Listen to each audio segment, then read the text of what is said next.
Tech will have their first ever victory over Miami. Covington has time. There's a man open. By Tony Gator alone at the goal line.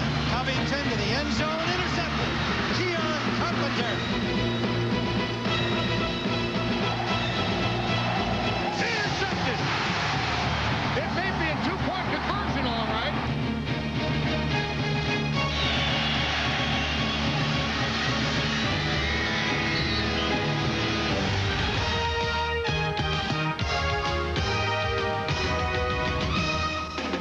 The race to New Orleans heats up as the BCS rankings start to separate contenders from pretenders. The Hokies know they must do a little extra to impress the computers. Hey, can you smell what's that? Will a victory over the Canes be enough to boost Tech's title hopes? Undefeated Kansas State tries to make its case with a win over hard-hitting Nebraska. The Bulldogs are at Bama for an SEC West showdown, while Wisconsin's Great Dane nears the end of his historic run. And we'll go back in time with the greatest team you probably never heard of. College Game Day live from Hokie Country next.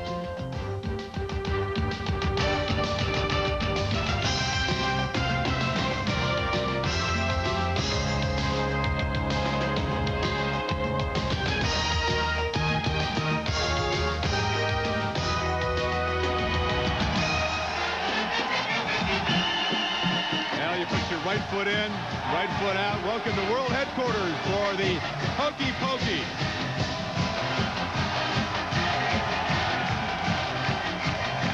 The first warning shots are fired in a warm, sunny day in the Virginia Hills. But they await nightfall, the biggest game in the 110-year history of this program. Incoming lead. The old days in the War of 1812. So it was the biggest moment for this conference since Nova Georgetown, the '85 championship game. Last time we were here at Cannon, they almost ran out of ammo. They had to go to the backup gunpowder at Syracuse. Yeah, but you know what? Offense sells tickets. The defense wins the game. That's why they're tough here. It's a great day for defense. Maybe the best in a long time. Who's got the best team? Virginia Tech, Mississippi State, or Nebraska's defense? All of them will have their say. And defensive dominance in this conference wrestled away from Miami by the Hokies. A gray September day right here 4 years ago. The balance of power began. Since then, the Hokies have beaten the Canes 4 straight times. That sickens Miami players a lot more than losing to Florida State. Unlikely rivalry. A pricey private school in the tropics versus a Polytechnic Institute engineering school in the Virginia Hills. It's a good rivalry. Miami is battle tested. They played maybe the nation's toughest schedule. The Hokies off a huge scare. They're a little relieved. They're determined. They're a little angry because that BCS math has been a hot topic here all week. Hokies and Gators stayed put despite Penn State's loss because Tennessee's 24-point win over Notre Dame bumped the balls from 5-2. At the moment, Tech 0.33 out of second. That's a very slim margin, but it doesn't sit well with Hokies sackmaster Corey Moore, a Tennessee native and one-time Vols fan. Thinking about a couple different scenarios, I can't deny that, but I haven't been thinking about the daggone computer because the computer don't mean anything to me. I just obviously think if we take care of our own business and Florida State went out, obviously we got to play Florida State no matter what the computer says. The two best teams are going to play when it's all said and done, and you play the whole schedule. I absolutely believe the two best teams in this country are going to play for the national championship. Tennessee can stop crying. I mean, they had a chance to control their own destiny. I thought they tried to run the score up on an average Notre Dame team this past week, but I'm not going to stoop to their level and cry. Well, outweighing Tech's edge in both polls, a big deficit in schedule strength, but more importantly, a huge flip-flop in the average computer ranking made up of 8 different power ratings. Computers love Tech until that 2-point win over 3-5 West Virginia. Tennessee's big jump really shows how volatile these things are. You're trying to predict and project. That's sketchy at best. A lot of loose talk in the BCS standings, and Tony Barnhart joins us from Tuscaloosa. A lot can happen. By the way, do you have another postcard long distance for the Hokie fans here, Tony? Well, good morning, Chris. I'll tell you what, Now look, I know the folks up there in Blacksburg are concerned, but the way you got to look at this thing is like the seeding process for the NCAA tournament. Tennessee has played the 6th toughest schedule in the nation, only 1 loss on the road to Florida. Virginia Tech has played the 60th toughest schedule and almost lost to a bad West Virginia team. So Tennessee was rewarded for playing a tough schedule well, and that's the way it should be. But look, I think if Virginia Tech takes care of business tonight in November, they will be in the Sugar Bowl. But if they're not, Kirk, all you can say is sorry, Hokies. Because when you play teams like 1AA James Madison, you only have yourself to blame. But I don't think they heard you there. You said as long as you play James Madison, you have you're just yourself to blame, right? That's what you said. I want to make sure they heard you there. There was a delayed reaction there. Take your point a little bit further, Tony. People need to understand it's not the BCS standings that are causing the confusion. It's more the computer ratings. Look at Tennessee last week with their 24-point victory over Notre Dame. They gained nearly 4 points in the computers alone, while Virginia Tech needed a last-second field goal to beat West Virginia. That's the thing that's driving people crazy, the computers. It'll fluctuate every single week, and it's based on how good your opponent is and how badly you beat them. And I know it goes against every coaching fraternity rule there is, but you have to, if you have a chance to run up the score, you have to take it. You know, Kirk, speaking of the computers, you know, before the BCS, it used to be very important when one team could beat the other team head-to-head. But now, with the computers, I'm not so sure. Let's take a look at this situation. 4 of the top BCS 15 teams have beaten the team ahead of them in the rankings. Yo, that doesn't seem like it's fair. Michigan State beat Michigan. Alabama beat Florida. Texas beat Nebraska. And Florida beat Tennessee. Chris, you don't think at the end of the year, if 2 teams have the exact same record, the old BCS would give the shot to the team that beat the other team? Well, make it more complicated. I think that'll sort itself out. One team we haven't talked about is Kansas State. The margin is not really as big as it looks. If they beat Nebraska today, if they finish 12-0, they're going to come up in the computers. Don't worry about that. They're going to come up in schedule strength just naturally. What about the polls, Tony? You're a pollster. If they continue to win, are you going to rank them below teams with a loss? Well, Chris, I think that's a fair question. And right now, as a poll voter, I've got Kansas State rated behind Florida and Tennessee because, quite frankly, to this point, I think they've been better. But if Kansas State can win at Nebraska today, I think a lot of us are going to have to say maybe we misjudge them. In fact, Kirk, if the Wildcats can get it done today at Lincoln, I'll probably have them in my top 3 come the next poll because, frankly, at 10-0, they deserve to be in the national championship mix. Well, you won't have to worry about that after today. A lot of talk about Kansas State this week, and deservingly so. They deserve it. They're undefeated. Let's not forget about the team on the other side of the ball, the Nebraska Cornhuskers. If Nebraska is able to win today against Kansas State and go on and continue to play and get to the Big 12 championship game and beat a top 10 team in Texas, where does that put the Cornhuskers in the BCS standings? If you're a Cornhusker fan, you have to look at it like this. They have to beat Kansas State, hope for an upset here in Blacksburg with Miami beating Virginia Tech, and it gets them back into the Sugar Bowl picture. With all these what-ifs, there's a team down in Tallahassee, your boys. Florida State just sitting back laughing, waiting for next week. Oh, Florida State is winning and they're #1 for a couple of reasons. Number one, they have the best talent in the country and they have more players than anybody. And Mel Kiper of ESPN tells me that 2 of the top 4 picks for the National Football League could be Peter Warrick and Corey Simon. But my secret weapon for the National Football League is place kicker Sebastian Janikowski. Sebastian has scored 97 points this year. That's the top point scorer in all of college football. Sebastian is ready for the National Football League. I think he leaves. And by the way, Florida State destroys Maryland on Parents Weekend. By the way, freshman Latrez Harrison, true freshman, making his first career start at quarterback for the Terps in Doak Campbell. He's 1 for 13 with 3 picks in his career. Okay. Not by good. the way. No, that's not good. Wow. Defenses certainly appear ready to dominate that Big 12 North showdown in Lincoln there. Speedy, aggressive, well-schooled, and both offenses have been erratic. Frank Murphy, not 100% for the Wildcats. Jonathan Beasley, trouble getting the ball downfield. So K-State's defense has to reverse this recent trend. Look at these numbers, 56, 49, 45, and 38. Nebraska scores the last 4 meetings in Lincoln. It's senior day for a class that is 27 strong. That, plus payback, could make it real loud. Steve Cyphers. Can you hear me? I guess it's not that loud yet, Steve. Kickoff's a couple hours away. How you doing? I'm doing great, and it's not that loud yet, but sometimes the band's working on it, I tell you that. Say, Chris, remember a year ago the Wildcats were hearing one number, 29. 29 years since it had beaten Nebraska. That while competing for an BCS championship berth and deflecting those nonstop soft schedule questions. It was a stressful time 364 days ago. But on that unusually warm November day, just like today, Kansas State pulled it off. After the game, what happened, it's obvious what it was for the school and for the team and the players. But, you know, this year's this year.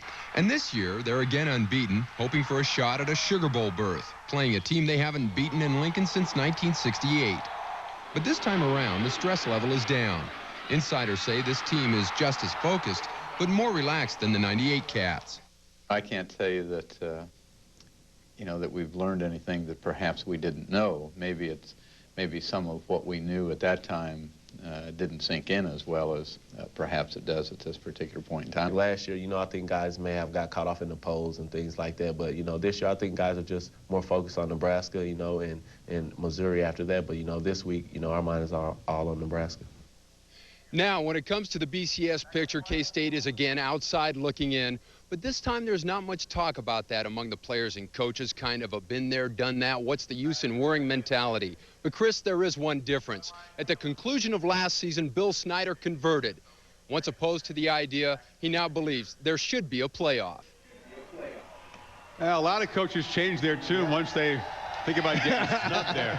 Talk about the Huskers defense later on. What about the punt return? David Allen, would he love to break the record he shares with Johnny Rodgers right there in Lincoln with another punt return for a touchdown? And Bobby Newcomb, he would lead the country, except he doesn't have enough returns. You got to get him back here. He's blocking too much back there. A lot more coming up from Hokie land. Are they the unrespected national title contender? Yeah, Rodney and the computers seem to agree. Corey Moore and that defense will meet them later on in game day. Mississippi State, a major test at Alabama. We'll talk about that SEC West showdown. And on Ron Dane's run for the record, he needs 99 against lowly Iowa. That's all ahead.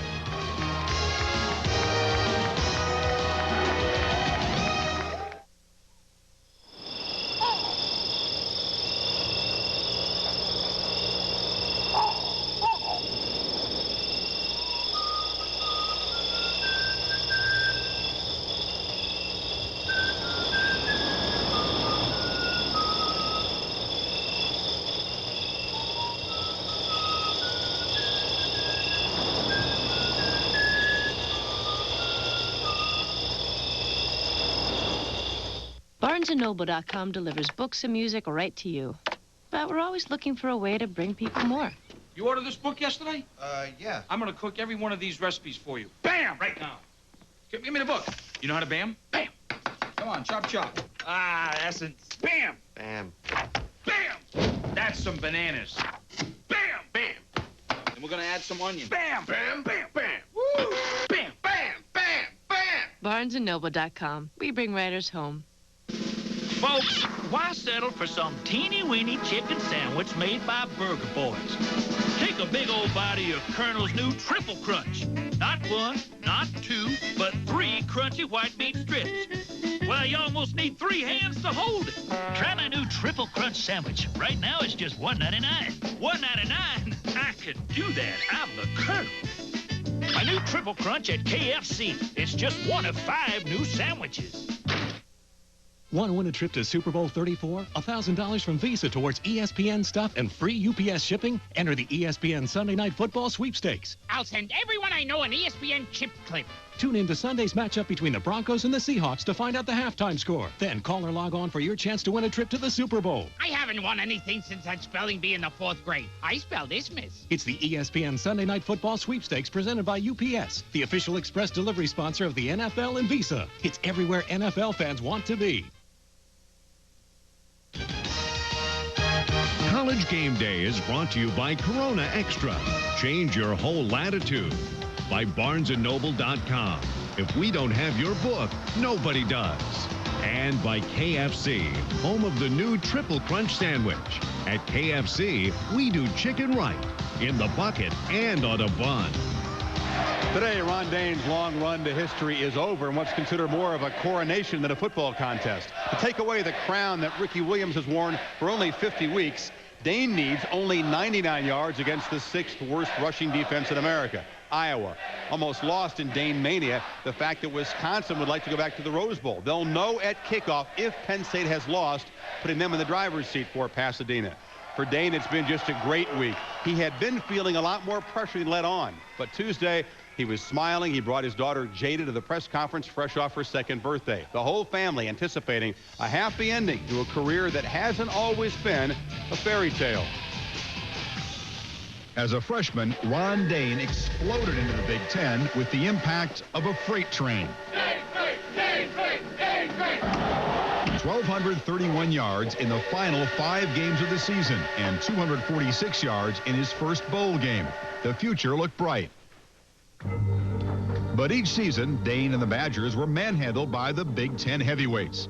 Sure, the yards continued to pile up for Dane, but questions about his durability and big game prowess lingered until the '99 Rose Bowl. And on the way, it's Ron Dane. The big guy can travel. It's touchdown. Look at that. Look at that. Would you believe it? Dane single-handedly whipped UCLA with 246 yards and 4 touchdowns. Instead of jumping to the NFL, Dane returned to complete his quest for college football's holy grail. But Dane's dream season had some nightmarish moments, a crucial fumble against Cincinnati, and 0 yards in the second half of another Michigan loss. Visions of the Heisman and a major bowl were shoved to the back burner. I don't let that bother me because I know if the team is not doing good, then, you know, they don't even look at you for the Heisman. So, you know, you got to go out and perform each week. The following week, Dane ran over Ohio State and followed that up with huge performances against Michigan State and Purdue, catapulting himself to the front of the Heisman race. With 1 game remaining, Dane stands 99 yards away from history.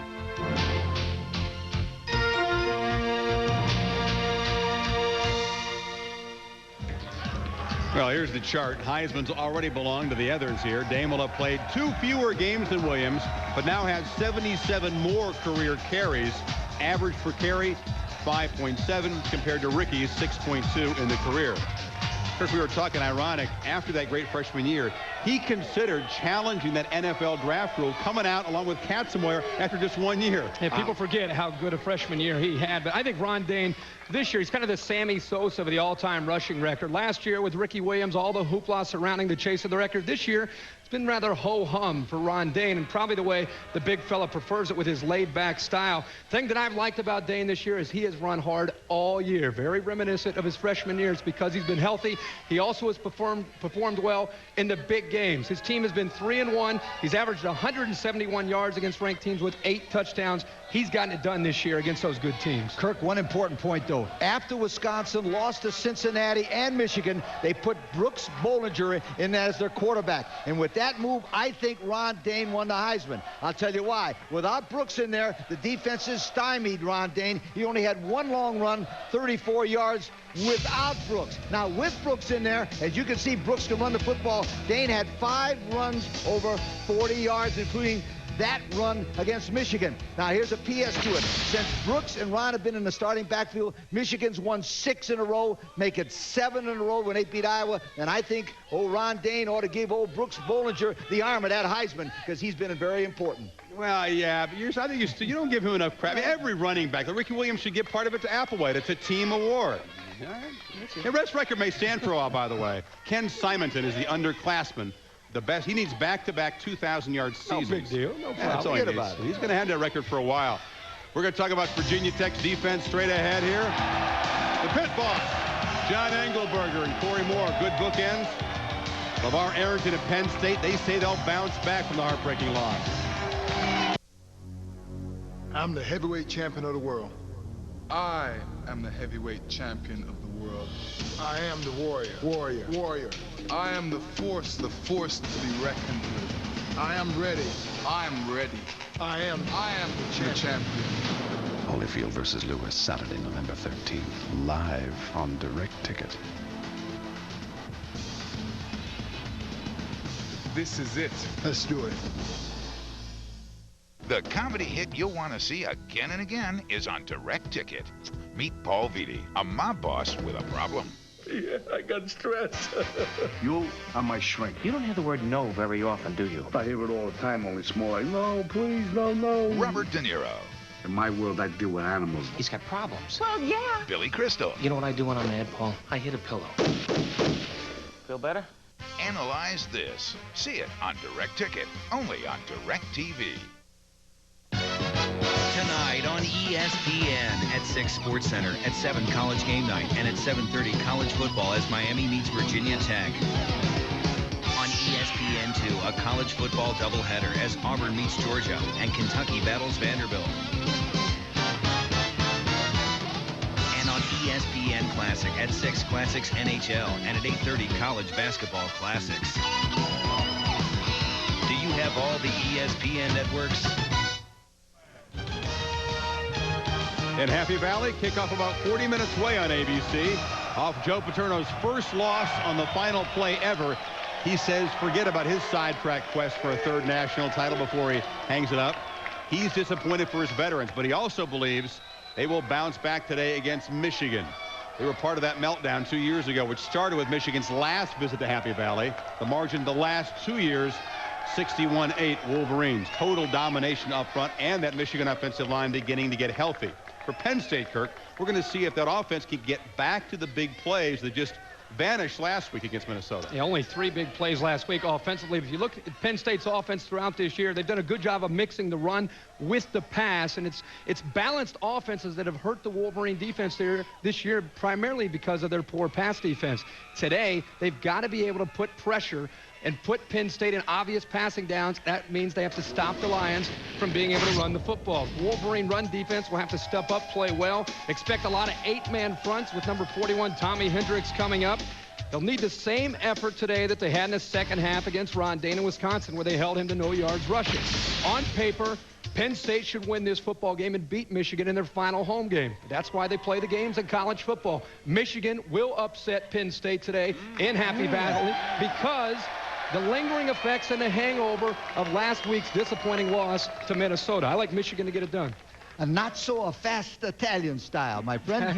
Joe Paterno's going to win this football game, and I'm going to tell you why. Number one, the defense is going to play great for defensive coordinator Jerry Sandusky. It's his last home game. He's been there 32 years. And now that they've lost, the pressure's off Penn State. They're going to open up their attack like they did against Arizona. I think they score big and a lot. I like Penn State big over Michigan. The emotion of Jerry Sandusky's final game. Yes, sir. Not-so-fast Italian and Polish, and AARP style as well. Only one team has beaten Penn State 3 straight years. Alabama. Michigan can match that. Go back a little farther. A century ago, Sewanee, 5 straight shutouts, and we'll talk more about that Hokie defense. Michelin would like to remind you, there's only one safety feature on the road that actually touches the road. Michelin, because so much is riding on your tires. How to speak Australian.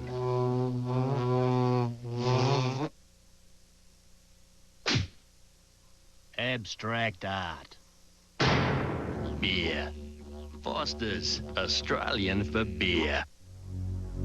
I'm the heavyweight champion of the world. I am the heavyweight champion of the world. I am the warrior. Warrior. Warrior. I am the force to be reckoned with. I am ready. I am ready. I am the champion. Holyfield versus Lewis for the heavyweight championship of the world. Live on pay-per-view. Contact your pay-per-view provider to order. This is it. Let's do it.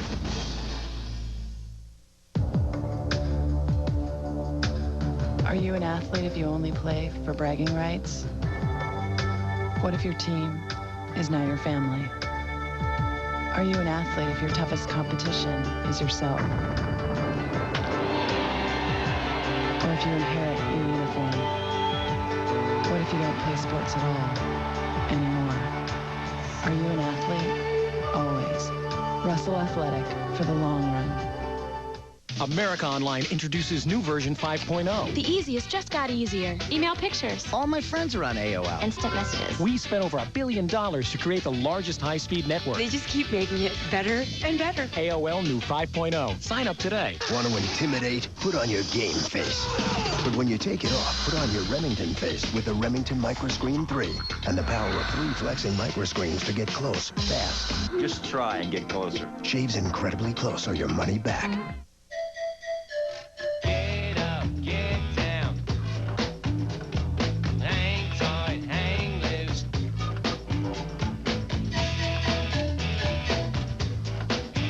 said that moderation is the key to happiness. We don't know who said it, but we know it wasn't someone from Australia. Outback Steakhouse, no rules, just right. Outback Steakhouse. No rules, just right. On Campus is presented by Outback Steakhouse, proud sponsor of the 2000 Outback Bowl. Back to tonight's battle in Blacksburg, and since the last 4 games, the decisive plays have been made by Tech's defense. We'll give the Hokies the first words in this day that we've been devoted to the defensive teams.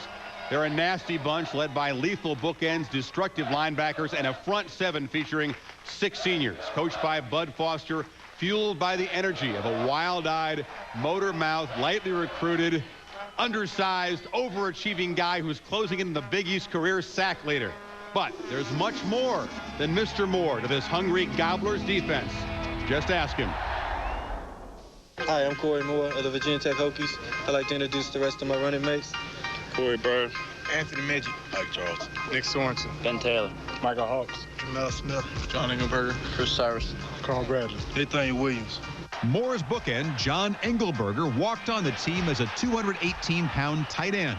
4 years later, the now 269-pound Engelberger is making teams think twice about double-teaming Moore. You know, they try to double team me, then you know, he will, you know, dominate and take over a ball game as he's shown, you know, so far this season. I think he's the best defensive lineman in the country, hands down. Berger's the real deal. I mean, can play defensive end, defensive tackle, plays on all of our special teams. I mean, is a blue chip football player. Some people get out there and they just run around. Well, John Engelberger runs around with a purpose. Senior defensive tackles Carl Bradley and Nathaniel Williams won't be distracted from their purpose to play football. I don't talk. I don't get into all that talking. I just go out and play. They're the key to our whole defense, I think, especially to our defensive front. Carl runs a 4.6 and Nate runs like a 4.8, and it's rare that you have defensive tackles that run that fast. The Hokie linebacking core is anchored by Jamel Smith and Michael Hawks. The vocal Smith leads the team with 67 tackles. Is the closest thing I think that we have is a complete linebacker as far as, I mean, good in all facets of the game. Good in pass coverage, a great tackler, great leader for us. While the quieter Hawks leads the team with 6 pass breakups. Michael Hawks is probably the hardest working guy I've seen. You know, no matter when you ask him for the play, he does a great job of checking the defenses and making sure everyone knows what, you know, they're lined up in and what their tendencies are. Together we form one of the best defenses in the nation. Now, number 3 in total defense, number 9 in rushing defense, number 2 in scoring defense.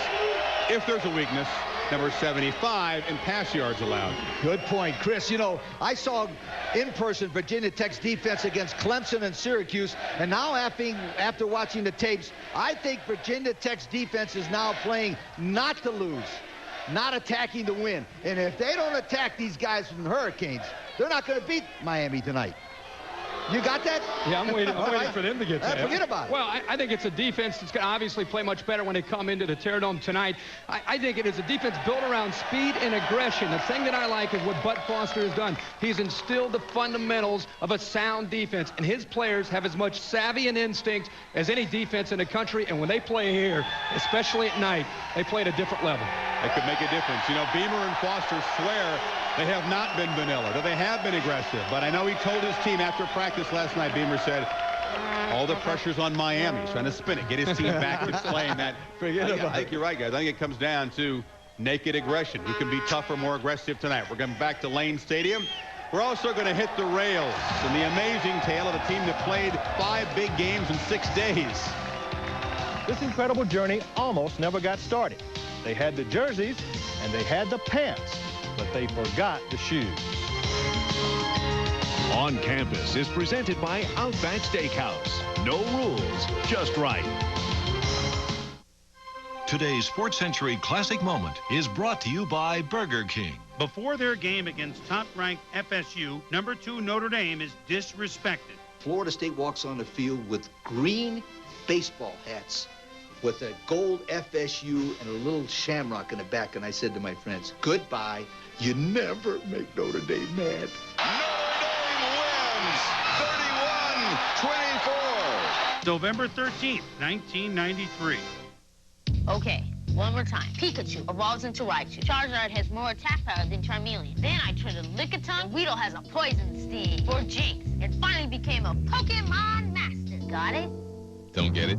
Get the Burger King Big Kids meal with more food for bigger kids, like a tasty double cheeseburger or 6-piece chicken tenders. Now we've got Pokemon. In each Burger King Big Kids meal is one of 57 Pokemon toys and one of 151 trading cards. This is a what? One more time. Pokemon, now at Burger King. Oh, this story's for all the football players out there who consider themselves rough, tough, and resilient. An incredible journey at the turn of the last century of the sturdy men of Sewanee, University of the South there. You talk about taking one for the team coffer. Now, Tony Barnhart rejoined us from Tuscaloosa, 3 miles away. Sewanee takes on Stillman College. Tony, is that the only game on the schedule this week? Well, I tell you what, Chris, as you said, Sewanee's no longer a national college football power. But 100 years ago this week, they had the best team in the land, winning 5 games in 6 days, all on the road and all by shutouts. It was a feat that will never again be equaled. And why many people say that the Sewanee Tigers of 1899 were college football's original Iron Men.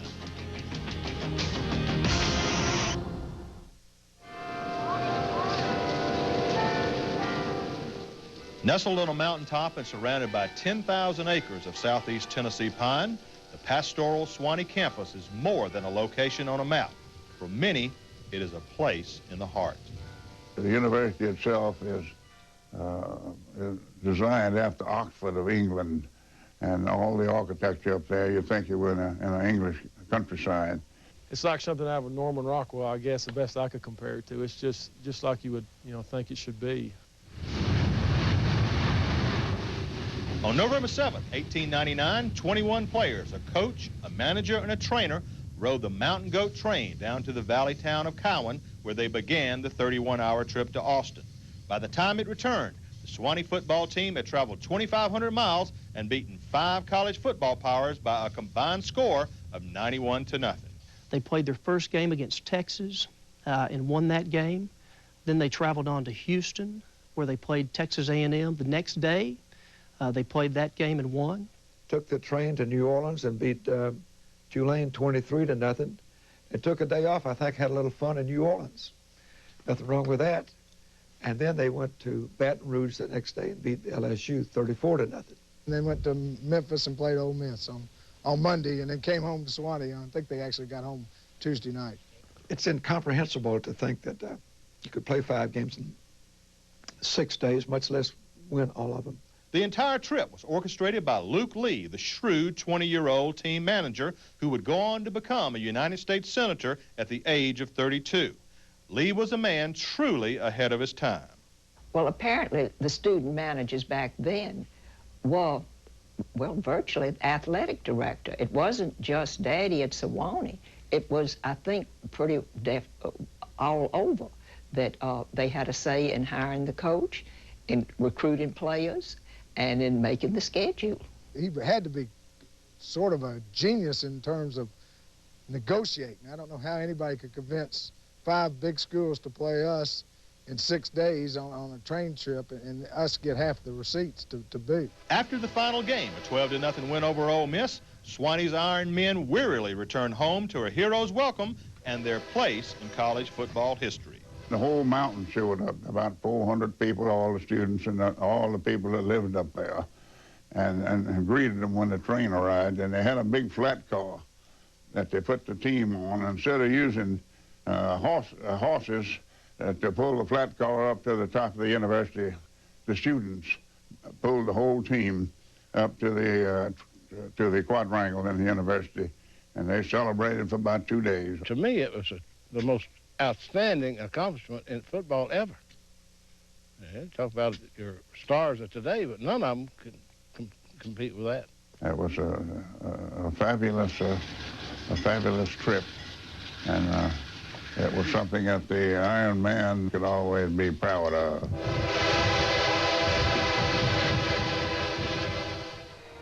They only used 15 players. Meanwhile, the sturdy T. Martin and the Vols, should they be an upset alert today? And the Bulldogs invade Bama. Can they continue the best season in school history? We'll see. With the AT&T one-rate 7-cent plan, calls are just 7 cents a minute all day, every day. What about Canada? What? Canada. Yeah, same thing. With the international plan, it's 7 cents a minute always. What about all the other countries in the world? Japan, Mexico, Liechtenstein. Liechtenstein. All right. Every country has its own low rate. What about France? France. Same low rate as France. Great. I'm going to go call France, which is right near France. 7 cents to Canada and great rates around the world. Call 1-800-4-1-RATE to enroll. Are you crazy? No, Johnny, don't. I got safe. No, Johnny! Johnny, I'm calling your mother. This isn't funny. Hey, sweetie, and you?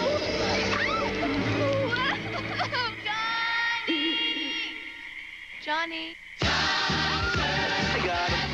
Oh, thank goodness. Johnny? Can I have yours? Mom, Dad, the 37-year-old that lives at home should pay rent. It's great, Mark. But I want airline miles or points. I don't understand. My rent would earn me airline miles, and with points I could upgrade to, like, grandma's rooms. Like a rewards program. Whatever. Yeah, what does this look like, a Holiday Inn? More ways to collect and redeem points than any other hotel program. That's today's Holiday Inn. Hello, welcome to Home Depot. I am the Professor Roland. Home Depot University is a whole series of classes. It's different from our clinics. We'll have painting, electrical, plumbing. Everything I tell you here is on the level. Confidence really comes from hands-on. And I'm loving it. They get a full-blown diploma and they get a badge. Congratulations. Let's hear it for the Home Depot University. See you next week.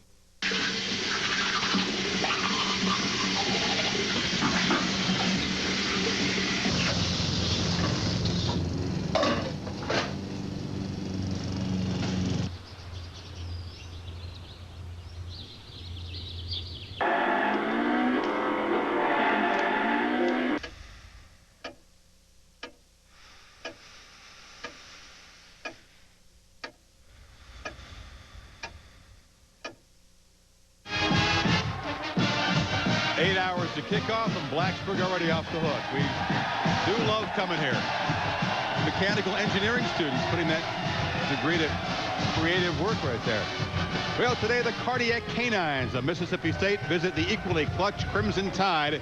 Great rivalry. Campus is separated by 90 miles. Bulldogs have won 3 straight. Once again, this is huge in the SEC West. DuBose gives the size and strength edge to State. Bama's also very green on defense. 5 starters won't be in there. The Bulldogs' D is stifling. 8 of the last 9 regular season opponents held to 1 or fewer touchdowns. The athletes are quick, the scheme is quirky, and the coordinator, sockless Joe Lee Dunn, is a genuine character. In the office by 4:30, microwave popcorn already popping. Extra butter, please. Now, Joe Lee might use his cabinets to store cans of soup and sardines, but the defensive cupboard is never bare in Starkville's Dog Pound. To dominate. To dominate. This defensive team is made up of players that have maturity, but it's made up of players that really enjoy playing, and it really doesn't make any difference who starts. They all know that they're going to play, and they all know they're going to make plays. It's more like brothers out there, you know. There's no quote-unquote superstar out there. You know, everybody's playing their own game, and we respect each other. We know what our job is on the field, and that's what we try to do. On our defense, we have a saying that don't wait for somebody else to make the play, you make the play. I kind of, you know, want to be basically the quarterback of the defense is what it amounts to, and let me call the plays, which is the defenses, and hope that they work. The way Coach Dunn do it, he doesn't play an ordinary defense. We got some linebackers who go down and play in a little bit. We play with 5 defensive backs, and that allows us, you know, to keep from getting a lot of bitch matches with running backs on our linebackers. We come with so many different looks. You never know who's coming. You never know what coverage we in. The corner's constantly moving. You know, you never know what we in. A lot of times we may be blitzing or playing like an outside linebacker. It really just depends what formation the offense is in. Our guys really have done a really good job this year of hustling to the football, getting a lot of folks around the ball. Coach Dunn, he takes guys, you know, may not be the biggest or you know, the strongest, anything like that, but, you know, they're fastest, the smartest, and, you know, basically we just try to use our speed and use what we have to our advantage. Everybody on our defense loves to live on the edge, and we like to have fun, and when you get guys like that on the team, it, you know, it makes everything a lot easier. Every game we go out there wanting to earn our respect. We don't like being given respect. We want to go out there each week and prove that we are the best defense in the nation. One goal. To dominate. Dominate. And if you haven't heard of us by now, you will. You will. You better fasten the chin strap when you face that bunch. They have enough depth on the defensive line. It's a great luxury to rotate the front five every series. Tony, I can't wait to watch that game you're going to witness up close down there in Tuscaloosa. Okay, Chris, you know, there's no questioning the talent and the depth of the Mississippi State defense, but, you know, I don't think they've seen a quarterback this year like Alabama's Andrew Zal. The key to attacking Dunn's defense is to have a quarterback that can escape the pressure, and Zal can do that and make big plays. In fact, Kirk, if Zal's ankle holds up all day, I really like Alabama in this one. Well, Tony, even if his ankle does not, going to be up to that offensive line. You look at Mississippi State, the defense is based on confusion and pressure. They're going to be all over Alabama. It'll be up to Chris Samuels and the big offensive line of Alabama to hold them out and allow them to throw the ball. That'll be the key. Bama's success throwing. I think Freddie Millins will be a guy to keep an eye on. Look for the Bulldog defense to keep them close, but it'll be the Bama defense that wins the game for Alabama. They end the undefeated season of Mississippi State and beat the Bulldogs. I agree with you, Kirk. I'm going to give you 3 good reasons why Alabama's going to win this ball game. Number 1, they're playing great pass defense. They've intercepted 6 passes in the last 2 ball games. The quarterback play of Andrew Zal and Tyler Watts will get enough touchdowns because Alabama's playing at home. Roll Tide home. Ooh, it's a big boo. 6.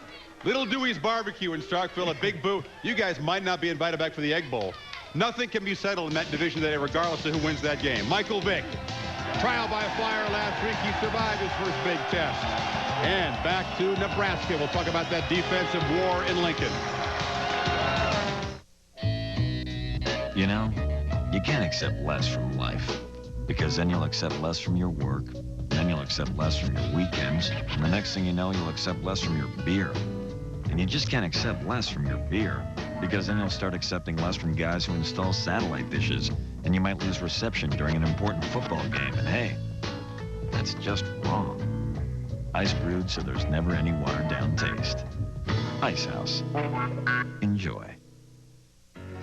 The toy store favored by families for generations has inspired KBKids.com with thousands of toys, from hard-to-find learning toys to the hot toys kids just gotta have. Look at that. Cool. KBKids.com. We get toys as well as any grown-ups can. Cool. KBKids.com. We get toys. Order now and you'll get shipping absolutely free. We're the Firestorm Cordless Combo Pack. We're the toughest tag team in the history of tools. I'm the Firestorm Drill. I've got a 2-speed gearbox for higher torque, so I pack a bigger punch. I'm the Firestorm Saw. I'm the only cordless saw with a sightline window, so I stay online as I cut wood to pieces. That's right, folks. If you're hungry for power, chow down. Because we're the Firestorm Cordless Combo Pack. We are built by Black & Decker. Well, Lane Stadium, Worsham Field will be the loudest place in America tonight. We can count on that. Today it might be just as loud in Lincoln. On a day for the defense, it's the black shirts' turn. You know, Nebraska's defense realizes it's just a missed tackle or 2 away from being right there in the BCS hunt. They have been fueled by that bitter disappointment down in Texas ever since. Steve Cipher is back from Memorial Stadium, bracing for the Big 12's version of a great defensive. I want to be there. I want to be everywhere today, Steve. That's going to be a great ball game. Oh, you've got it, Chris. Statistically, both of these defenses rank in near the national leaders in terms of all 4 defensive categories. But the fact that the Wildcats actually lead Nebraska in 2 of those categories just galls the Huskers.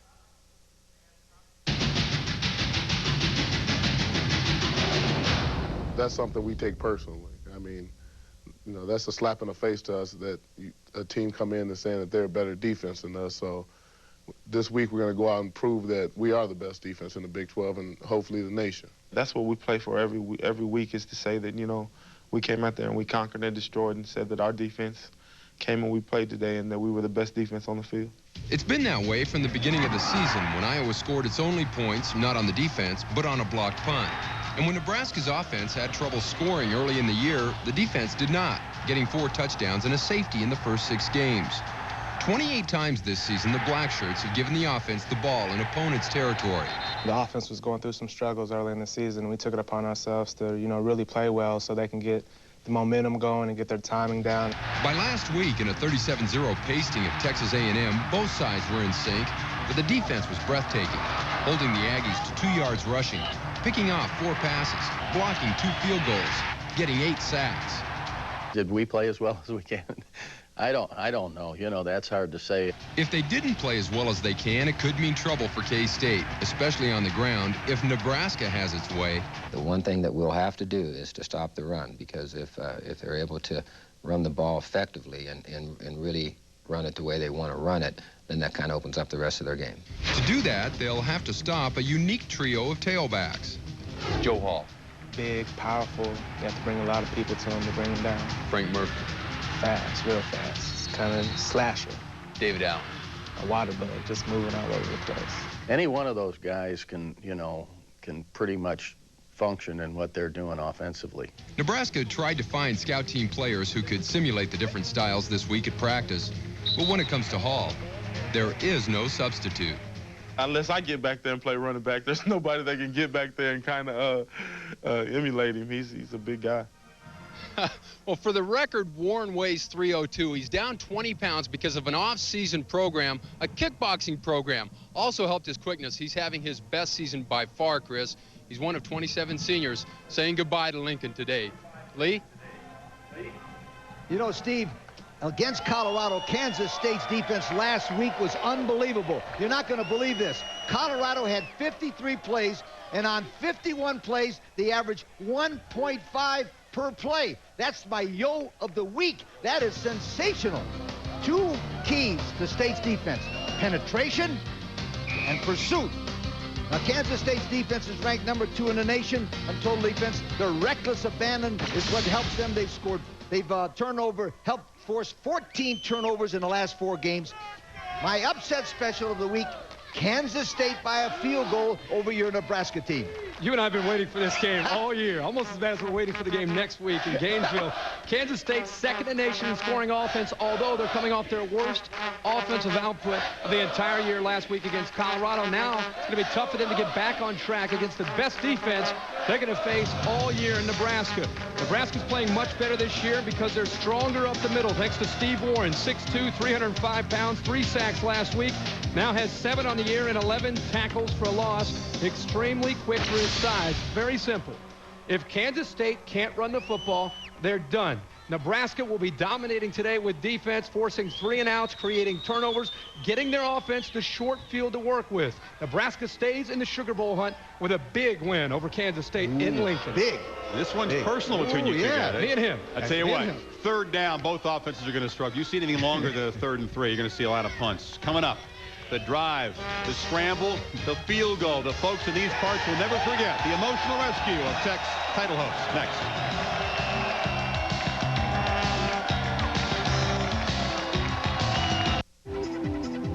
Twinkle, twinkle, superstar. No need to wonder who you are. I've been discovered.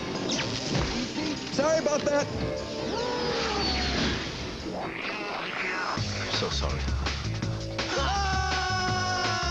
We are in serious trouble. Oh, sit down. Oh, no. This is bad. What is the Matrix? Get me out of here. Henry, put on your pants. Oh, wait. Oh, wait, just 1 minute. Are there people who find you charming? Well, they pretend because I try so hard. Well, I am, but I'm not really. I haven't known you that long, but I think something may be wrong with you. It's a galaxy of stars this month on DirecTV. Professor Tom Jackson tries integrating real-life experiences into his curriculum. So now, when his students write about a blitzing defense, they'll use stronger words like hemorrhage. The most dominant player on the ice finds a moment to take over. When Jaromir Jagr comes into Buffalo, that moment could last the whole game. Sabres Penguins, Tuesday at 8, only on ESPN. This is The Game.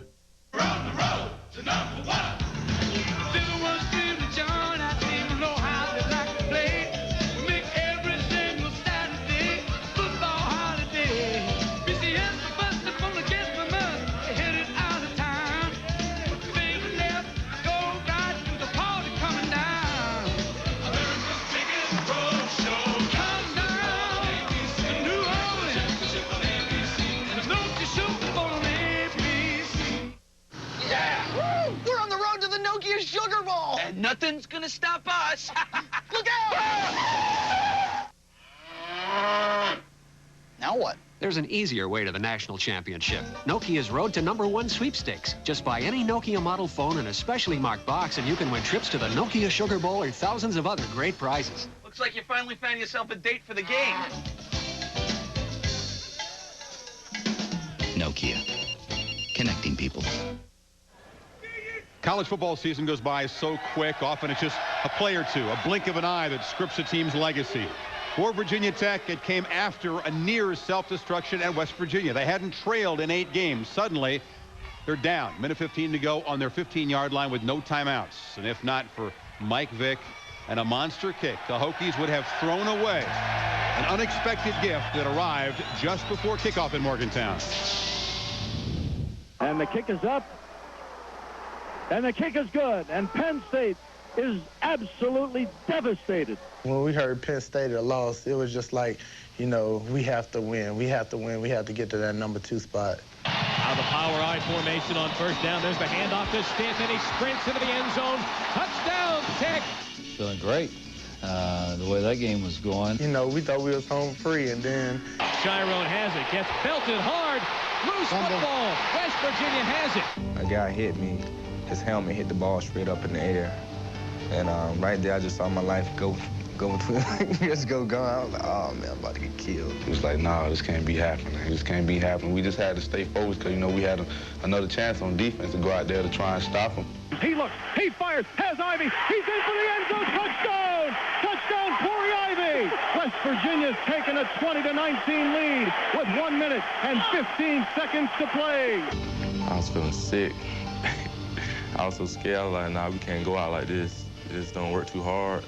Got too much to lose. When they scored, I turned around and went straight to the kicking net. You know, I was just over there looking at my 2-minute wristband and saying, you know, this is it. This is something I've been waiting for a long time, you know. Corey Moore asked me on the sidelines, where do we need to get the ball to? And I said, get the ball to the 40-yard line and, you know, we'll have a chance. I was telling, you know, Engelberg, I was like, if Michael Vick advertised, you know, what he's supposed to be, then he's going to make something special happen. You know, some people like those situations, some people don't. But I really believe this Michael Vick likes that situation. Rolling to his right, still rolling. Michael looking downfield, going to hightail it out of bounds down the sidelines. He didn't step out of bounds just yet. I was thinking that I was going to go out of bounds until he turned his head and went to the ground. And after that, I had about a half a yard on the sideline, you know, that I can, you know, scoot past him and, you know, get upfield. You know, that's what I did. Luckily, I didn't step out of bounds. Man, is he a red shirt freshman? Just amazing. It's an amazing play. Mike Vick's on my team, and I'm happy for that. I think I had, like, maybe 2 minor heart attacks. I remember during the timeout, I missed the game-winning field goal last year. And we won in overtime, but I missed the kick. That's a lot of pressure. You're better than him than me. 44-yarder at the goalpost. 2 hours left for Shane Graham. We was just praying, holding on tight. Everybody got down on their knees, holding hands. I was on the sideline with my head down, laying down with my head in the turf. Daggone right, when we got ready to kick that ball, the wind started coming back at us. And I said, geez, is this just one of those things that's not meant to be? But I told people, like, if I had to bet my life on it, I would have bet my life on it. There's the snap. Ball down. Shane swings the leg through. This air. It is good. It is good. Shane Graham wins it for Virginia Tech. Sometimes you just think, wouldn't it be cool to be carried off the field and You know, I never expected it was going to happen. I want to thank Shane Graham for that, for that field goal. Definitely the best moment of my college career. When Shane kicked that field goal, I'm like, yes, this might be our year. This is a special football team, and I think it is in a lot of ways. And they've achieved a lot, and you got to win games like this if you're going to have something big happen. Credit Ricky Bussell, the coordinator. Right after the fumble, he got Vick on the sidelines, got him on the headset, said, don't watch the defense, try to stop them, assume we're down, get ready for the final drive. Problem is, Vick could not find his wristband that had the 2-minute drill play, hadn't needed it all year. You know, Chris, if Tech gets a chance to play for the national title, and if they get a chance to win a national title, the big thing is the winning field goal against West Virginia could go down as the greatest play in the history of Tech football. But to kick a field goal, you need 3 things. Protection, the center snap, a hold, and a kick to make it work. Let's analyze what happened. Number 1, the senior center, number 68, Cliff Anders, snaps a perfect snap. The holder, number 91, Caleb Hurd, turns the, watch this, he turns the laces perfect for Shane Graham. The reason I'm talking about Shane Graham in this ball game is because this game, my friend, could get down to the same exact play. The Miami Hurricanes are that good. Well, you know what? You got to give Michael Vick a lot of credit for the 26-yard scramble to set up that field goal. Let's look at Miami. Last year, their wide receivers, Reggie Wayne and Santana Moss, combined for 9 catches, 245 yards and 3 touchdowns. And I talked yesterday with Bud Foster, the Tech defensive coordinator. He said the Canes are better this year offensively, more versatile than they were a year ago. A lot of that has to do with Kenny Kelly. Their cornerbacks for Virginia Tech will have to step up and play well. Because of his size and ability, Ike Charlton at 6 foot, 205 pounds, will be asked to do a lot today. He'll be covering both wide receivers and also the tight end, Bubba Franks. And also you want to watch Anthony Midget, nursing a groin pull. When he is healthy, he is extremely quick. That will be the key to the game in my mind, the health of Anthony Midget. Will he be able to stay in this game? Because when he has gone down, Tech has proved to be mortal defensively. Roniel Whitaker, the redshirt freshman, might have to be ready to go. In kicking and punting, at Virginia Tech, 6 of the last 7 meetings, they have blocked a kick. Predictions still coming up. PlanetOutdoors.com. Our search for the lost tribe of civilization, a people who live cut off from the outside world, has led us here to the island of Manhattan. Curious locals gather as the team ascends the slick tar-covered riverbank. An alpha male approaches bearing a primitive animal hide satchel. David demonstrates the advantages of a lightweight day pack. PlanetOutdoors.com. Get on, gear up, get out. How to speak Australian.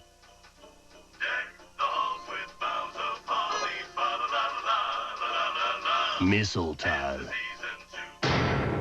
Beer. Foster's. Australian for beer.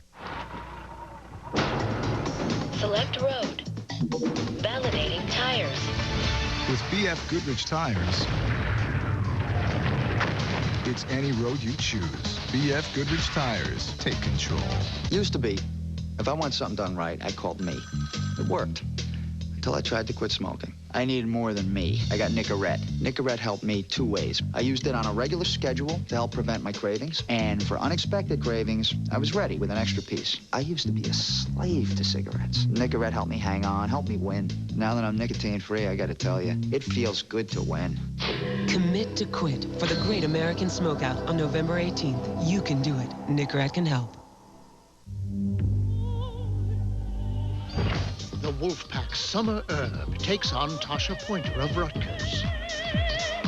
Then, Tamisha Jackson of Louisiana Tech battles the Lady Vols' Tamika Catchings.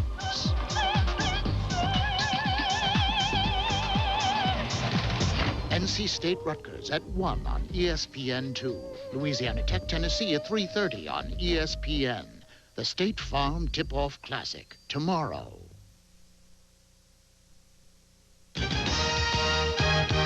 College Game Day is brought to you by Inspired Technology with a human touch. Nokia, connecting people. By Outback Steakhouse, no rules, just right. And by PlanetOutdoors.com. Get on, gear up, get out. College Football Game Day is a presentation of ESPN, the worldwide leader in sports. Proud to be celebrating our 20th anniversary. For more, log on to ESPN.com, part of the Go Network, go.com. That's a great scene. Should be mild weather tonight. We're right back here to get predictions on Miami and Virginia Tech. But now, double barrel football on ESPN2. You get the Big Ten. On ESPN, the Big East. For the first time since early in the 95 season, Alumni Stadium will host a ranked Boston College as they end their home schedule against West Virginia.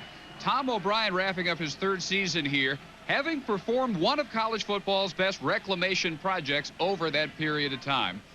And Bill Curry, maybe his best accomplishment is the fact that anymore around BC you hear scandal. What scandal? Well, I think you're right. When Tom O'Brien took over, he inherited players that weren't even sure they wanted to be here.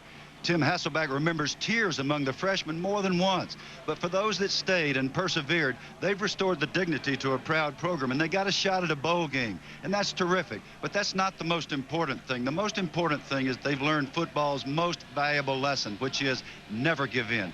Never. Stay tuned, folks. This is going to be fun. West Virginia, for the third time this year, starts Brad Lewis at quarterback. Mark Bulger out with a cracked bone in his passing thumb. Chris, back to you. And welcome. If you're watching on ESPN2, welcome back on ESPN. Illinois and Ohio State, two of the many teams trying to get bowl eligible today with just one more win. There's some great stories. Clemson, last place in the ACC last year. Bowden, a great job. Illinois hadn't been to a bowl game since '94. Vandy and Kentucky. The winner gets a bowl. The loser, yeah, probably not, because they both take on Tennessee. Meanwhile, the Volunteers get an Arkansas team that's very tough at home. They are 4-0 at home this year. They come off that woodshed beating at Ole Miss. They're not really playing up the payback angle for throwing away that game in Knoxville. Not really. I think Tennessee needs to guard against a potential letdown this weekend. Coming off an emotional win over Notre Dame, moved up to #2 in the BCS ranking. They cannot take Arkansas lightly, especially in Fayetteville. I think the Vols will win, but it's going to be close. Forget about it. I've seen Tennessee twice in person. No weaknesses. They'll beat Arkansas by 2 touchdowns at least. They want to beat them by 3. That's the magic number. Get 21, 28-point margin. The computers like that. The MAC matchup of the year. Probably be replayed in the championship game. Marshall at Western Michigan, likely preview there. Pruitt and Darnell, old close buddies, but it's the quarterback matchup of the year. Chad Pennington for Marshall, Tim Lester for Western Michigan, tied for the touchdown lead, each with 29 touchdown passes. Well, Tim Lester's been looking forward to this football game all year. The fact the game is being played in Waldo Stadium in Kalamazoo will keep the Broncos close, but it'll be the Marshall defense that gets it done at the end. I like Marshall. This week, Washington gets to smells the roses because they play and pass it in the Rose Bowl. I think that's where they'll beat UCLA by 2 touchdowns. Well, UCLA, only the Bruins could lose 3 offensive linemen in a bye week. They do get Danny Farmer and Deshaun Foster. That's an upset trap, I think, for Washington. All right, final thoughts on tonight's big game here. The tussle behind us. Does Miami end the Hokie hex after 4 years? Or does Tech make it 5 straight over the Canes and keep marching toward New Orleans? Well, people need to remember tonight, Miami is also playing for the Big East Championship and a BCS Bowl right. They will come in here fired up. The athletes on both sides of the ball will keep it close, but the Terror Dome and this hostile crowd will be the difference. The Hokies will win it closely.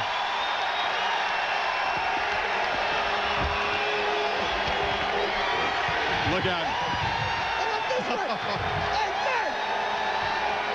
It's Big Bird. How about this one? We thank you for watching Sesame Street. Yeah, really. We'll see you back here throughout the day from Lane Stadium. Time now for some college football on ESPN and ESPN2. West Virginia against BC at Chestnut Hill. On ESPN2, Illinois and Ohio State, the old horseshoe. Mercy. Is the final there. Indiana has allowed 31 or more points 8 times this season. 7 wins for the first time since 1985 from Minnesota. BC over West Virginia 34-17, only the second win against West Virginia in the last 9 meetings. And Pittsburgh in the final game at Pitt Stadium beats Notre Dame. The Fighting Irish go down 37-27. Final game in Pitt Stadium history, 74 years, and Pittsburgh goes out in style with the win. Take a look now at the bowl spots and bowl eligible. Of course, now more bowls than ever before, 23 bowl teams, but some teams could get left out. Well, the ACC in particular, Wake Forest loss really hurt them. Maryland on the seat can't quite get in. And then you look at the Big Ten having more than they need. Pac-10 is still a real issue. They have to get a win tonight. Arizona State or Stanford will become bowl eligible. Well, as Corey Moore would say, just take care of business and stop crying. Those are his quotes. Well, now he gets to take care of business against Miami. We're wrapping things up right after this.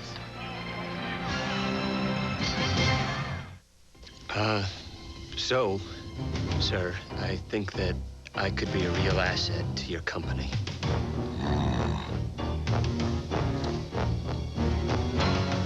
Jenkins, I think we can use a man like you. Thank you. Thank you. For about the price of an ordinary hotel, Residence Inn offers you a living room, too, just in case you need one. Residence Inn by Marriott. Room to relax, room to work, room to breathe. There's only one thing scarier to Japan than this guy. And that's a terrific deal on a brand new Kia Sophia with more standard features than any compact car under 10 grand, including power steering, an AM/FM stereo, and a full cloth interior, all starting at just $94.95 after $500 cash back during Kia's monster year-end sales event going on now. Feel your pain. What a whiner. The most dominant player on the ice finds a moment to take over. When Jaromir Jagr comes into Buffalo, that moment could last the whole game. Sabres Penguins, Tuesday at 8, only on ESPN. This is The Game. Residents in college game night, we didn't believe it either, but we're going to see it again, so we do believe. Rutgers winless, going up against Syracuse, down by 7. Jackie Crooks takes the handoff, going right, and he's in for the game-tying touchdown, 21-21, going to overtime. Rutgers in Syracuse. Syracuse first possession in OT. Nate Trout 31 yards away. No! Rutgers now with a chance to win on their next possession. Rutgers regular kicker suspended prior to the game. Backup senior Lee McDonald 25 yards out. The first team to play college football gets their first win of the season. A 29-point underdog. Syracuse shocked. Rutgers wins 24-21 in OT. Marshall over Western Michigan. This is probably a preview of the MAC title game. 31-17. Chad Pennington with 339 yards in the air. Wyoming leading BYU. No, check that. Updated as we speak. Now tied up 7-7, all tied up. Southern Miss big over Louisiana Lafayette. 48-0 in that. Auburn, Georgia, we'll get this into 31-0 right now. Auburn leading the Bulldogs. That now at the half. Again, Virginia Tech in pretty good shape because Florida and Florida State have to play each other. National title looks good, at least to play for it, if they win out. And you got to throw in the big if. Yeah, and it's big if. And Miami is good enough to play with them, but Miami has to be aware of one important thing right now, the start of the game. That's when the crowd is so loud, and that's when Virginia Tech comes after you with all the pressure. Miami has to withstand the first 5 minutes of the ball game if they're going to have a chance to win. And as we heard there when we were just talking about it out at the game, they weren't too worried. Hurricanes came out and were saying, hey, we can't hear you. We can't hear you. Oh, they're going to hear something. They're going to hear that soon. We're going to see you back here at the half, and we'll talk about all the different ramifications of all the wins and losses. Again, Penn State with the loss, Nebraska with the big win, so K-State loses. Meantime, it's Miami and Virginia Tech. Enjoy the game. The game is coming up next.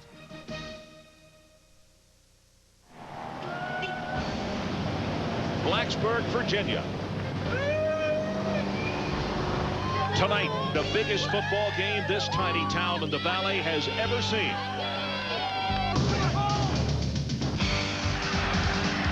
Virginia Tech's 62-point breakout against Syracuse seems like ages ago. Last week in Morgantown was nothing short of a great escape. It is gone! It is gone! Is this a team of destiny? Or was that a glimpse of vulnerability? The Miami Hurricanes have a long history of spoiling championship dreams and living out a few of their own. Last year, they humbled UCLA's title hopes. And with a win tonight, it's the Canes that have clear sight on crashing the BCS party. What you gonna do, baby? Murder! The 19th-ranked Miami Hurricanes and the 2nd-ranked Virginia Tech Hokies tonight from Blacksburg. Hi, everybody. Ron Franklin. Welcome once again to Saturday primetime college football here on ESPN. Tonight, Blacksburg, Virginia, and I can tell you, since they've been playing college football here, they have never had a game this big. Let's set the scene for you. The locals earlier this week, when Tennessee leapfrogged them in the BCS standings, they were livid. Well, now we know what has happened. Tennessee has lost today, so they are out of the national title picture. But my question is, yesterday, Frank Beamer told us, he said, I think it's a blessing that Tennessee jumped beyond us because it means my guys have got to continue to fight and be aggressive, not be passive and hold on to something. And the point he makes is very well taken. Passive play against this Miami football team, and Virginia Tech will leave this stadium tonight, not in the BCS picture as well. What about Miami? We know they have played a murderous schedule. Ohio State, Penn State, Florida State. Butch Davis told me, hey, at the end of September, I knew the state of my football team. But the truth is, right now, they are playing the best football that they have played the entire season. This is by far the quickest and fastest team that Virginia Tech will have played. And keep one other thing in mind. Conference is still at stake. They know they can totally rain on the BCS parade with an upset of the Hokies here tonight. So the brouhaha in Blacksburg, we are just about set. Mike Gottfried and Adrian Karsten standing by after we pause for this message.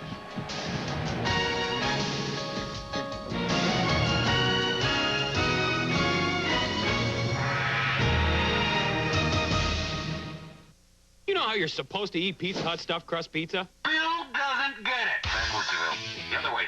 Backwards, Bill. Backwards. That boy.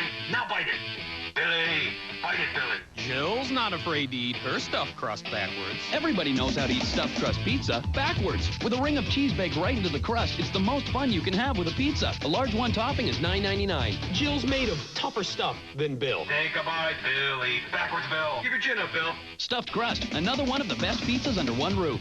Exciting episode of...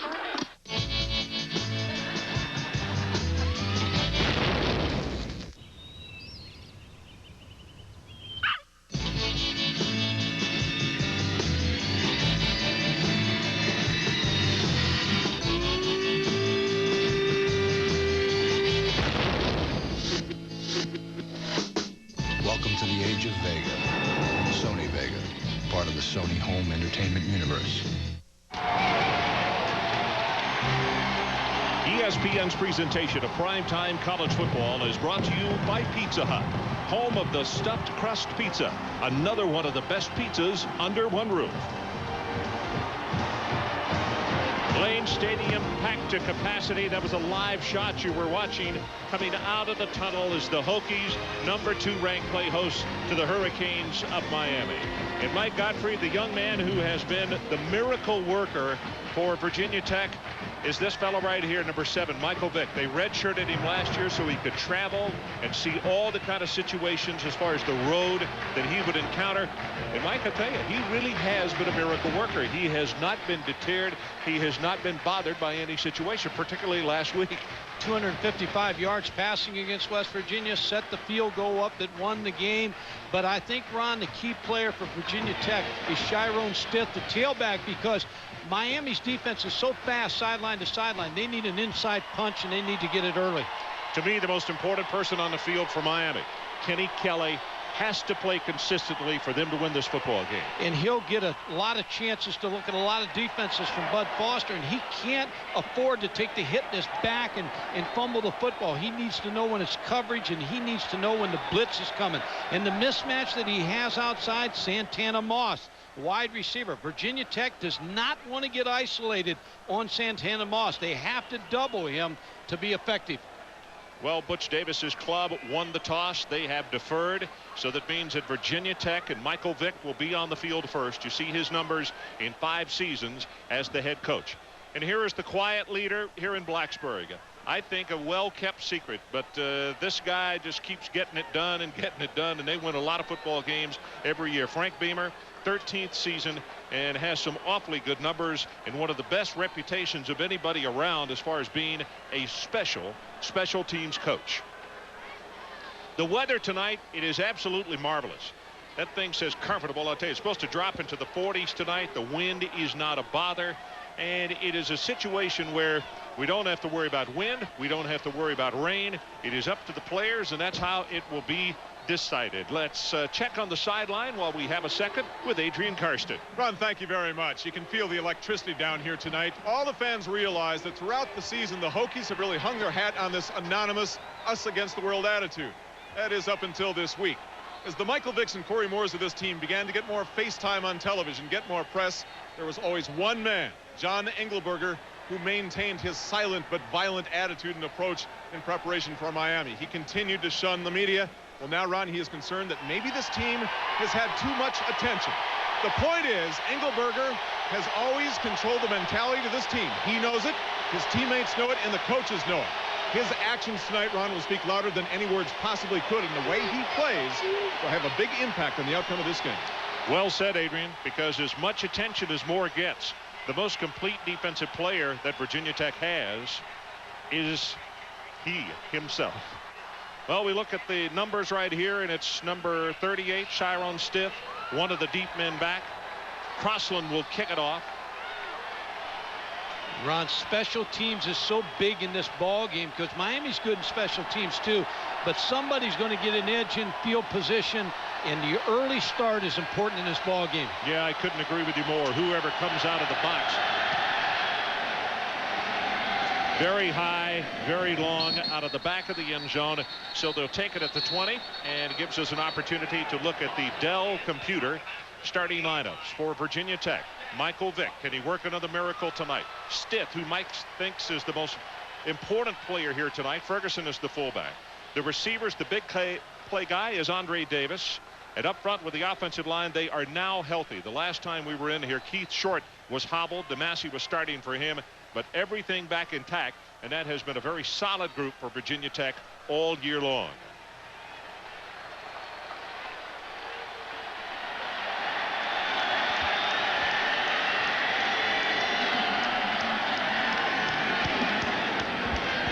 Nope, they're going to go with the run straight ahead, and it's Stith who will take it for one very tough yard. And let's look at the starters defensively for the Miami Hurricane. That front four is very active and very tough, but keep an eye on number 92 from Sulphur Springs, Texas, Damian Lewis. He is outstanding.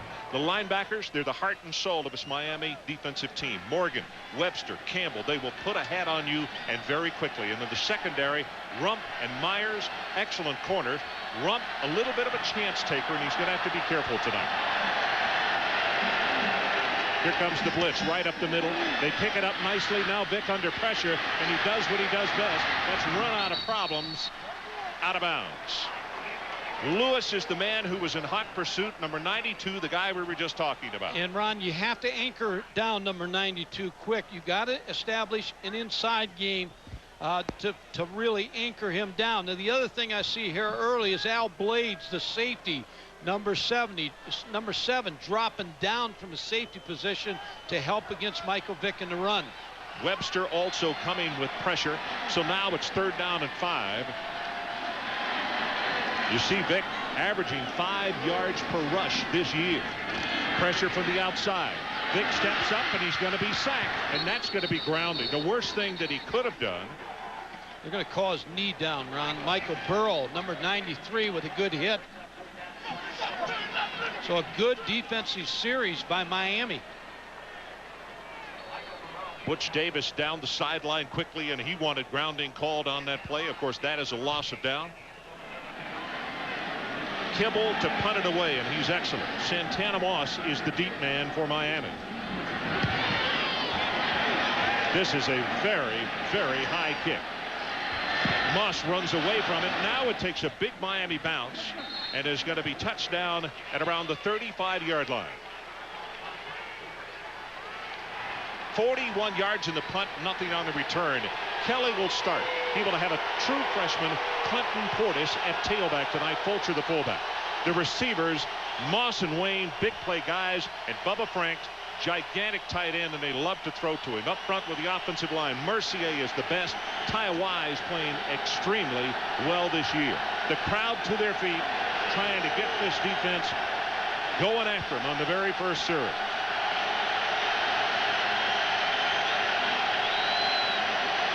Fakes it to Portis, and he's going to go on top on 1st down. got his man. Flag is down, and it's Reggie Wayne all the way down to the 13-yard line. Nick Sorensen pushed off on Reggie Wayne. A good play call by Larry Coker to start the ball game on the road. Hits the deep pass. Good play action fake. And Reggie Wayne with a good route. Reggie Wayne is the guy who killed him last year with 2 touchdowns, had over 100 yards. Pass interference against the defense. That penalty is declined. First down. Folks, the air has gone out of the stadium here. These people are sitting in stunned amazement as that play went for 52 yards on first down by Miami. There's the push by number 14, Nick Sorensen. Reggie Wayne still makes the catch. They get the ball at the 8. 13.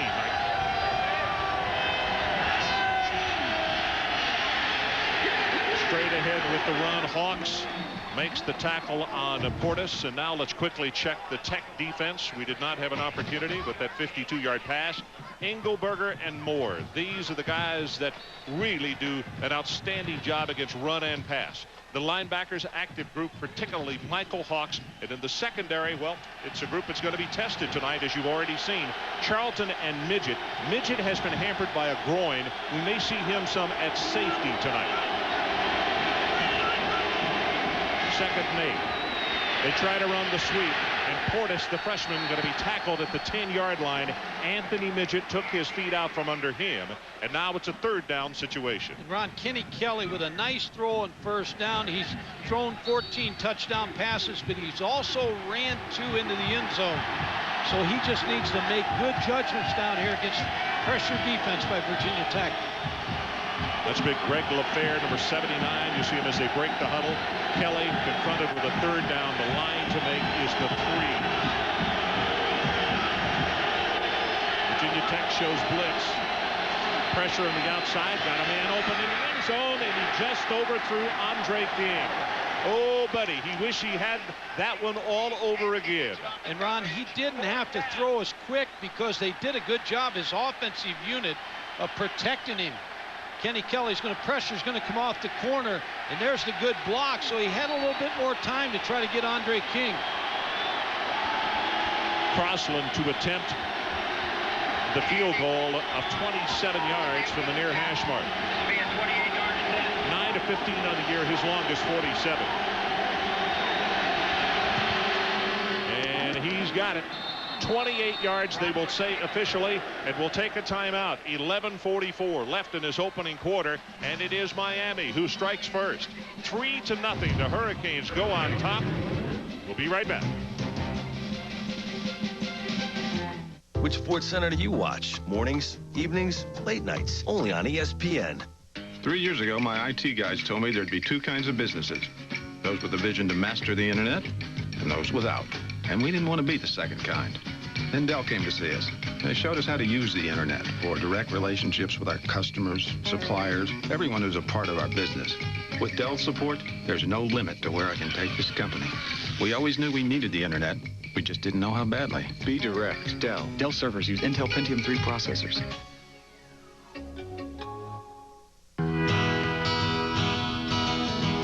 They have substance, integrity. They're the individual pieces that contribute to a greater good, making lives less worrisome, futures more secure. They are the agents of New York life. Their humanity is the stone with which this company was built. They are why New York Life is the company you keep. With an 83-year truck heritage behind us, we decided to try something a little different.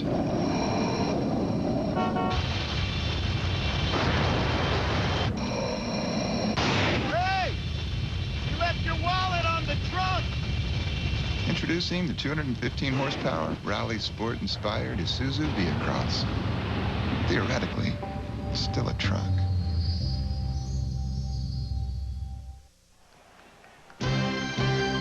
ESPN's presentation of primetime college football is brought to you by Isuzu. We don't make cars because life is too big for cars. And by New York Life. Integrity, humanity, and strength are what make New York life the company you keep. Mike, an interesting number as they prepare to kick this off. Virginia Tech, you asked the question, how many times have they trailed this year? Well, there it is, for 1 minute and 15 seconds this season, and that was last week. Yeah, West Virginia got ahead of them, and of course Virginia Tech came back and won. So that's probably going to help Virginia Tech somewhere along the line in this ball game. They're behind now, need field position badly. Stith is the deep man again. Cross on the last one, kicked it out of the back of the end zone. Left footer. This one is going to be returnable, I believe. Yep, Stith yard deep in the end zone. And he will barely make it to the 15-yard line. Good coverage for the special teams. Ward downfield along with Popovich to make the stop. This will be the fastest team Virginia Tech plays all year, and the best team that they're going to come against.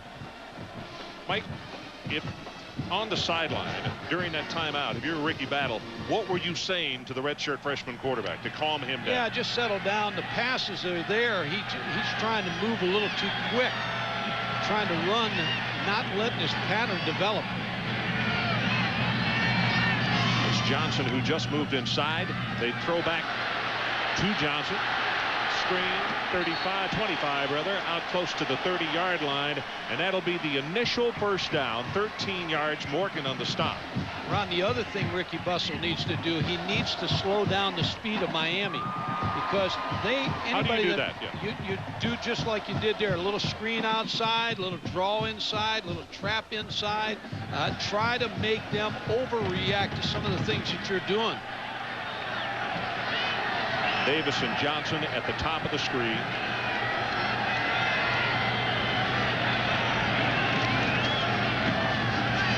Running play. I mean, there is virtually nothing there as the linebacker Webster along with Sweeney filling that hole very, very quickly.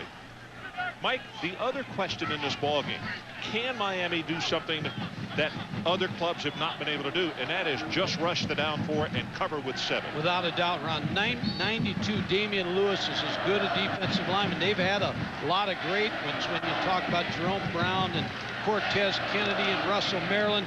Damian Lewis is in that same kind of mode. They're going to have to double team him. Second down and 9. Pressure on Vick, got it away, and the ball is dropped.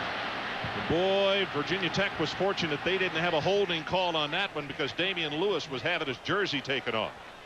They doubled him, Ron, and that's what they're going to have to do. Keith Short and Matt Lair, the left guard, they're going to have to make sure that they're responsible for him. You're going to see number 92 come up, and right there's the double on him.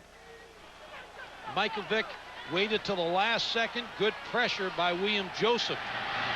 Burrow actually is the one who was having his jersey separated from his shoulder pads. Third down and 9.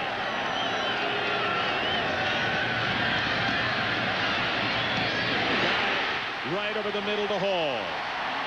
Across midfield, and a first down for the Hokies. And now, Ron, just exactly what you talked about. I think Michael Vick is now settled down a little bit, because the last couple plays he could have run out of there. He stays in the pocket, finds Ricky Hall over the middle right behind the linebackers. Al Blades makes a tackle, but Michael Vick just setting his feet, waiting for the pass pattern to open. Still haven't seen any option early in the ball game, and you know Michael Vick's going to run some option against Miami.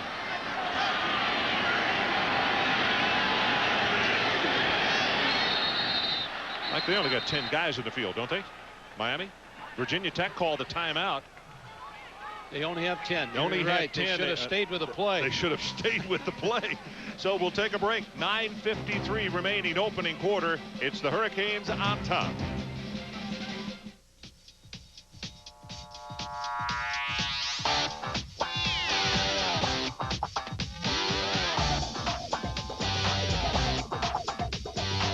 At Nokia, we've discovered that adjusting the color of your phone can be this easy with Express On color covers for the Nokia 5100 series wireless phone.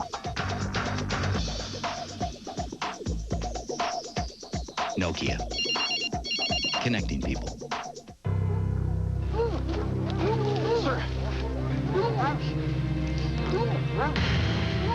close. Move out! What happens when a company that specializes in trucks unveils the most powerful SUV in its class? Introducing the new 205 horsepower, go anywhere, Isuzu Amigo. We gotta stop letting these things out for test drives. It moves! Coming this Thanksgiving. It is coming. It is coming! Only in theaters.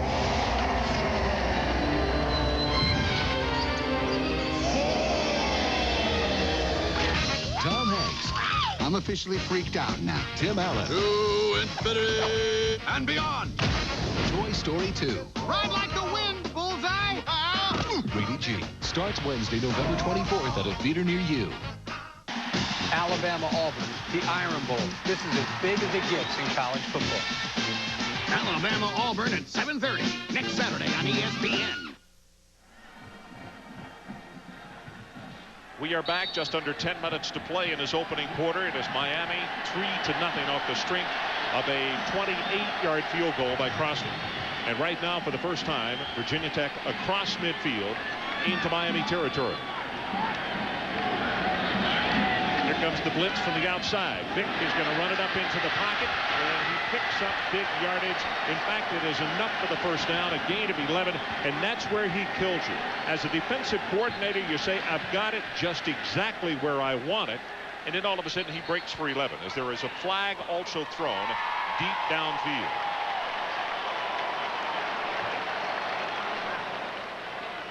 And I like what Virginia Tech is starting the game with Michael Vick. Personal foul called against Virginia Tech. Now, was it after the play was over? So will it be a first down and 15? Or did they take it back to the previous spot?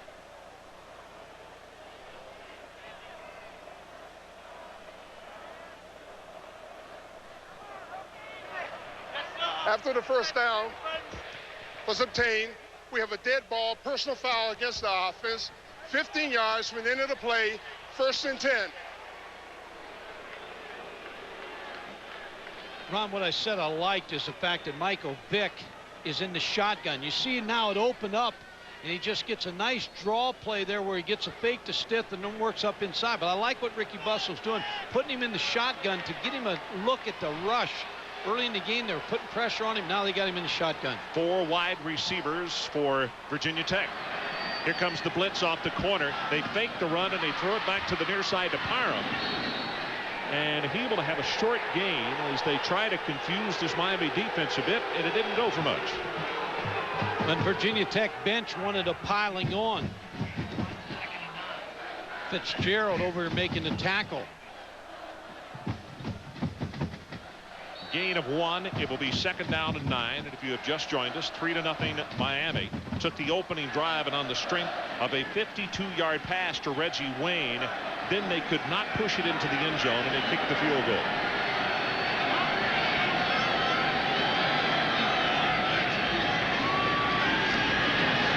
Pressure, throws it, and should have been intercepted by Webster.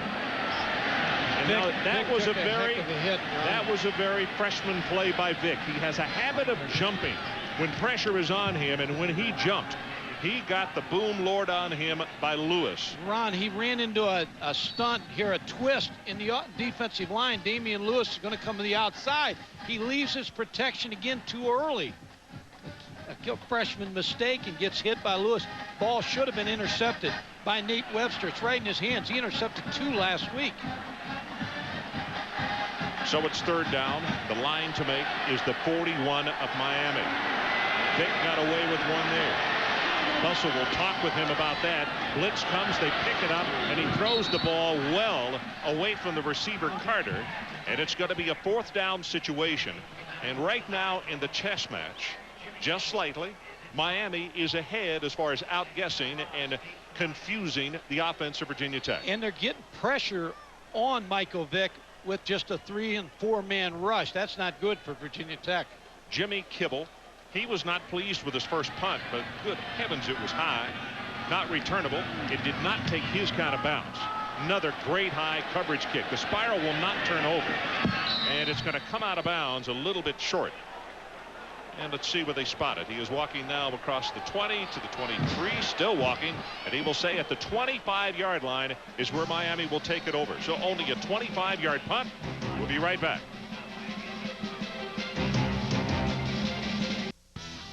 Playing this month on Direct Ticket, Rodeo Uncinched, Bulls and Broncs. From the world's biggest rodeo comes Rodeo Houston's Rodeo Uncinched. Only the best cowboys and the toughest bulls and broncs, the fastest barrel racers. Also the bull Bodacious, so dangerous, he's been retired for the safety of all cowboys. Exclusive Bodacious up close, along with the worst wrecks of this incredible spectacular.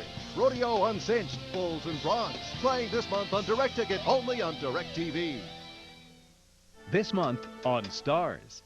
You have something they want, but I don't have anything. It's movies, new hit movies. I blew up the building. Why? Because you made a phone call. More new hit movies in prime time. Things are looking up, Birdie. Movies you'll see first on Stars, only on Stars. Don't miss these great movies on Stars. Thank you for tuning in. And remember, let go, give in.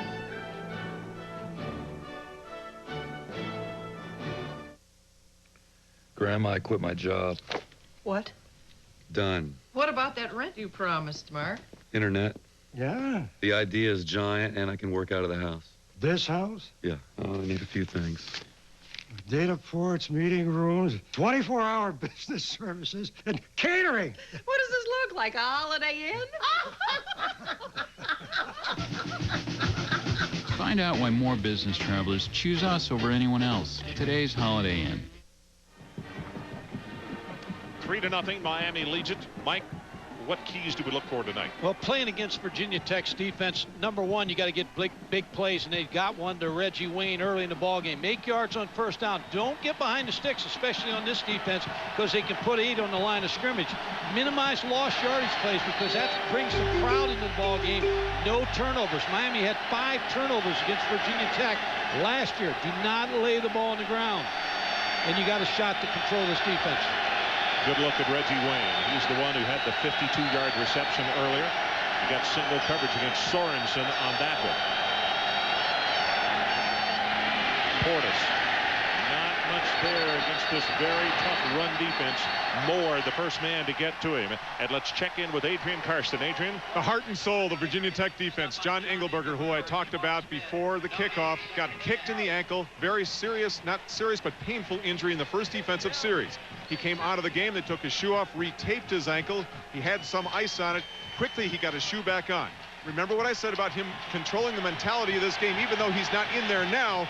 All of his teammates saw him get the shoe back on, jump right back up, and wants to get back into the game now. So on the other side of Moore is Cyrus, number 99 at defensive end for Virginia Tech. You see the double team on Moore. Pass right over the middle, and that's Franks. Big Daniel Bubba Franks. Call him Bubba because he couldn't say bottle when he was young, and then he got so big he said he's not a Daniel. Ron, he is such a good-looking tight end, probably the #1 rated tight end in the country. Just does a nice job of running a curl route. They take the back out of the backfield, and now Bubba Franks is going to just curl right in this area right here. Open. Kenny Kelly gets him the ball, and they get a first down. Ball is fumbled, picked up by Virginia Tech. That's Ike Charlton.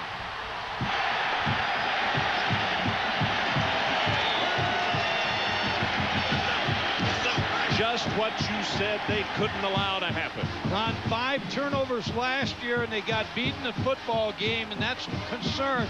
Anytime you play Virginia Tech, just a snap didn't come up. Ike Charlton, the ball gets all the way out to the outside. Ike Charlton recovers. Now, Michael Vick has to make him pay for the turnover. Snap never made complete connection. It got kicked in the middle of the line and just came bolting out of there. They're lucky that was not picked up and taken for a touchdown. Here's the option, and whoop, he may not run that many times more. Campbell is there to just ruin that option play by Michael Vick. Chris Campbell has just made a beeline. That's Ty Wise, the senior out of Pensacola, the offensive center. Yeah, the ball never got up, and it would look like it was kicked then to the outside where Charlton picked it up. But again, now Miami's defense trying to do what Virginia Tech's defense did after the long pass play to Reggie Wayne. Stop him, hold him to 3. Looking into the eyes of Nate Webster, the junior middle linebacker out of Miami. Pressure from the backside, and Vick, good heavens, that's Adrian Wilson who just takes him down. And Vick, the ball has been turned over, and Vick is just now getting up as Campbell makes the recovery. Ron, that was a play where he was going to come down the line, looked like it was going to be an option pass. The pass was covered. I was watching the wide receiver. He was double. Adrian Wilson came from the backside, obviously a blocking breakdown, and hits him in the back. There's the hit on the back. The ball comes down. Josh Redding got beat. Never came out on the backside. Wow, that's a good way to pick the back to turnover that you made. So 1 turnover apiece.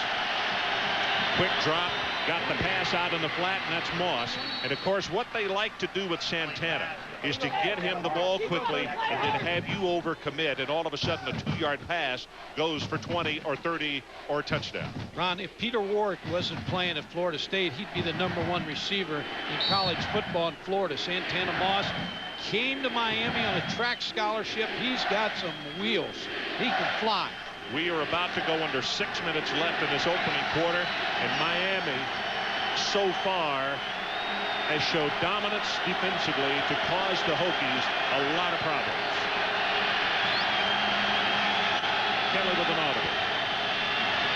Draw play, and they bounce it outside with Portis. Has 5, has 10, down the sideline, and he stepped out of bounds, and that's going to be, well, we'll wait and see. A flag is down, but you probably could see his head turn as the tackle was attempted to be made in the 14-yard run. And let's see if, in fact, a face mask is added on to this. That'll be the call. So Frank Beamer right now wants to slow down what's happening. And let's check in with Brian Kenny. Ron, Ben Leard grew up wanting to play between the hedges. The Auburn quarterback, back from a concussion, said he wouldn't miss it and making the most of it. Auburn leading Georgia 38-0, and they get Alabama next week.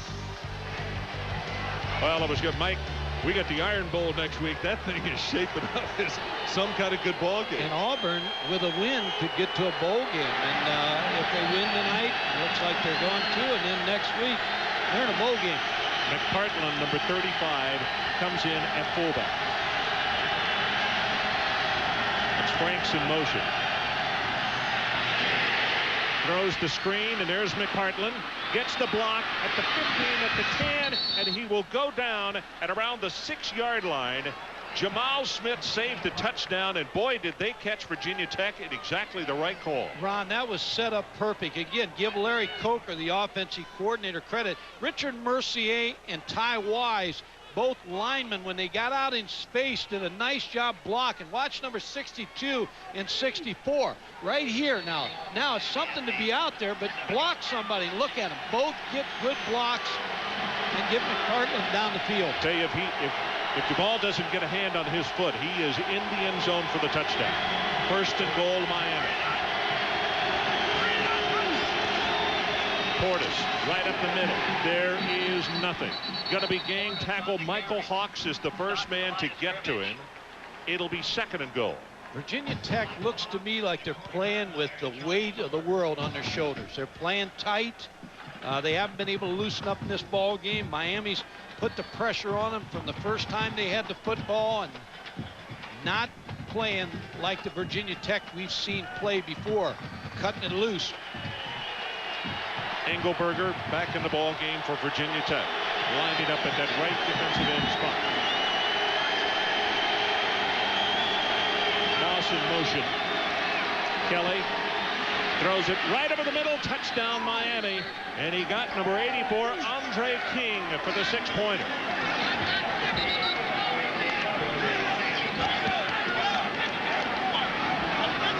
The thing that has been most impressive is Miami picking up whatever blitz Virginia Tech has thrown at them. That time McPartland did an outstanding job of the pickup block. Yeah, they kept the tight end in the backside. Andre King, who signed with Michigan, but never reported, then went into baseball, got the touchdown.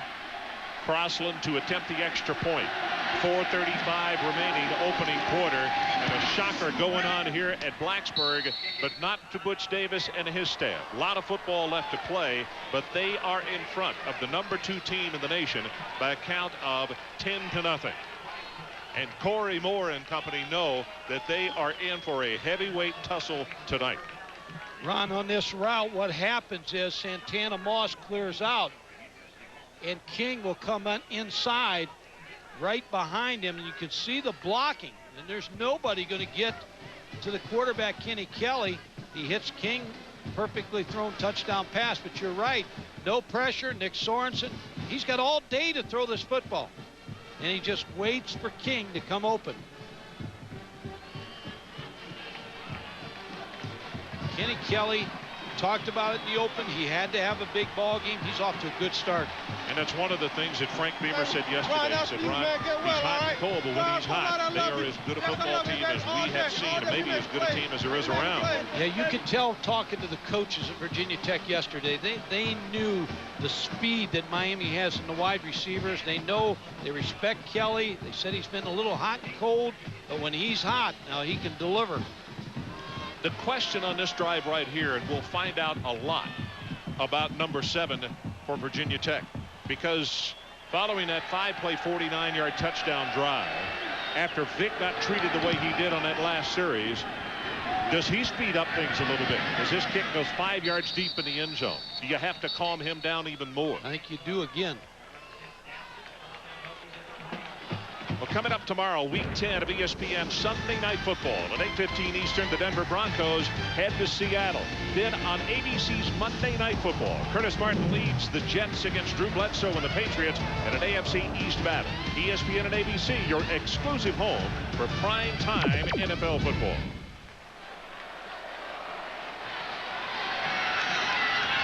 Stith, the tailback. He gets the football, tries to bounce it outside, and will be pushed out of bounds on the near sideline. You could see Campbell in pursuit, but it was Myers who came from the corner to finally shove him out of bounds after a gain of 5. And Frank Beamer again is there. He wants the penalty called on hitting out of bounds. Stith, he's got to have a good ball game around. And Miami's done what you want to do when you come into a place like this, Virginia Tech. They have quieted the crowd here early in this ball game. Quieted them and stunned them. There's what Frank Beamer wanted. He wanted the 15-yard penalty for a late hit. See the safety coming up. Pressure again on Vick, and he is going to be tackled as he crosses the line of scrimmage. It's Dan Morgan, and I talked about in the starting lineup the heart and soul of this Miami defense. These 3 linebackers all will come after you pell-mell. Got a lot of speed. Dan Morgan's missed a lot of time in games because of hamstring injuries and other injuries. He's got a cast on his index finger tonight, but he's just a tough linebacker that makes a lot of plays for the Hurricanes. 3rd down and 5. 1 of 3 on the 3rd down conversion for the Hokies tonight. Vick, beautifully thrown and beautifully caught by Parham, and that time the freshman showed you that when he has time and squares his shoulders, boy, he throws wonderful. And Ron, Virginia Tech's been good on 3rd downs. They lead the Big East. Terrell Parham was open. Leonard Myers made a play for the ball. Michael Vick delivers right on the money. Here's the route. Here's the break. Now Myers is going to make a play. Misses the tackle. Parham loses his balance. 1st down, Virginia Tech at their own 45. Stith. Good heavens, tries to hurdle, gets turned to flip in midair, and you could see 96 Wilson. Also Webster is there. They can't block number 92 though. That's where it all starts. They've got to double him. Damian Lewis, they can't get any movement on Damian Lewis right now. That's why there's nothing in the inside in the running game. And against this Miami defense, the way they're playing, 2nd and long is the wrong position to be in.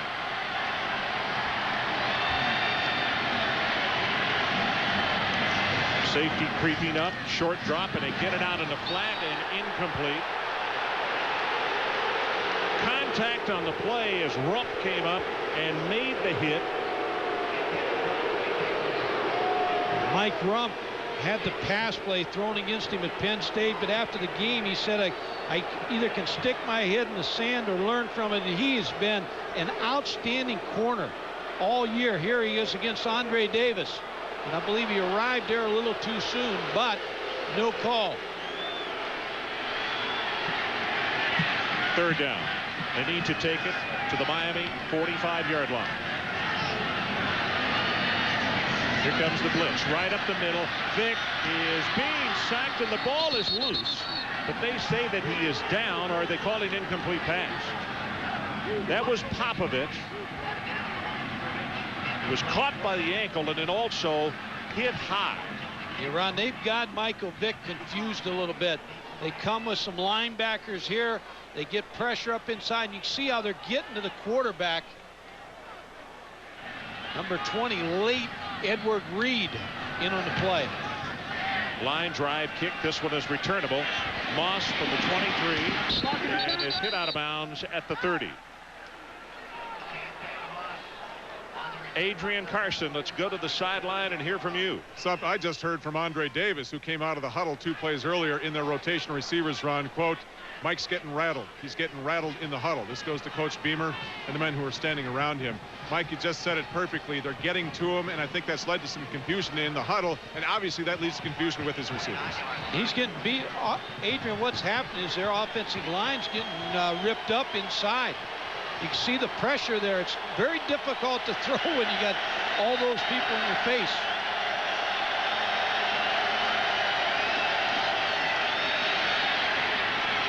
Portis puts it on the ground, picked up by Charlton.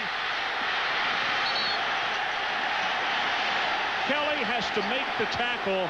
Now here come flags from all over the place on the other side of the field, and Kelly has injured himself making the tackle. And Ron, I think that's going to be on Miami, so you may add some more yards to this because of frustration, but that's their second turnover.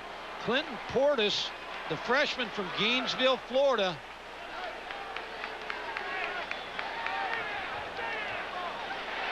Yeah, you're going to tack on a few yards here with this play.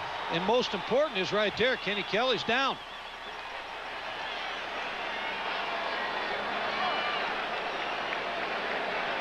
Can't turn the football over against any ball club, but you can't turn it over against this team because they play so reckless on defense. There's the knock the ball out. I believe it was David Pugh, number 71, backup defensive tackle. If I had to guess, I would say Kelly knocked that shoulder that down. Ball, personal foul against the defense.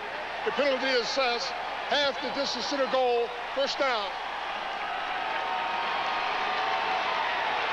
Yeah, his shoulder looks like his right shoulder.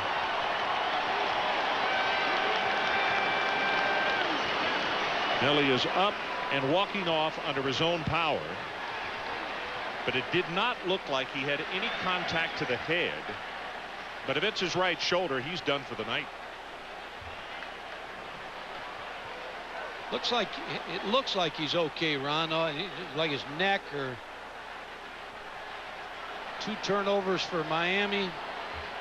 Now Virginia Tech, and again the young freshman Michael Vick. Got to get some help from his offensive Ken Dorsey, a freshman out of Orinda, California. Watched him practice Wednesday. He throws the ball very well, but this is not a game for a freshman.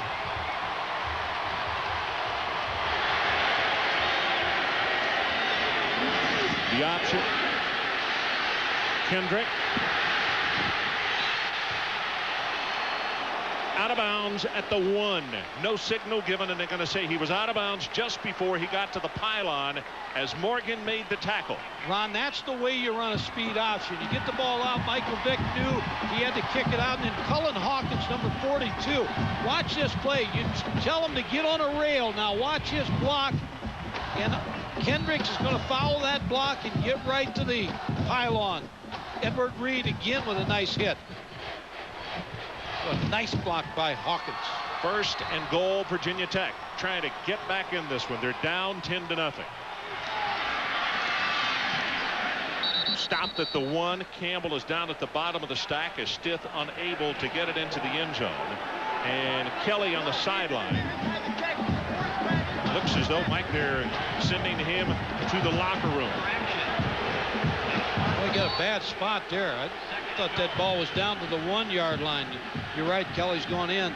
Well, that is not good news for Butch Davis and his staff.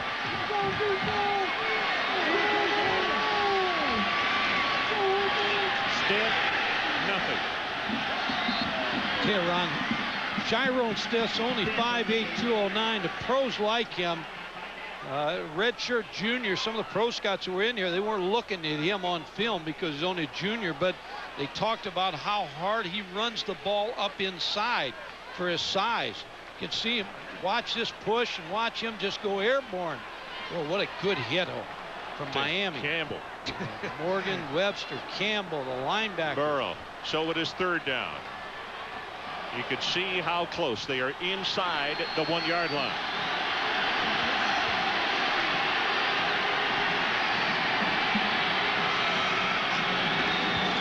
Here's the option. Not going to have it. I mean, Sweeney is the guy who reached across and drug him down. Do you kick it or do you go? Ron, I'd go for this, and I'll tell you why. Now here comes a late flag, Mike. I'll tell you why I'd go for it if depending on this penalty, because they got to bring in Dorsey. So I wouldn't mind giving him the ball on the 1-yard line if I don't score the touchdown. Well, if this is against Miami, obviously, it would be a 1st down. If it is against Virginia Tech, and you can see the signal right there that Keith Short. Dead ball, personal foul, gets the defense. Penalty is half the distance of goal, automatic 1st and goal. Ron, on this play, put an asterisk by that penalty, but quarterback sneak or get the ball to the fullback. Do not take the ball off the line here too deep. You're on the inch line. You ought to be able to quarterback sneak it in here. Or get the fullback, Hawkins or Ferguson. 1st and goal.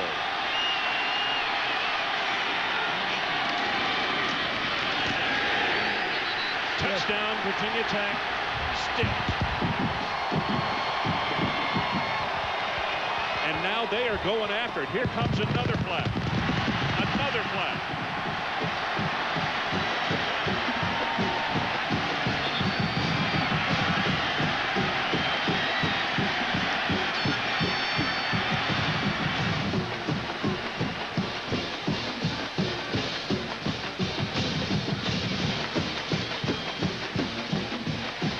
Dead ball, personal foul, offense, personal foul, defense, and offset, play to try. I think these officials now will look for the next personal foul. Somebody's going to get ejected out of this football game. Stith gets in the end zone. Badly needed touchdown by Virginia Tech to stay in this ball game. Graham tries to make it a 3-point game. Got the winner against West Virginia last week. He knocks it home, and with 17 seconds remaining in this opening quarter, our new score, Miami 10 and Virginia Tech 7.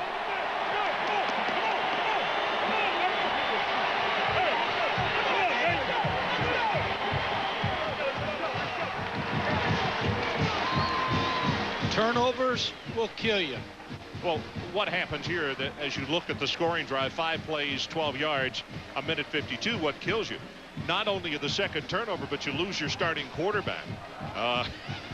And then you get the penalty down there on it, which would have been a 4th and 1 yard line, 4th and 1 on the 1 yard line. Adrian Karsten, let's check with you. What do you have? Sophomore quarterback Kenny Kelly for Miami is now in the locker room. I'd give you more than I have right now, Ron, but the door is locked. Here's the situation. Severely bruised right shoulder. They tried to take a look at both of his hands, find out if he could make any grip. Of course, he could with his left, but not with his right hand. As you both know, that is his throwing hand. No x-rays from what I am told. No possibility of dislocation, although he's in the locker room right now. I'll have more as soon as I find out. Okay, Adrian. Well, Kelly, you could see that he bore the full brunt of the blow on his shoulder, that right throwing shoulder. So Dorsey is going to get a look in this ball game. What do we got here? 4 of 12, 44 yards. 1 touchdown. 1 touchdown. And Ron, what's going to happen now? Bud Foster is going to start creeping around there with 8 and 9 guys now and try to pressure Dorsey and stop the running game. From the 2, Moser.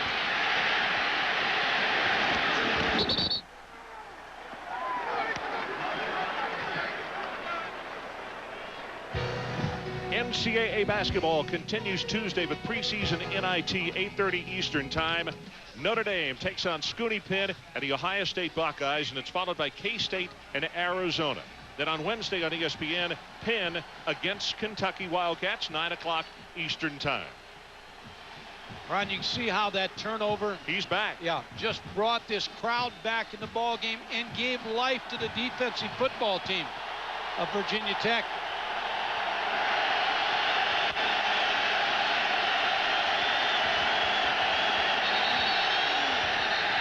Bubba Franks moves out of his stance. And they feed off of the turnovers. They feed off them on defense. All-star offense, 5-yard penalty, remains first down.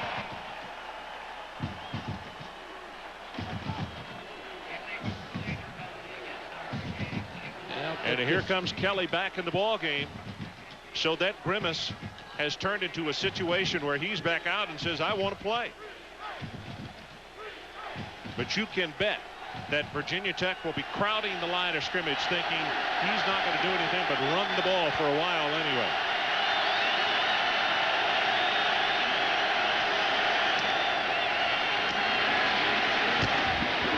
Portis, 8 tough yards. That'll be the last play of the first quarter as Charlton knocks him out of bounds.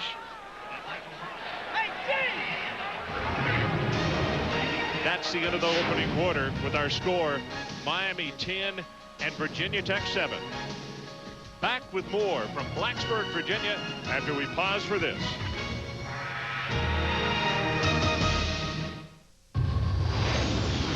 With an 83-year truck heritage behind us, we decided to try something a little different.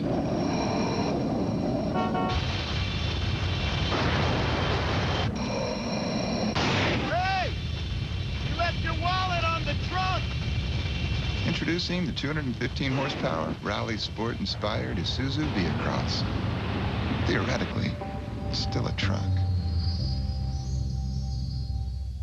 Let's see some D. D. D.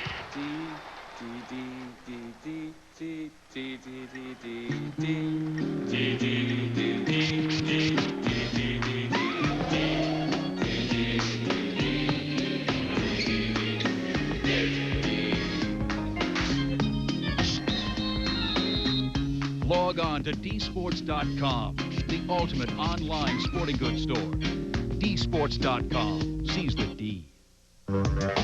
I will not forget that I have long-term responsibilities. I won't let panic triumph over reason. I'll stay the course when everyone else says the sky is falling. The stock market moves up and down, sometimes dramatically. In my 30-year career, the stock market's gone up over 10-fold. But in that same time period, it's had 14 drops of 10% or more. Stay the course. That's what I've always done. For more information on Fidelity funds with a history of solid performance, visit fidelity.com. At BASF, we don't make the sunscreen. We make it stronger. We don't make the tennis shoes. We make them grip better. We don't make the jacket. We make it brighter. We don't make the carpet. We make it tougher. At BASF, we don't make a lot of the products you buy. We make a lot of the products you buy better. BASF.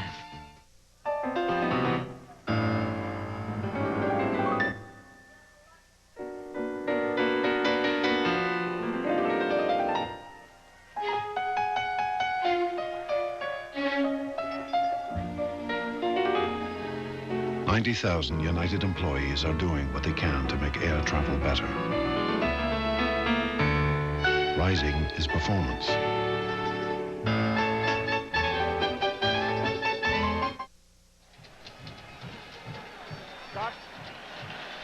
Welcome back to Blacksburg. Floyd Kelly, father of Kenny Kelly, very concerned viewer of this game tonight, and rightfully so, as his son went out with the shoulder injury and has insisted that he come back in. Adrian's going to the sideline to check and see what miracle thing they did for him. 2nd and 7, draw play, and Portis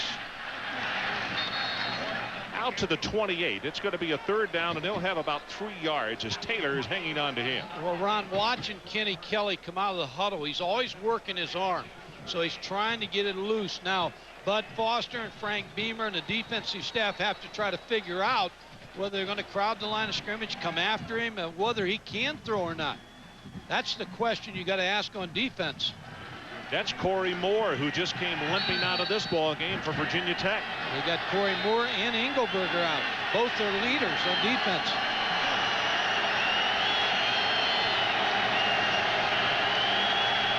Wise out over the football. 3rd down, short drop, and he zings this pass. Santana Moss will have the 1st down as he is pushed out of bounds just shy of the 40 by Whitaker, but it's good for 10 yards.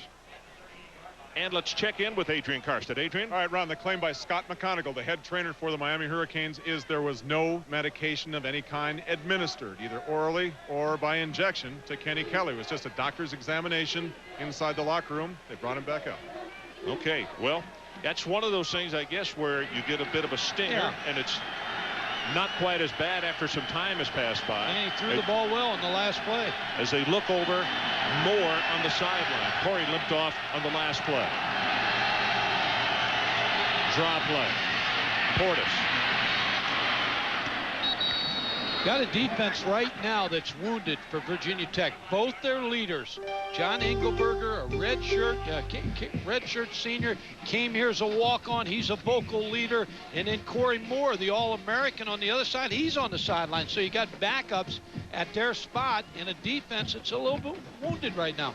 You're right. When you talk about the 2 guys that this defense feeds off of as the spiritual and physical leaders, it's those 2 guys, Engelberger and Moore.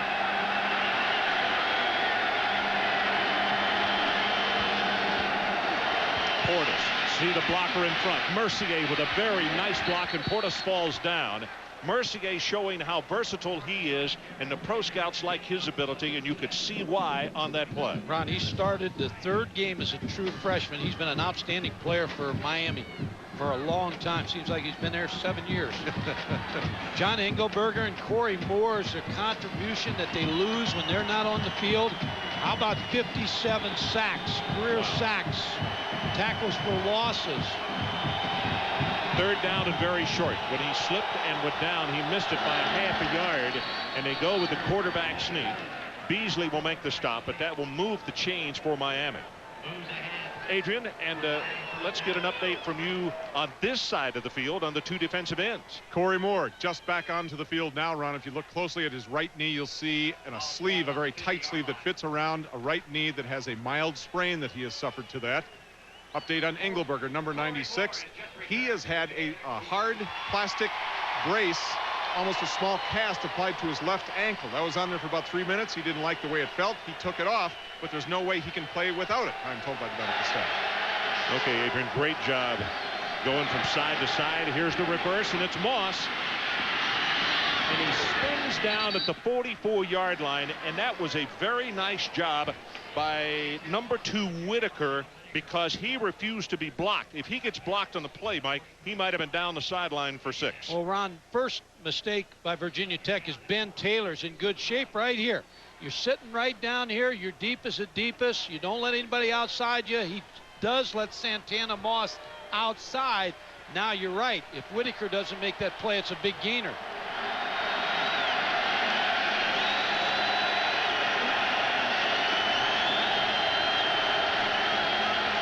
See the backers creeping up. They go with the running play to Portis again. And Portis bumped out of bounds after a short gain. They're not going to have the 1st down. And Mike, after the fumble by Portis, he seems to be more tentative and really protecting that football. Yeah, he is protecting it again. A freshman football player out of Gainesville that everybody recruited as a defensive back. Miami said they'd give him a chance to be a running back. Rushed for first freshman to rush for 3 100-yard games. I think Butch Davis wanted to redshirt him until Davenport went down in that first game, and then also the injury to Jackson. Portis has got 45 yards and 11 attempts tonight. Pressure on Kelly, and there's more. First time that they have gotten to Kelly tonight.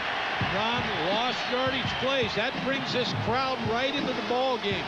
Corey Moore again, sacks, lost yardage plays. He stays. He does not get faked out by Kelly rolling out on a naked play. Capshaw to punt. They have told us they might alternate the punters tonight. Let's see if Virginia Tech tries to come after him. Wobbly spiral, and here's a flag, and it's going to be roughing the kicker on Virginia Tech. Ricky Hall on the return. Let's see if it's running into or roughing. Yeah, it's 14 yards to go for a first down.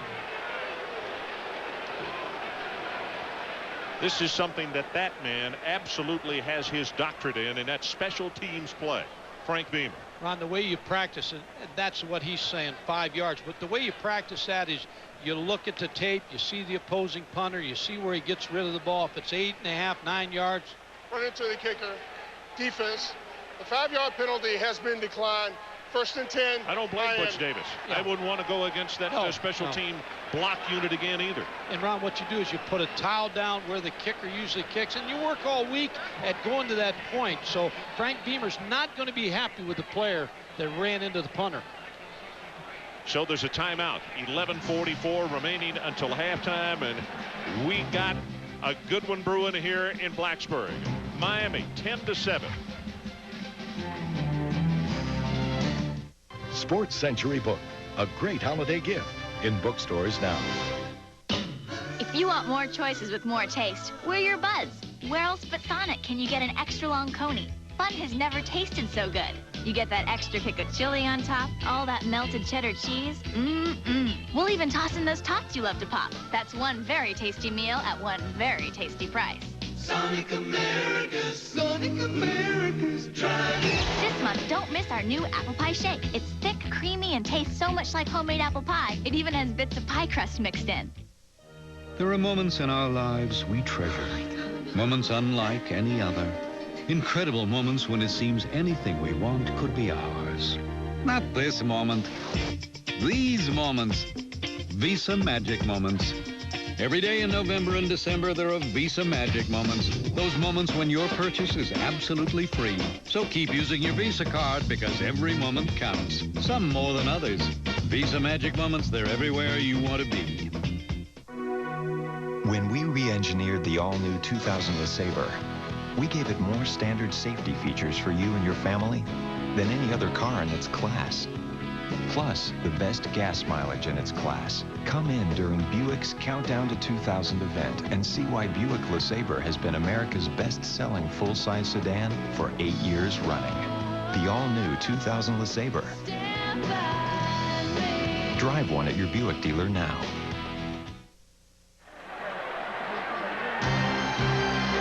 ESPN's presentation of primetime college football is brought to you by Buick and your local Buick dealers. Isn't it time for a real car? And by Visa. It's everywhere you want to be. Welcome back. We have missed a lot for you while we were in break because Butch Davis tried to get that call changed. The decision had been made by one of his players, and the officials started to make the change, and then they said, nope. Frank Beamer said, wait a minute, you can't make the change. The decision has been made. So they left it at the 31-yard line. Coach Davis is not real happy right now. Kendrick going to be hit behind the line of scrimmage, and Campbell. And how many times tonight, Webster, Campbell, Morgan, those three linebackers are just everywhere. Ron, good linebackers. And I want to go back to that call again. Butch Davis wanted another chance to punt the football because didn't like the punt that he had. It was not a very far punt. Ends up on about the 30-yard line, so he felt like he wanted another chance at the punt, and they moved the ball, and then Frank Beamer yelled at him, and so they took it back to the 30-yard line, did not allow the next punt. Second down and 15. Here comes the pressure on Vick. Runs away from the pressure. at the 30. What a great move, and finally pushed out of bounds. Webster will drag him down at the 35-yard line. You talk about speed. Leonard Myers, number 22, who's got good speed himself, as Michael Vick is not getting up. But he underestimated Michael Vick's speed, and he got outside of him.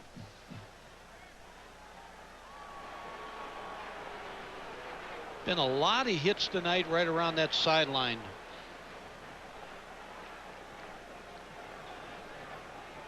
Number 22, Leonard Myers, is going to come up. Here he comes up now. He's got him eyed up now, and now he misjudges the speed, and he gets outside of him. There's the hit by Nate Webster, number 52. And you talk about the franchise now.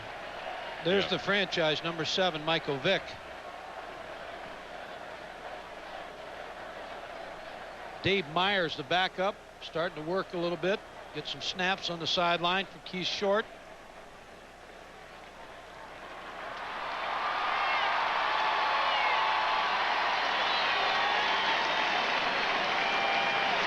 Well, as you can see, Vick appears to be okay. The numbers on Meyer: 23 of 40, 3 interceptions, 267 yards, 1 touchdown, and his longest pass play, 41 yards. Now, Ron, usually I say bring a quarterback in and give him a chance, but this is the 3rd and 6 that you need to pick up. So he may come out throwing this football, throwing it or a draw. Try to take advantage of Miami's fast charging defensive linemen. I would imagine if you had some kind of unit on Meyer's chest right now, I imagine his heart rate is rather rapid. Zings it over the middle, incomplete. Here come flags from everywhere. Edward Reed, the free safety, is going to get called. And he didn't even have to hit him. No. The ball was 3 yards over his head.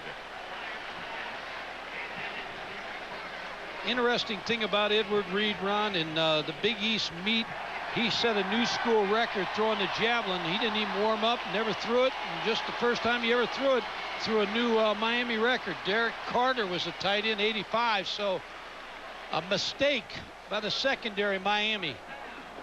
No, it was not quite as high over his head as I had thought in looking at that replay, as Vick is back in the ball game, and with the penalty, a first down to the 50-yard line.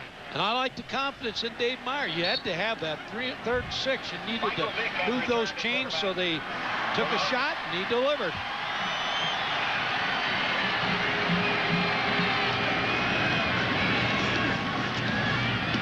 Kendrick, nothing. And again, one of the linebackers, 52, Webster, also Burrow. Adrian Karsten, let's check with you again. Offensive coordinator Ricky Bussell had some instructions for Vick this week after the game up in Morgantown last week. As Vick goes to the sidelines, he loves to hug the sideline even when he's about 2 yards away from being out of bounds, but he was beginning to slow down. So Coach Bussell said, Mike, turn it upfield, hit the gas. That's when you need to do it, because 1 of 2 things is going to happen. Either we'll get 2 to 3 more yards, or we'll take the chance of getting the late hit. Well, we got the late hit on the other side, but you also risk the injury. Well, actually, he was making the tackle in the field of play, Adrian, so it was not late. Kendrick plus yardage, but they still will not be back to the original sticks as Lewis and Webster combine on the stop. Ron, I'll tell you who's been absent here in the 2nd quarter, Shyrone Stith. We've seen a lot of Kendrick in this ball game. Stith just came back into the lineup, Mike. All right, on cue. Virginia Tech not having a lot of success running the football. Mike, they don't have 100 yards yet. They have 56 passing, 27 rushing for 83 total. Ron, they got Andre Davis against Mike Rump. Vick, all the time in the world, and whoa, he almost got it picked off as Johnson, the intended receiver, and Myers was the closest guy to it. The pattern just didn't look good. Either side. Jimmy Kibble, the senior out of Manassas, Virginia, back to punt. Santana Moss can make you pay back there as a punt returner.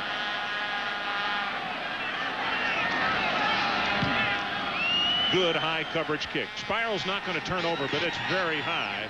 And a fair catch is called for at the 15 by Moss. 36 yards on the kick, and we'll take a break with 9:20 remaining first half. Miami by 3.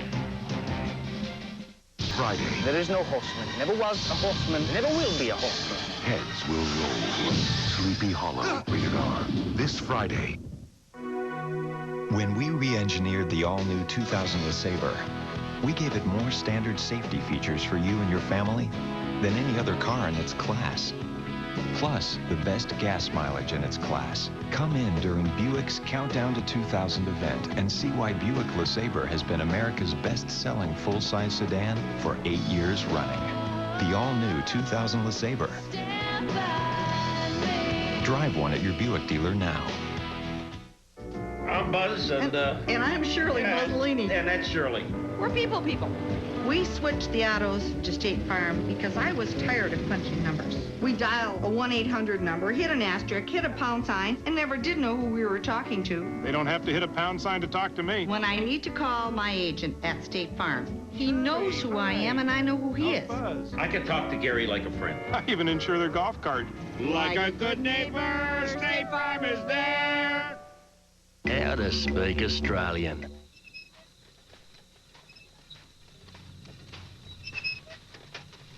Designated driver. Beer. Foster's. Australian for beer. The Mississippi State defense going up against the diversified Arkansas offense. Who will be standing last? Mississippi State, Arkansas at 9. Next Saturday on ESPN2. Ron Franklin, Mike Gottfried, Adrian Karsten. Good to have you back with us tonight. Blacksburg, Virginia. 10-7. Miami trying to upset the #2 team in the nation. This is the worst field position for Miami to start from tonight on the 15th. Kelly. I don't believe it. He's going to take it all the way out to the 30-yard line. Austin will make the stop after a scramble of 16 yards. Well, they had a shot at him, Ron, and you credit Kenny Kelly for getting out of that mess. More, I thought, had him. Yeah, they could have been back on the 3-yard line, 2nd and long. Instead, he makes a first down out of this. Kenny Kelly back, and you see the pressure. See, Moore had him right there. Yeah, then now he just makes some good moves to get down to about the 31-yard line. So that was an individual play by Kenny Kelly with great field position coming out of that play. Portis, nothing there. Nice defensive work by Jamal Schmidt, one of the linebackers. Ron, these officials got to jump on this game right now. And let's check on the sideline with Adrian Karsten. Adrian? And Mike, to that end, the referee, John Smith, has warned both benches. One more personal foul, someone will be ejected. They just don't want to let this game get out of hand. Secondly, John Salmon, the line judge, has really, well, actually, put it this way, Butch Davis has really had his ear, and Smith, the referee, told Salmon, the line judge, if Davis has anything more to say or talk about, you send me over. I don't want you distracted anymore. 2nd down and 11. Kelly going long, got his man, it's overthrown, and it looked as though on the play that Midget may have re-pulled that groin muscle as he is down on one knee at the 25-yard line. And boy, that could be huge if they cannot have his services. Yeah, they Mike. can't lose him, Ron. And on this play, Ron, watch this. First of all, it's a one-receiver route up at the top. Fullback out. That's the respect you have for the blitzing defense of Virginia Tech. And Anthony Midget did look like he pulled up lame. He's going to come out of the ball game. Going to come out. Larry Austin, number 24. He's back in, Ron. Midget's back in at the corner spot. Okay. Larry Austin is over on the near sideline. And a timeout has been taken, so we'll take it with him. 7:55 left until halftime.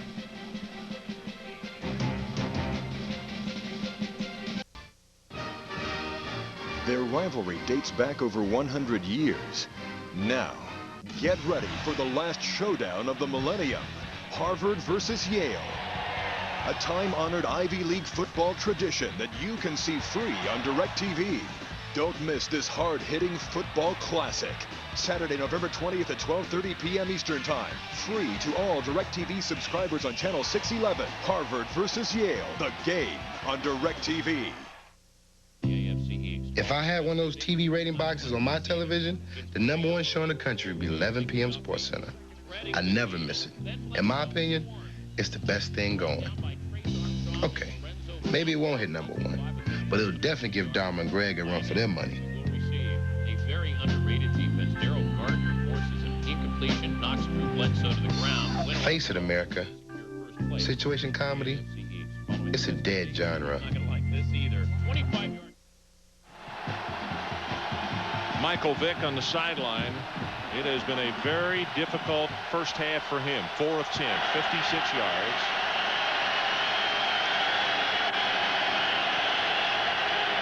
Third down Miami. Line to make is out at the 41. Kelly from the shotgun. They leave a man unattended. Gets the pass, and it's intercepted. He threw it directly to Midget.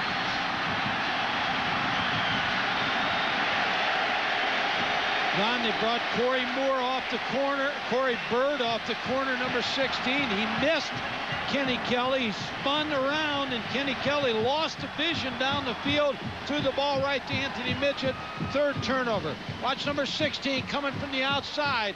Corey Bird, unblocked, spins him around. I think he loses his receiver, throws the ball. Anthony Midget sitting right in front of Andre King for the interception. And you could see, Mike, how far King was behind Midget if he just lofts it to him. Stith hit at the line of scrimmage. He'll be knocked down for nothing. Blades out of the secondary. And also number 94, Joseph, combining in the stop. When I was down there Wednesday and watching Larry Coker and Butch Davis work with the offense, and they kept preaching no turnovers. We had 5 turnovers last year. We got to cut them. We can't have 5 turnovers. They had 3 in the first half. Still fortunate to have a 3-point lead. No question about that. This defense has really done some job. Option play to Stith. Has 5, has 10, and he's off. Stith will score from 41.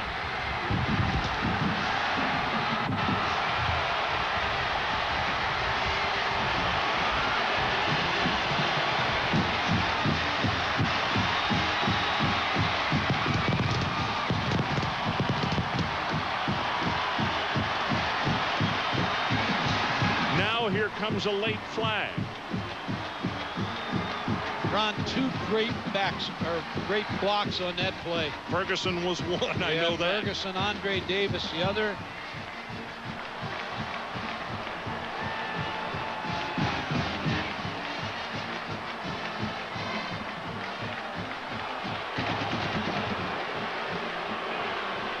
Well, this is a personal foul against Virginia Tech as you look at the play. There's Ferguson's block.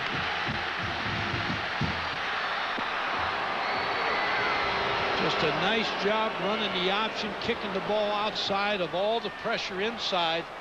Andre Davis with a nice crackback block on Nate Webster, number 52. Stith in the end zone to take the lead. And now again, turnover, you make them pay. And again, the turnovers have really been costly to Miami. Well, so you put an asterisk by that one as he turned it over. 15-yard penalty. Now, the official said the next personal foul person was gone. Well, home team's not missing anybody. We'll have to have Adrian check that. Extra point is good. Commercial coming with 7:08 left until halftime, and the 2 ranked Hokies on top. Got him. Yeah, if I could only see. I've got the perfect thing. The Bosch Micro Edge XL has a revolutionary dual rubber wiping element. Move to the left a little. It's the best cleaning, longest lasting blade we've ever made. Bosch Micro Edge XL, the most advanced wiper system ever. Beautiful. But I think we lost the headlight.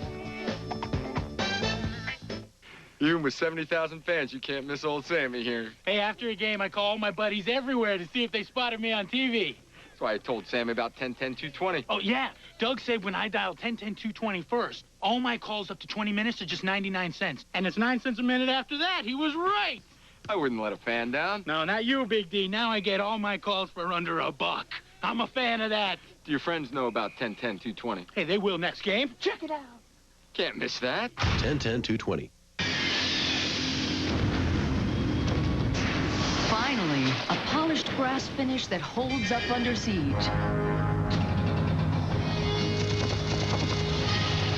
Brilliance for the kitchen. From Delta, it's guaranteed to shine for life. Delta, the faucet. Dream big. Win big. Enter to win the ultimate kitchen or bath makeover at www.deltafaucet.com/dreams.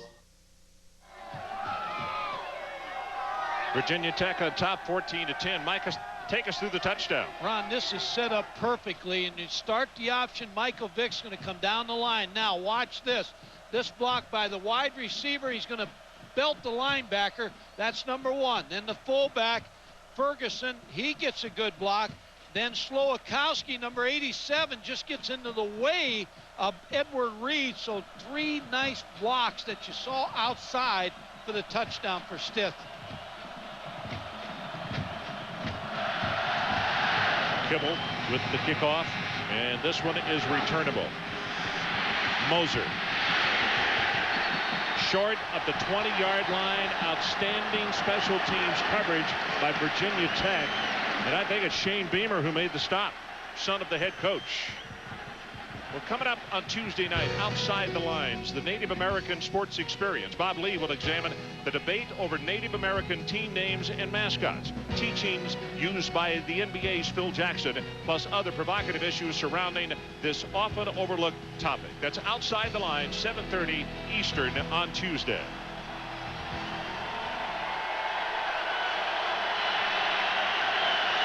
Three turnovers, Miami. And the last one cost him the lead. Portis, blockers in front. 5, 10, still behind Mercier. Fumbles the ball again. It is loose in the field of play, and it was out of bounds, and they will hold on to it as Ike Charlton knocked it away, and that is twice that Portis has fumbled in this first half. Yeah, Ike Charlton just stripped him from behind.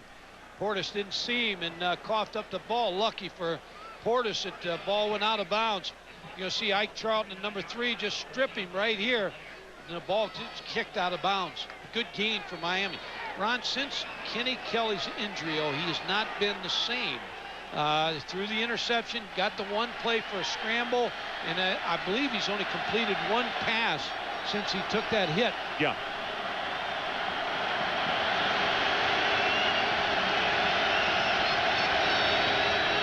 Portis, they give it right back to him. Nothing in the middle of that line. It's Corey Moore.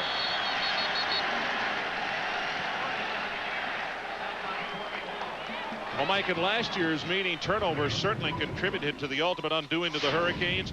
4 fumbles, 5 giveaways, all total, including 4 straight possessions to start the second half. All of that, and it still took an overtime for the Hokies to take out Miami. Ron, we talked about lost yardage plays, and that was just one there on first down. You got to get more than that on first down against this defense.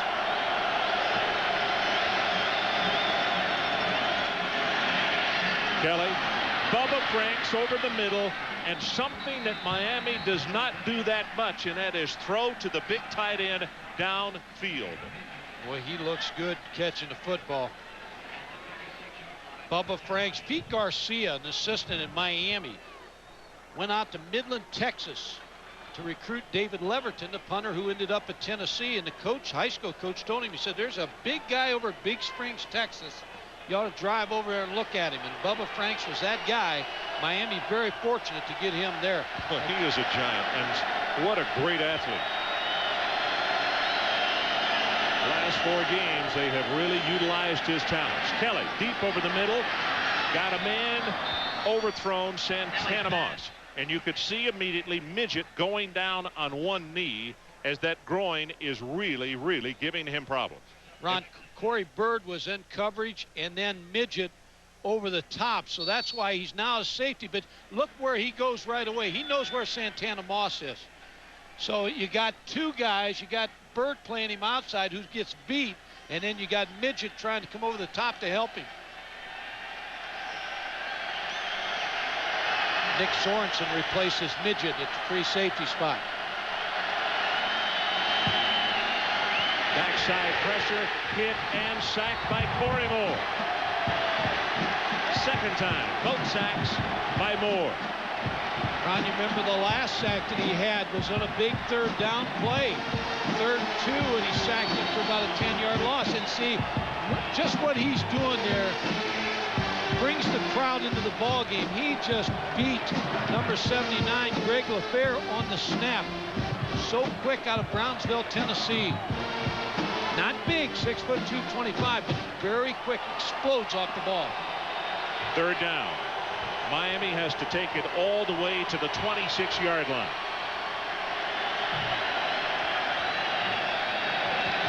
And a timeout taken by the Hurricanes, who will take it with them. 14-10, Hokies lead with just over 4.5 minutes remaining until intermission time.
(14-10) our score. 4 minutes and 31 seconds left until halftime.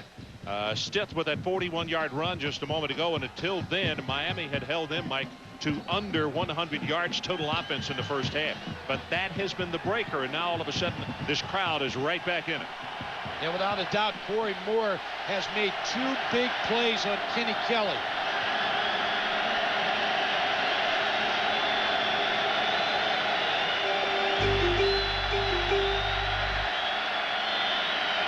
Right over the middle, and it's intercepted by Midget.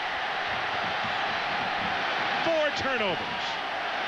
Ron, what happens in a ball game is you show the offense a blitz, and then the offense checks out to something, and you see it on tape, and you know where they're going to go with the ball. They tried to get the ball to Santana Moss. Now right here, nobody's on him. Look, all of a sudden, all that room. Kenny Kelly's going to throw the football. What happens? Anthony Midget steps up inside, picks the interception. He knew he was going to go there with the football.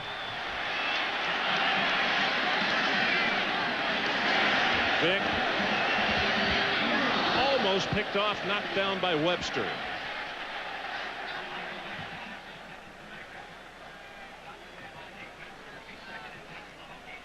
Kenny Kelly just got baited into that play. Anthony Midget sitting right there. Georgia trying to come back on Auburn. You know, got a long way to come back with. The conversation at halftime will have to be, we cannot waste a defensive effort like we have had tonight, because the defense has really, with the exception of the long play, has dominated Virginia Tech in this first half.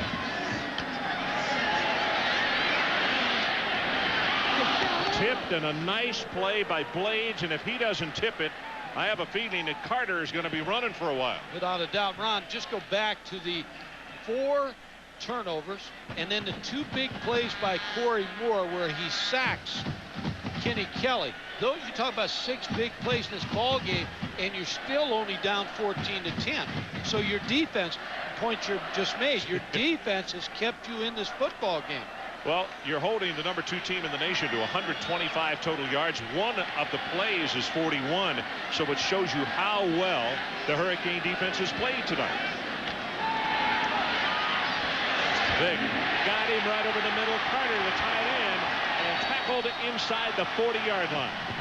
All of a sudden now, the offensive line has done a better job protecting Michael Vick. And I like the fact that they've got him in the shotgun. He gets a little bit better view. And we haven't seen Damian Lewis come up inside. Matter of fact, Damian Lewis looks to me a little bit tired right now.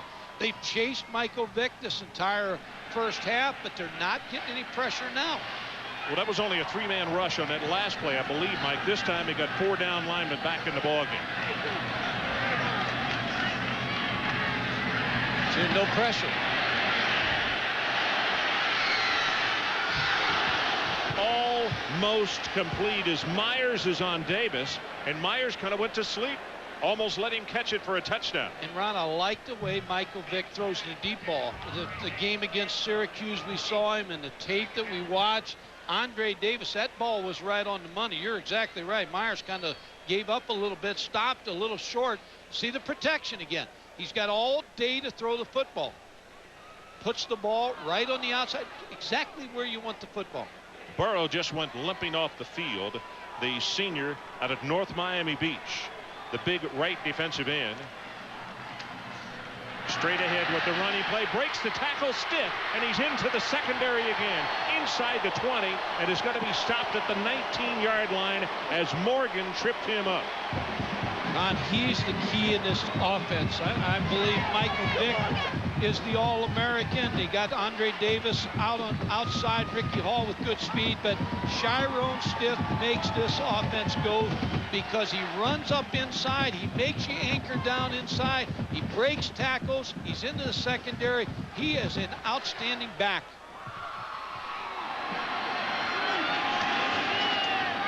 Here's the option, and the ball is pitched out and recovered by Miami.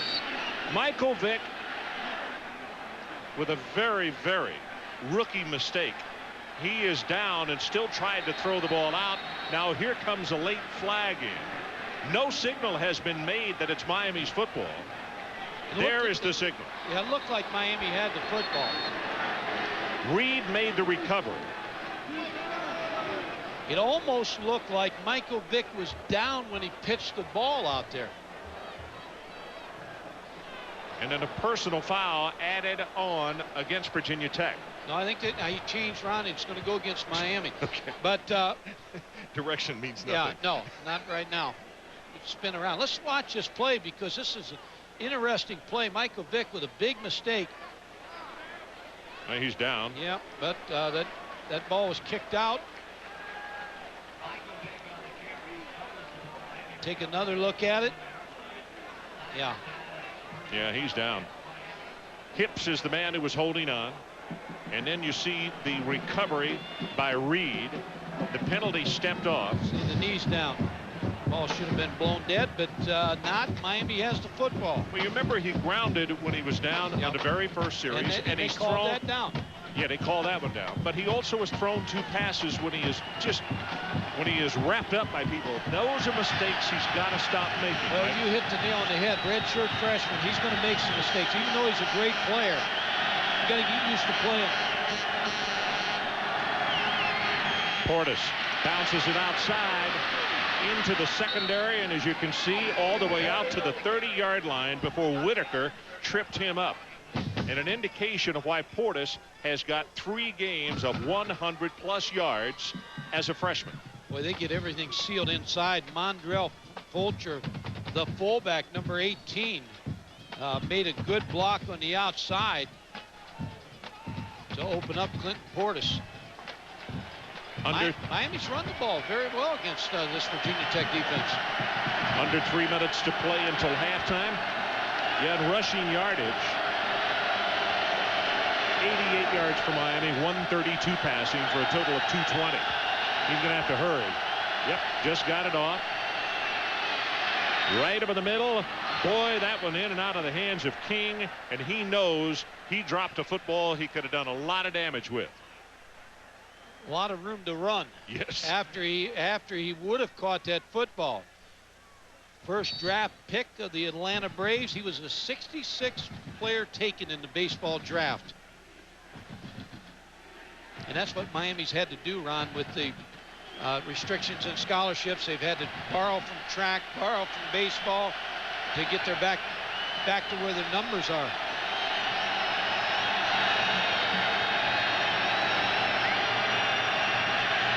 Pressure on Kelly. They do a good job of picking up more. Lobs that one, and he throws it short to Franks. If you're Butch Davis, you're going to go into halftime and say, you know, we've had some things open on offense. Defense has played very well in this ball game. We're only down 4 points. Just got to keep from killing ourselves. And that's what they've done the first half. Penalties, turnovers, lost yardage plays, sacks. Miami 2 of 6 on third down conversions, and they need exactly 10 yards.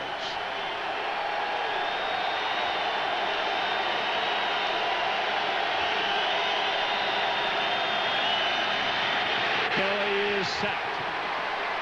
Taylor, the third time that they have gotten to Kelly tonight.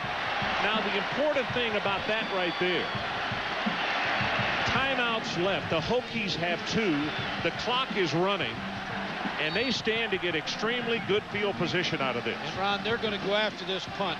Freddie Capshaw has been a little inconsistent. I'm sure they're going to go after and try to get this block.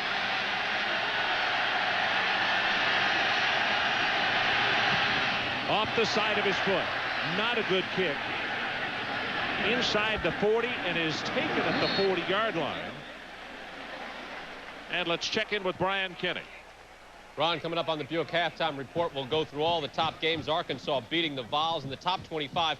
4 of the top 8 in the coaches poll losing today. And Chris Fowler with Lee and Kirk are also in Blacksburg back there with you. Rod Gilmore will join me at the half. We'll see you then. Okay, Brian, 1:49. The time we have left on our clock here with 2 timeouts for the Hokies.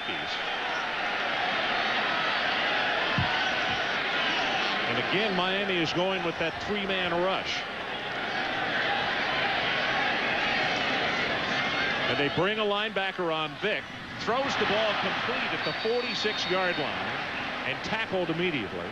As they go into their 2-minute drill, it was Parham who made the catch. And it will be no huddle for the Hokies. 1:30 and counting.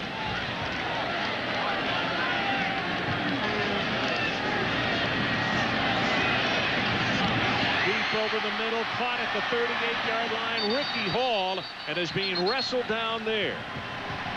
Again, not much of a pass rush on Michael Vick. He's got a lot of time back here to find a receiver, and he's waiting on Ricky Hall to get right behind the linebackers.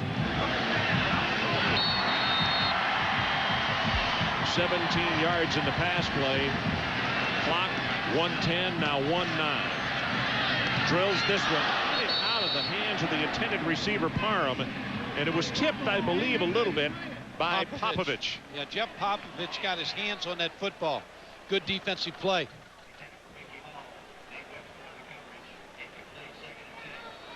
Miami's going to take a timeout, Ron. That's their last timeout. Here's number 33, Popovich, getting his hand on the football. So Miami calls the timeout. As you can see, Webster came over and really put the wood on the receiver after the ball was dropped. Well, coming up next Saturday on ESPN Game Day at 11 Eastern from Gainesville, Florida. Then it's Purdue in a battle with Indiana. And at 7:30, the Iron Bowl, 13th ranked Alabama taking on Auburn. Over on ESPN2, one of these 2 Big East matchups featuring either Virginia Tech or Miami. At 6 o'clock, 16th ranked Georgia visits number 18 Ole Miss, followed by Mississippi State looking to rebound against Arkansas. ESPN, your home for Bowl Week. I heard today on ESPN radio where there's a sign in Tuscaloosa today that said 53 weeks till Auburn comes to Alabama. So they're not only worried about next game, but they're worried about when Auburn's going to come back to Alabama. That should be a good ball game next week.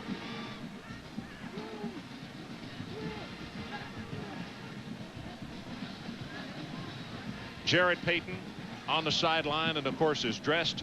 We do expect to see him on special teams tonight.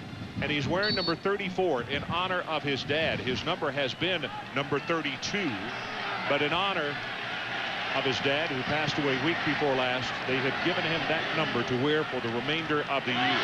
Ball is fumbled. Scramble for it back at the 41-yard line. Low snap from Keith Short, right around the ankles, and Michael Vick's going to get a timeout here. Virginia Tech, as we mentioned, with 2 timeouts, so they use one of those, and he'll come over and visit with his staff with 49 ticks left until intermission. The big difference in this football game is in the first quarter. Vick spent his entire life just running for his life, and he got his head knocked off several times. But Mike, he has handled himself again extremely well. And after the one time when he got knocked down so hard by Wilson, I wasn't sure if he was going to return to the football game. No, he had a low snap on that play, Ron. I think overall he's played well in this first half. That's what I mean. I mean, he has rebounded from what has been very difficult. Yeah, he's done a good job on the option. He got the ball down the line of scrimmage and kicked it out. He's thrown the ball to Ricky Hall over the middle behind the linebacker. So I think he's done a good job. On the other side, I think Kenny Kelly has done a good job getting in the right play, just the mistakes and the turnovers. Fumbling the football and throwing the interceptions. He's taken his ball club to a 14-10 deficit here. When you look at the effort, as I said, and everybody, sometimes the magic works, sometimes it doesn't. But when you look at the fact that Miami has 4 turnovers in this half, and they're only down 4 points. And Kenny Kelly, Ron, is only a sophomore, so he's young like Michael Vick, too. They fake the run, the quick out screen, and falling down is Johnson. Now Frank Beamer may let that clock run with 37 seconds left, because they didn't pick up enough. Shane Graham's longest field goal is 52 yards. Clock running down to 26, now at 25. Unless he runs it down as far as he can to take a long field goal shot, but I don't think they're going to do it. I think they're going to take Michael Vick and just take one offensive play. Michael Vick walking with the official, making a timeout call. So the Hokies use that final timeout. There are 9 ticks left on the clock. As you watch Shane Graham on the sideline, 11 of 14 this year, his longest 52. Actually, his career long is 53, but his longest this year, 62 of 85 in his career. 3 decisions right here. Do you take the long field goal opportunity? Do you try it, or do you give Michael Vick one chance to throw the ball in the end zone, figuring the clock will run out, or there'll only be 2 seconds left? Or do you punt the football? I think your best shot is take Michael Vick and throw the ball downtown.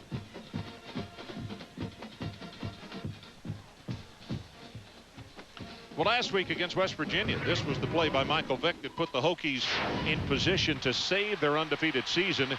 Vick turned it upfield on the far sideline for 26 yards, just enough to get within field goal range, and Shane Graham came out to hit a 44-yarder. And that was it, 22-20. They defeat West Virginia. Ron, I think they're going to try for the field goal here with Shane Graham.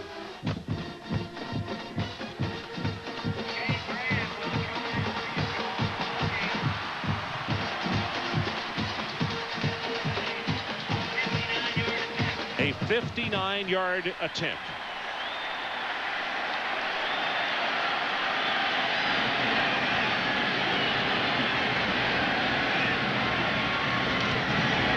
Gets a good pass, not going to have the distance. That's going to hit about 8 yards deep in the end zone. 4 seconds showing on the clock. And Frank Beamer thought he'd had a little more kindness out of the timekeeper to get a couple more seconds off there. So Miami's got one play here with 4 seconds. You practice, Ron, your field goal practices on Wednesday and Thursday. You move the kicker back as far as you possibly can. You tell them there's 5-6 seconds to go in the half, or 5-6 seconds to go in the game. Let him try one, and that's exactly what Frank did here. Nothing ventured, nothing gained. Kelly to one knee, And we are headed to halftime in what has been a real slugfest in the first 30 minutes of play. Our score at halftime, the Hokies 14 and Miami 10. Now with the Buick halftime report, here's Brian Kenny and Rodney Gilmore. Ron, thank you very much. It is the Buick halftime report. Canes up 10-0 with the ball. Fumbled it away, then a personal foul half the distance from there. They stopped him on a 3rd and goal. Personal foul, got a first down, so Miami killing themselves there and still hanging in. And defensively, a lot of speed. Well, actually, you know, Miami, I think, has played really good defense. The only problem they've had, sudden change situation. Sudden change, turnover, you have to rush out onto the field. There's confusion, blown assignments, tentative play. I think that's the only situation Miami's had trouble. They get that squared away, they'll play good defense in the second half. Facing speed, though, it makes a big difference again Absolutely. against Miami in this one. This was just a wild day in college football. We've got it all coming up here on the Buick halftime report. Arkansas, vengeance is there. Ron Dane, is the record his? And what about the shot at the Rose Bowl? And would it be 3 straight for Lloyd Carr over Paterno and Penn State? We'll be back.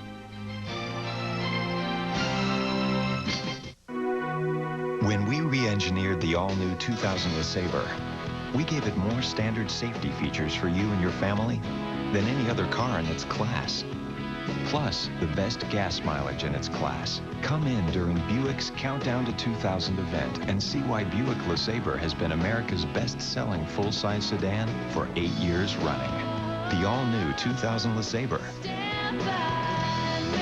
Drive one at your Buick dealer now. Well, I live out here on a little old farm, and we have a few cows. I got a pickup, 2 tractors, a lawnmower, and a little old boat. Got every start batteries in every one of them, except my cow. One in that old pickup's been in there over 4 years. Starts right up every morning. EverStart. All the cold cranking power you'll ever need. Don't matter if it's 100 degrees or 0 outside. Starts every time. EverStart. The name says it all. My advice is to go to Walmart and get you an EverStart. Get on down the road. PlanetOutdoors.com. Our search for the lost tribe of civilization, a people who live cut off from the outside world, has led us here to the island of Manhattan. Curious locals gather as the team ascends the slick tar-covered riverbank. An alpha male approaches bearing a primitive animal hide satchel. David demonstrates the advantages of a lightweight day pack. PlanetOutdoors.com. Get on. You're up. Get out.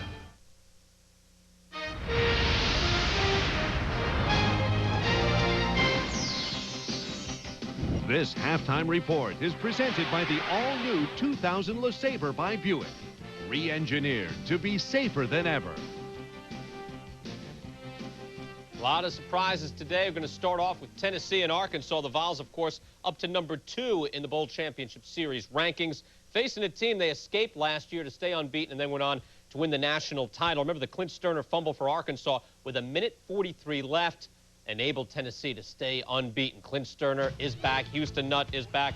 Arkansas back against Tennessee and leading Tennessee in the second quarter, 14-10, until T. Martin takes this one, 20 yards. He's going in for the touchdown. His 15th career touchdown run at 17-14 third quarter, 24-14 Tennessee. Clint Sterner, again, he fumbled away a win last year, puts this up in the air. Boo Williams, he's in 53 yards. It's 24-21, fourth quarter. Still Arkansas within 3. Sterner up top, looking for Anthony Lucas. Yeah, and Lucas had a big day, 6 catches, 96 yards, and a touchdown here, and he owned the secondary of Tennessee. Razorbacks up on top, closing minutes of the game. Still a 4-point game. Tennessee with the ball, 4th and 16. Martin, no! Over the top in the end zone. Houston Nutt gets the win, gets a big hug, and he's bowl eligible. 28-24. Arkansas takes it. Jamal Lewis, just 47 yards rushing, and they will not be around to defend their national title. Tennessee takes its 2nd loss of the year. How about number 1 Florida State taking a team they've never lost to? This is Maryland. It's 28-3 in the third quarter. Chris Wenke had 6 touchdown passes. Peter Warrick, 9 catches for 134 yards. Wenke, 23 for 33, 304 yards in the air. Easy pickings, 49-10 the final here. And Maryland here scoring just 37 points in the last 4 meetings. And Warrick, again, 3 touchdown passes overall. 10 receivers caught at least 1 pass for Florida State. What about Florida still in the national title hunt? Mighty Gators taking on 0-9 South Carolina. Lou Holtz's team looking for its first win. Won't happen here. Jesse Palmer, to Doug Johnson, or in for Doug Johnson. That's to Darrell Jackson. And it's all Jesse Palmer, 15 for 33, 161 yards, and no Doug Johnson at all, Ron. Yeah, I can't figure this one out. I understand he is not hurt. It was just Spurrier's decision to pull him out, and I believe that could be an issue next week. Who's going to be the quarterback? 20-3. We'll be talking about that game first, though. Nebraska and K-State, and not the showdown we anticipated. 41-15. Cornhuskers all the way. Eric Crouch, 158 yards rushing, and K-State still hasn't won in Lincoln since 1968. You got to go back to the Lynn Dickey era. They haven't won now in back-to-back games against Nebraska since the late 50s. So you basically have 3 teams out of the national title picture. It's Tennessee, K-State, and Mississippi State, other team unbeaten, losing. Maybe they don't get the national title shot either. But Tennessee is out. And then you got Florida and Florida State. And that's going to settle a few things as long as Virginia Tech can take care of business here. I keep telling you that we already have a playoff system. You don't believe me, but we're really there right now. And no game is bigger than next week's Florida State. Florida State likely to be number 1. Stay number 1. Florida will move up to number 3 by virtue of Tennessee's loss. That sets up a big game, and that will have an impact on Nebraska and Virginia Tech and everyone else. And the big question people will ask this week is, where is Doug Johnson? He didn't play at all today, and he could be a huge factor in next week's game. An experienced quarterback set on the bench this week. And now suddenly after back-to-back games where Florida, now remember we're talking about Florida State not being impressive, having a tough time in the first half. Here you got Florida struggling with Vanderbilt, good club, but South Carolina, only to 20-3. We're taking a break here, Virginia Tech and Miami. Virginia Tech, Hokies getting something done on the ground finally with Sharon Stith. We'll take a break. We're back right after this. There comes a point when one more word will ruin the story. When one more step will spoil the dance. When one more flower will crowd the arrangement. There comes a point when anything more is simply more. Park Avenue by Buick. Tasteful, elegant, refined. And right now, get the new Park Avenue with these 2 very attractive features. It's luxury, pure and simple.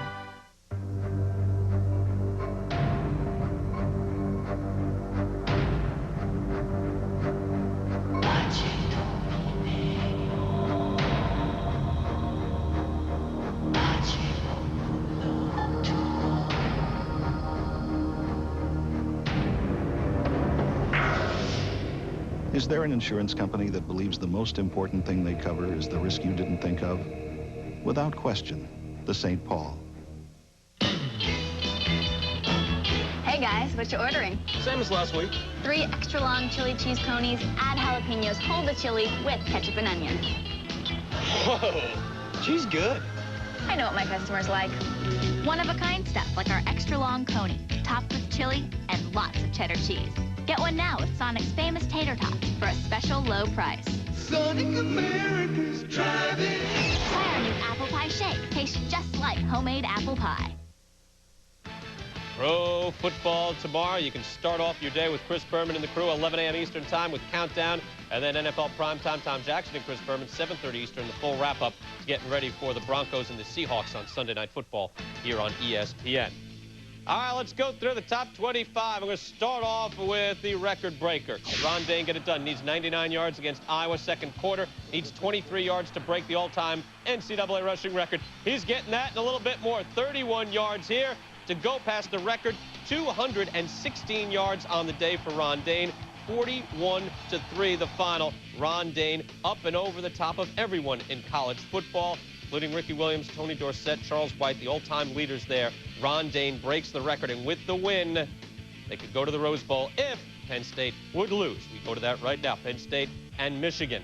Fourth quarter, Wolverines down 27-24. Penn State came from behind. Now the Wolverines do. Tom Brady to Marcus Knight, 11 yards for the touchdown, 31-27. And Penn State loses back-to-back games. Yeah, Penn State defense really didn't hold on to a 10-point lead in the fourth quarter. Surprisingly, wide receivers took them apart. Michigan State over Northwestern, 34-0. Plax Burris with a big day. He got into this one, and Burris, 5 catches for 164 yards. Clemson and Georgia Tech, we've got a shootout going on here, and Joe Hamilton getting things done. It's 38-28 in the fourth quarter. Hamilton to Ed Wilder, his 5th touchdown pass of the game, becomes the all-time ACC leader in touchdown passes with 60. 45-42 is the final. Texas now leading Texas Tech 31-0. Could be Texas and Nebraska. Yeah, again. Texas could control the South Division and hook up with Nebraska in the Big 12 championship game. Texas A&M, wow, it's tough to figure up and down, but they blast Missouri 51-14. Joe Weber, 121 yards rushing, A&M's first 100-yard rushing performance this season. Go to the SEC West, Alabama and Mississippi State. This one will go a long way to figuring the title there. Won't settle it, but could go a long way. And Sean Alexander busting through, lunges for the touchdown. Alabama beats Mississippi State 19-10. Marshall over Western Michigan. This could be a preview of the MAC title game, and Marshall takes care of business on the road 31-17. Chad Pennington, 339 yards in the air. Tim Lester, 193 yards passing. They'll do it again for the MAC title. Wyoming has now beaten BYU. That's a final 31-17. No big loss for BYU. They had a 2-game lead. They will still win the Mountain West. And Auburn and Georgia, surprise, surprise. Ben Leard said he wanted to play between the hedges, wanted to go to Georgia, instead went to Auburn. He was concussed, Rodney, but he came back and lit it up. This was not the score, not indicative of the game, 38-21, and it's Auburn and Alabama. That's going to be an even bigger game than normal next week. And Minnesota over Indiana, 44-20. Glenn Mason with another win, this time after the Penn State win. And Minnesota showing they are a legitimate bowl team after knocking off Penn State, coming back with a big win today. Let's go to the Pac-10. Washington and UCLA, and Washington can win out, go to the Rose Bowl, but in overtime, it's 20-20. Marcus Tuiasosopo drops back, puts it up in the air. Joey Strikula picks it off for UCLA. I know I said, what are they going to do to that UCLA defense? I take it back, Rodney. Pac-10 defense, huh? How about that for a change? UCLA with their best performance of the season. UCLA now attempting the game-winning field goal. Chris Griffith, 22 yards away. No! It just got through. 23-20. UCLA ruins things for Rick Neuheisel in Washington. UCLA gets the win. Big East now. BC over West Virginia, 34-17. Only a second win against West Virginia in the last 9 meetings for Boston College. Southern Miss easily over Louisiana Lafayette, 48-0. And East Carolina over Cincinnati, 48-34. Notre Dame and Pittsburgh, the last game in Pitt Stadium history after 74 years. And Pittsburgh, out in style, beats the Fighting Irish 37-27. And just when you think Notre Dame would be getting it back together, Pittsburgh ambushed them big time. And they really control this game from start to finish. More in the Big East coming your way. Miami and Virginia Tech. We're going to Blacksburg. Once again, Chris Fowler, Lee Corso, Kirk Herbstreit are on the sidelines. We'll drop in on them after this. ECW Wrestling presents an event so hardcore, they only let us do it once a year. The most intense wrestling action found anywhere on the face of the planet today is coming straight into your living room. It's the 1999 November to Remember.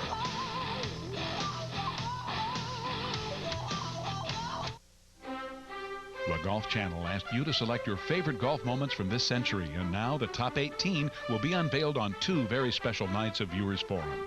We'll count down from 18 all the way to the #1 moment, as determined by your votes, and we'll reveal our contest winners, including the grand prize winner of the Century 2000 by Buick. The greatest golf moments of the 20th century, presented by Buick.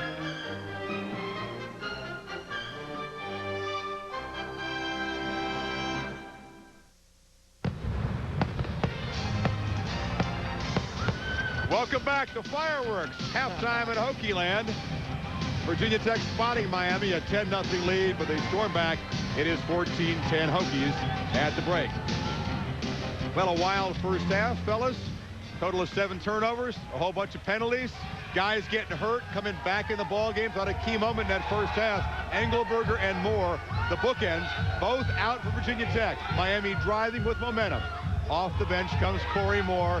Second play back in the ball game, a blindside sack of Kenny Kelly. Momentum back for Virginia Tech. You know, Chris, Virginia Tech's defense has got to continue to pressure Kelly. The reason is they blitzed them twice in a row. They had 2 interceptions on those plays, so they got to continue to do that. On the other side of the ball, Tech's offense has got to run some reverses to those wideouts. Miami's just flying to the ball, and every once in a while, just running in there and keep them honest. But, boy, that Miami defense is tough, boy. Well, they're flying around, doing a lot of things. Virginia Tech early in the game kind of came out feeling Miami out. Give Miami full credit early in the game. They go over the top of the Virginia Tech defense, but the reason the Hokies have the lead once again is because the reliable defense stepped up, creating 4 turnovers, leading to 14 points. Without that Hokie defense, I think Virginia Tech would be in trouble. Miami's got to get the ball to Bubba Franks to get back into this game in the second half. Hokies a little tight early on. I thought so. Big stakes in this game with BCS number 2, number 5, number 7, and number 10 going down in a wild day. Tech very much in position thanks to the loss by Tennessee. I can't figure anything out. Where are the consistent, solid teams? We thought the Vols were playing the best football. Well, the only football team right now is dominating people is Florida State, and that's because they got great athletes. But now if Virginia Tech wins it, I think they'll stay number 2. They'll move to number 2. But if they lose, then you got once beaten Nebraska, once beaten Florida, and who do you pick? I tell you what, I think Nebraska does because they just beat the 5th-ranked team, Kansas State. Whoop! Exactly right. We're going to have to see how this game ends tonight for Virginia Tech. But Nebraska, by beating Kansas State, number 5 in the country, by 26 points, I think they'll move ahead of Florida temporarily for the week until we see the results of the game in Gainesville next week. Right now, you can just feel Nebraska players sitting back in Lincoln watching this game. At the very least, they'll move to number 3 in this week's BCS standings. Maybe number 2, depends on what happens. Another fun November. No, of course not. I disagree with Rodney. This is not a playoff. These are neutral field games, not bracketed seeded playoff games, but they certainly are a lot of fun. UCAF report continues after this.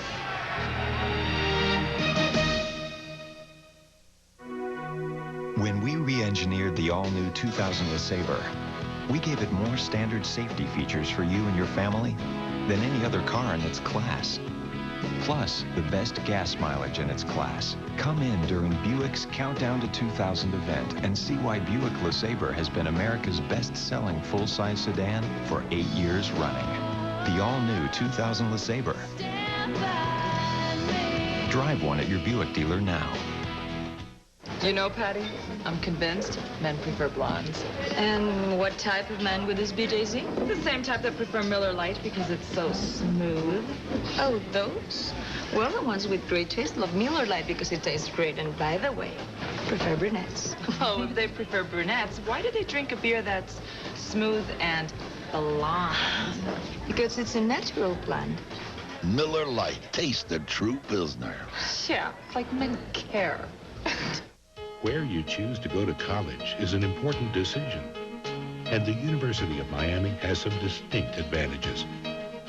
Private, selective, comprehensive, challenging, medium-sized, research, location, scholarship, diversity, value. Take advantage of all we have to offer. The University of Miami. Back here on the Buick halftime report. Now, again, Miami 5-3 coming in here, but hung tough against Florida State and also Penn State. They're also 3-0 in the Big East, so a win here could give them the Big East title somewhere along the way. Rodney, have they weathered the storm at this point, the Hokies, and now they go off with them at home, or is Miami there to stay? Well, I think Miami is there to stay. It's going to be a good ball game as you get through this thing. I think Miami has to continue to attack the line of scrimmage with their run blitzes on 1st and 2nd down, creating 3rd down situations. If they can't do that, Virginia Tech will take control in the 2nd half. And allow me to quote Corey Moore one more time. The last 4 times we played, we beat them. They never gave us credit. We'll see if they give them credit this time. Enjoy the 2nd half, everybody.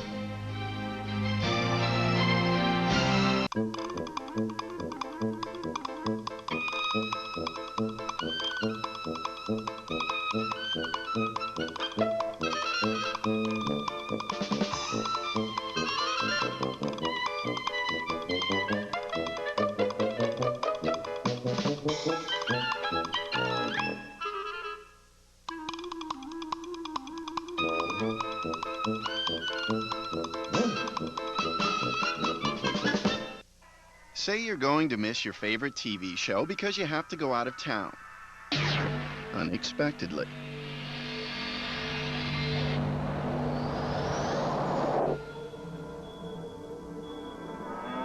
With a single command, your show can be digitally recorded every time it's on. No tapes, no hassles. Introducing TiVo. It puts you in control. With TiVo, you run the show. Our lakes and ponds are threatened by mercury poisoning. But in the future, a non-toxic alternative will protect the environment. And it's happening now at Virginia Tech. Someday, your car won't need a driver. Smart roads will sense weather conditions for safer new cars. It's happening now. Virginia Tech. Knowledge at work. 14-10 our score at halftime, and it goes without saying, hard to have 4 turnovers in one half and beat anybody. But the situation is the Miami Hurricanes are down by only 4 points at halftime after committing 4 turnovers in the first half. Ron, they've done a lot of good things. They're running the ball well. Portis is running the ball well. They're controlling the line of scrimmage.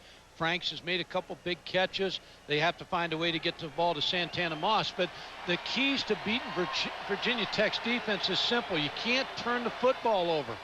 You big play them. That's number one. You got to get big plays over 20 yards. They've gotten 3. Make yards on first down. Well, they haven't done very well on that, although they're averaging 9.6 yards. 3 of those plays have been big pass plays on first down. Minimize lost yardage plays, because that's where the crowd gets in the ball game. The defense gets in the ball game. 6 for minus 20 yards, 24 yards. No turnovers. You got to play airless when you play these guys. 4 turnovers. You see, can't do that against this defense. Right off the bat, Portis, the running back, gets the football and gets the ball knocked out. Fumble. Ike Charlton recovers. Then Kenny Kelly can't handle the snap. Charlton recovers. Then he gets turned around and he throws the ball to Anthony Midget. Then he gets baited into an interception by the Virginia Tech defense. Midget again on the interception. But they've done some good things, and I'm sure Butch Davis is very confident coming out in the second half. Jimmy Kibble to kick it off. Looking into the eyes of Santana Moss.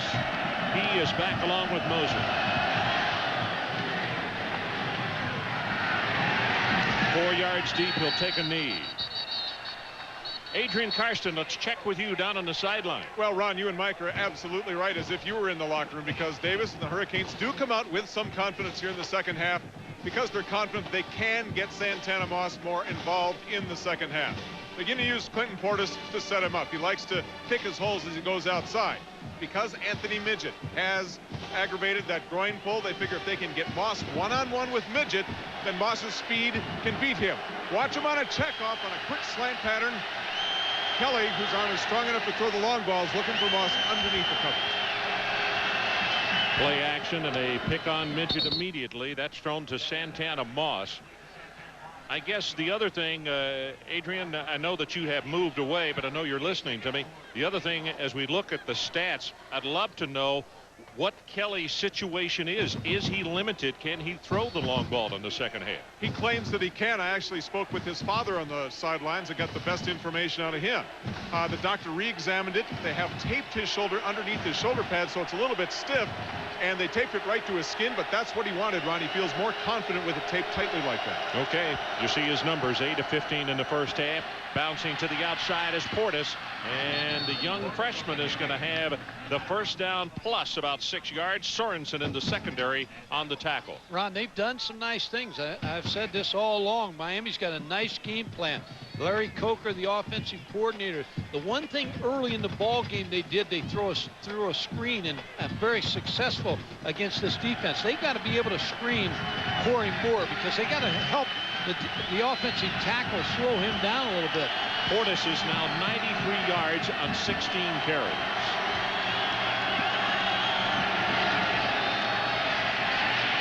Counterplay. There's Mercier out front blocking, and he'll be stopped just across the 40-yard line by Ike Charlton.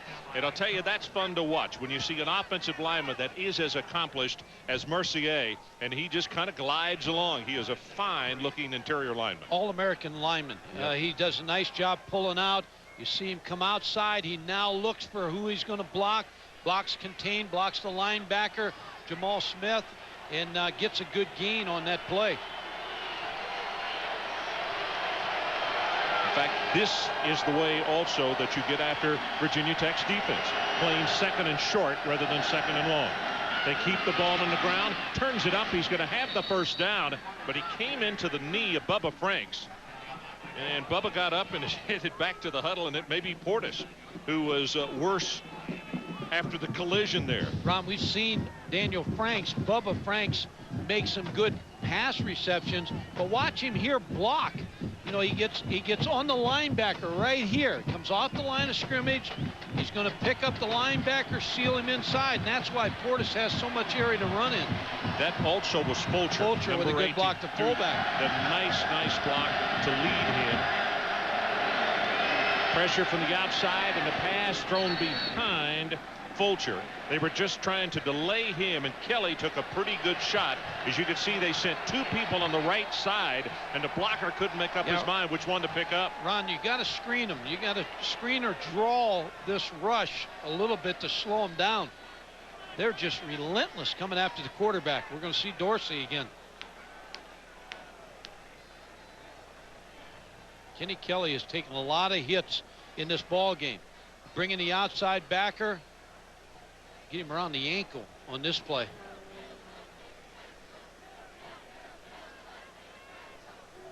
Forget about him. He's just a sophomore also. Well, he rolled up on his ankle. Left ankle. Jamal Smith, linebacker. They brought him on a blitz. No, they keep pounding this right side over here, and that's where Engelberger would be. And he's been out since early in this ball game.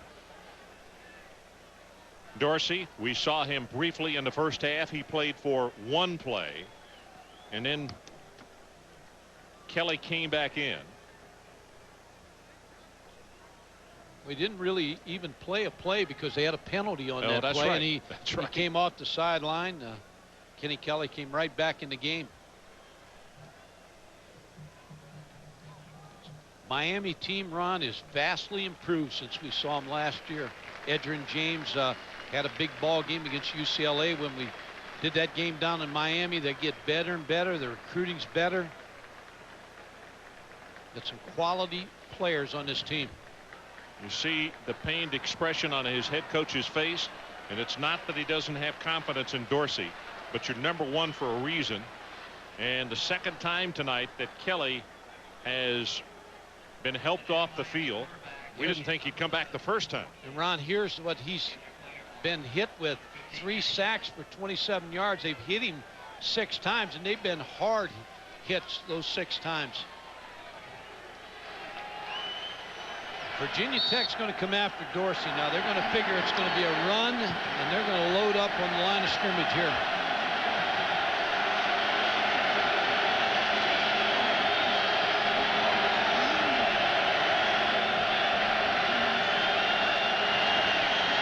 Play action, and he throws it. That's McPartland, and he'll come across midfield. It'll be a gain of about 3 yards in the play. Good safe call. Try to get the ball out of the backfield. Jamal Smith with again another tackle.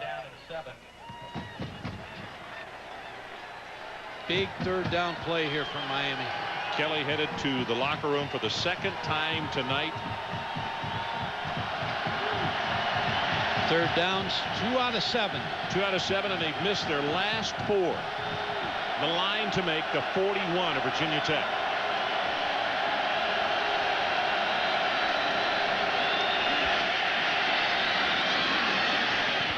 Santana Moss had the position that he wanted and needed, and the pass just off the mark.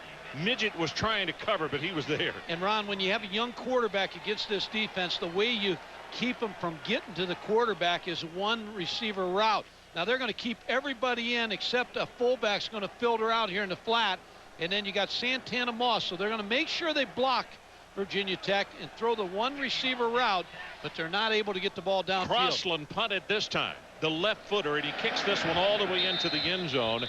And they said that they might alternate the punters tonight, Crossland and Capshaw, because Capshaw sometimes was a little bit slow. 49 yards on that punt. So let's take a break. Hokies continue to lead by 4. Which Sports Center do you watch? Now at 6 p.m. only on ESPN. Oh, it looks so beautiful. Well, honey, what's the matter? Mommy, I can't sleep. You're just excited about tomorrow, Dan. Back into bed, Tiger.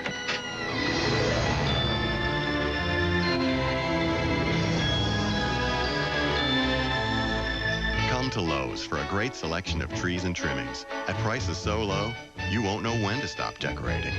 Lowe's. Great gifts, great prices. I like to think of myself as an innovator who started a company, Dell Computer, around an idea that everybody should be doing business directly with one another, one-to-one, with no barriers. To me, that's the power of the internet. We'd like to show you how to empower your business in ways you've never imagined. I'm Michael Dell, and it's our reason for being.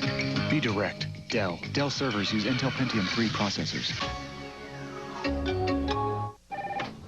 Hello? Server? Got it.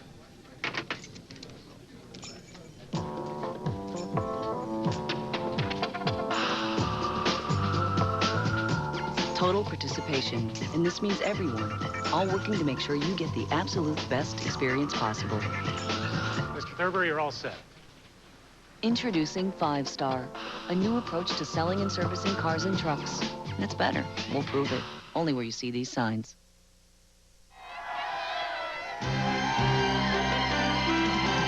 ESPN's presentation of primetime college football is brought to you by Chrysler, engineered to be great cars, and by Dell Computer, pioneering direct internet ideas for your business. Be direct. Dell. Michael Vick, 8 of 18 for 95 yards. And let's see how he starts off this third quarter. Ron, the biggest change I saw, first quarter, the front four really got after Michael Vick. Second quarter, no pressure at all out of the front four.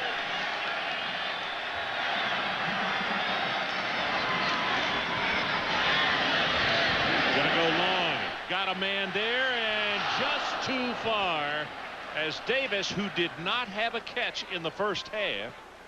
Boy, they were looking for home run on that, and if he has accuracy, they've got 6 points to open their offensive possession here in the second half. Yeah, Andre Davis has great speed. He got behind the corner, and then Edward Reed tried to come over the top to help out. Michael Vick again with a lot of time. Wide open, just couldn't hit him. Rump got turned around. It is second down and 10, 14-10 if you just joined us. 12:47 remaining, third quarter. Here's Stith, runs into the arms of Morgan. And the linebacker, who was very active in the first half with 7 tackles, just picked up his 8th. Adrian Karsten, what do you have for us? Well, behind me, behind closed doors, is Kenny Kelly, the starting quarterback for the Miami Hurricanes, in there for the second time tonight round. Not the shoulder this time, but a twisted left ankle.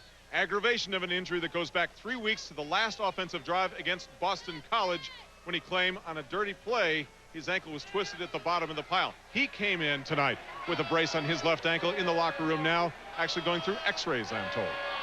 Okay, Adrian, great job of hustling there, buddy. Pressure on Vick, runs out of trouble, and now here he goes. 25, 30, 35, at the 40, and Vick is going to be tackled from behind at the 40 by Edward Reed.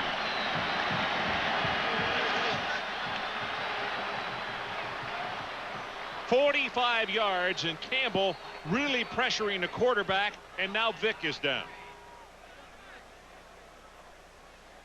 And you can see Campbell also injured and down at the 30-yard line. Ron, what happened on that play was a blitz out of Miami. Man coverage in the secondary, so they were running with the receivers. They didn't get to Michael Vick. There was a little crack in the blitz. He pops out. Now watch this. Comes the linebackers outside, linebacker inside. Now you got to get to the quarterback. He finds a little crack. Now there's no secondary players there because they're all in man coverage. Edward Reed just makes a shoestring tackle to stop the touchdown. Nice job by Andre Davis, the wide receiver outside, occupying the corner rump.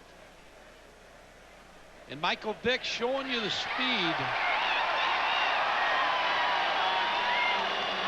And they're going to have a lot of fun around here for the next 3 years watching this young man play.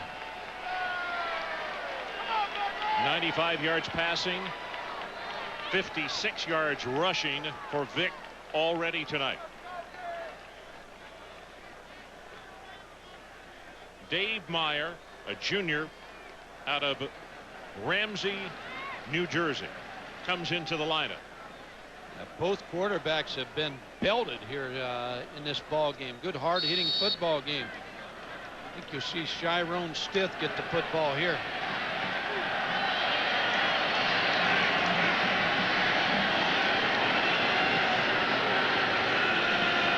Miami creeps that safety up, looking for the run. Stith gets the handoff, and he bounces it out of there, down close to the 30-yard line as Blades will make the tackle. He's really the engine that makes this football team go. Chiron Stith runs so hard inside, and again the crowd into this ball game with Michael Vick coming back in.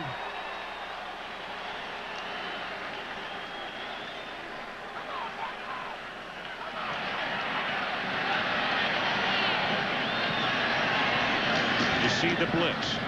Straight ahead, nothing for Ferguson as he is being shoved back. Webster, number 52, the first man to make contact. And they will say it's a loss of a yard as they push him back just beyond the 30-yard line. And now it is third down, and they need to take it just inside the 26. Not a big play they had in the same position in the second quarter was the option play, but then they came back and ran an option play, and he fumbled the pitch. Let's see if they come back with the option.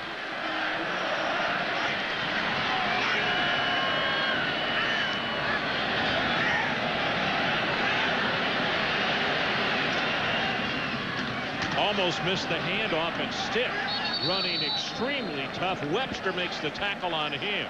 That was quite a collision, and he wound up with a pickup of 2. Well, Michael Vick checked that play off, and I think he checked the wrong play because I saw him shake his head out there that he may have made a mistake getting out of the play he was in to the play that he gave Chiron Stith the football on. This is going to be a 45-yard attempt by Shane Graham.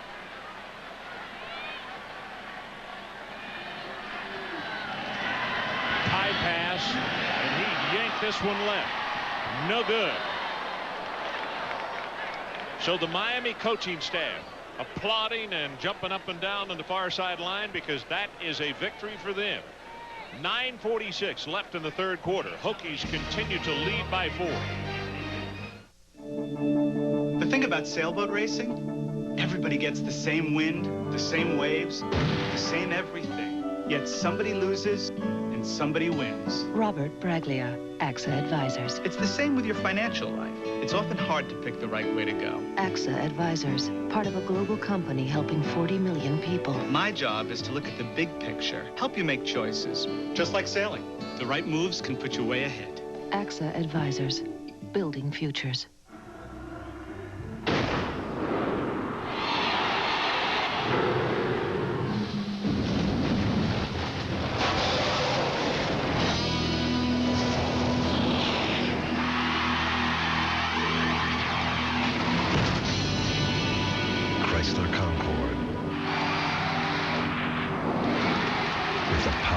Multi-valve V6 and the agility of a four-wheel independent suspension.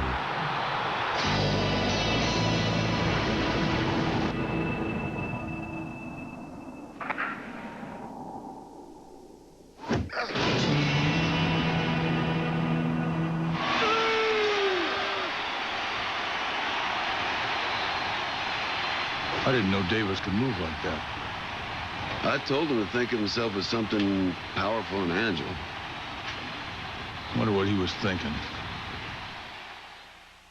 Rams and Falcons are not friends, but this is a must-see primetime battle of backyard rivals. Air Force, Colorado State at 8, Thursday on ESPN. So as we stood at halftime, we played 5 minutes and 14 seconds of this third quarter.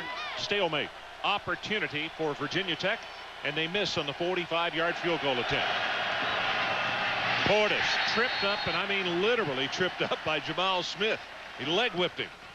They're going to make Ken Dorsey prove he can throw the football. They're going to crowd the line of scrimmage now, stop the run, and force Ken Dorsey to throw the football.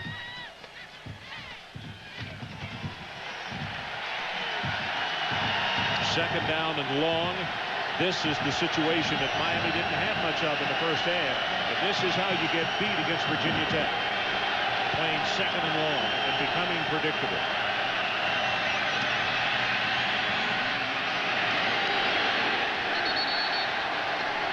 Corey Moore causing that pass to go awry, and now it's 3rd down and long.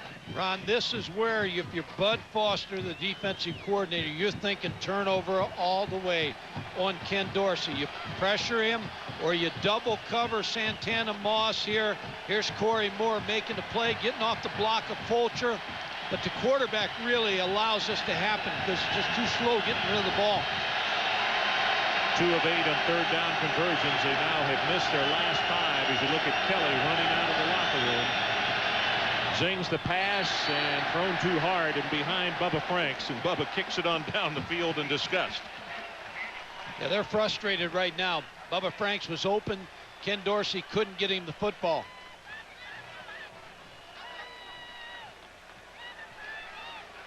Crossland will boot again.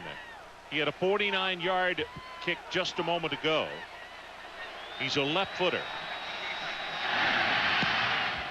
Good high driving spiral. Hall from the 23.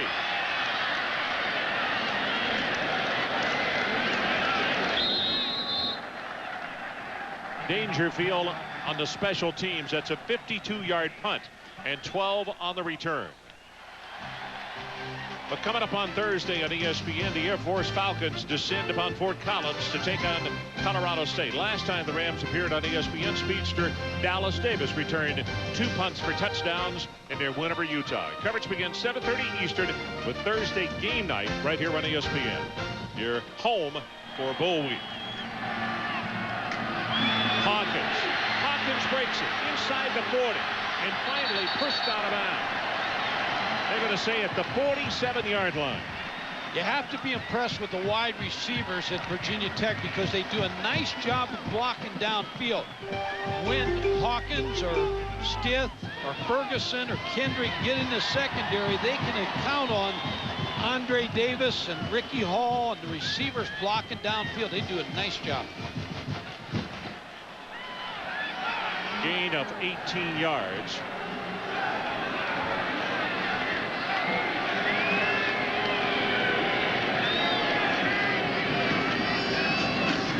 Running play. You can see Kendrick bouncing it outside as the pressure came. He could feel it from the inside, and he is down at the 41. Adrian, what do you have for us, buddy? We should see Ken Kelly in the next offensive series for Miami. X-rays negative, simply retaped, but he still plays with that brace on. Very uncomfortable. He came out, stomped his left foot on the ground, trying to get the feeling for it, Ron. Really laced up that shoe tightly, so he's looking for as much stability as he can, but he's still playing with pain, not only in his ankle, but also in his throwing shoulder as well. Yeah, Adrian, we could see on a monitor that he just threw a warm-up pass, and it looked as though he was in pain when he threw the pass. The pitch. Kendrick and going to be hit behind the line of scrimmage by Webster and knocked down for a loss, and it appears that Kendrick is now shaken up. Nice job by Miami on that option play because they took it away from the start. Matt Sweeney, number 98, broke through, forced a pitch, and then Nate Webster made the tackle. I'll tell you, far and away, this is not only the most physical game we've had this year, this is one of the most physical games we've had in a time, Mike. There's been a lot of hard hitting, a lot of players getting hurt in this football game.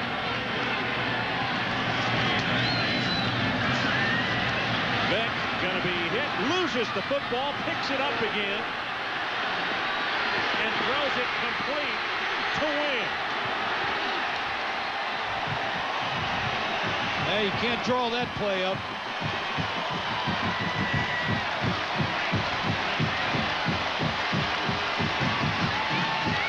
Michael Vick dropping the football shows you his athletic ability. It's pushed out by the linebackers. Webster and Morgan picks the ball up, has enough speed to get outside, and then find Browning win for the first down. Big play. When it bounces right, it bounces right.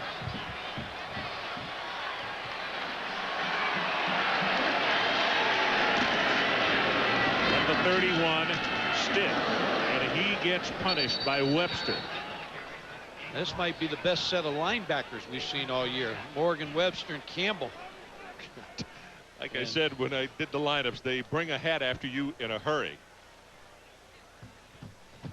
Tough linebackers. 13 tackles for Nate Webster.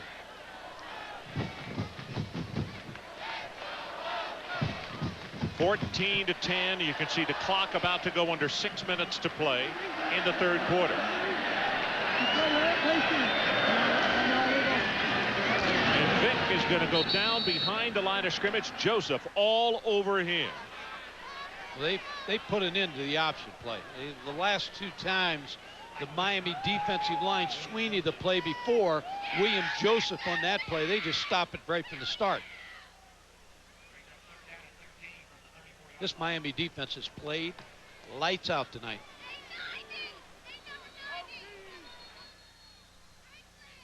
Now a timeout being taken by Virginia Tech, and we'll take it with them. 5:42 remaining, third quarter. Hokies continue to lead by 4.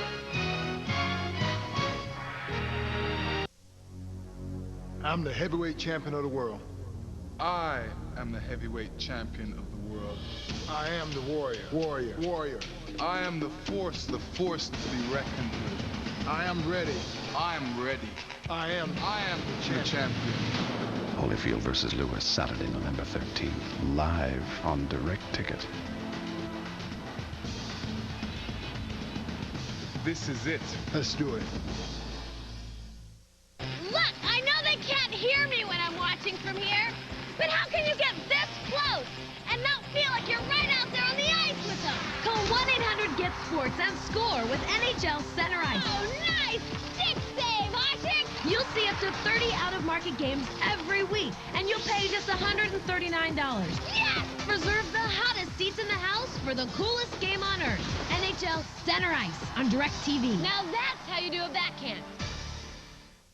Want to win a trip to Super Bowl 34? $1,000 from Visa towards ESPN stuff and free UPS shipping? Enter the ESPN Sunday Night Football Sweepstakes. I'll send everyone I know an ESPN chip clip.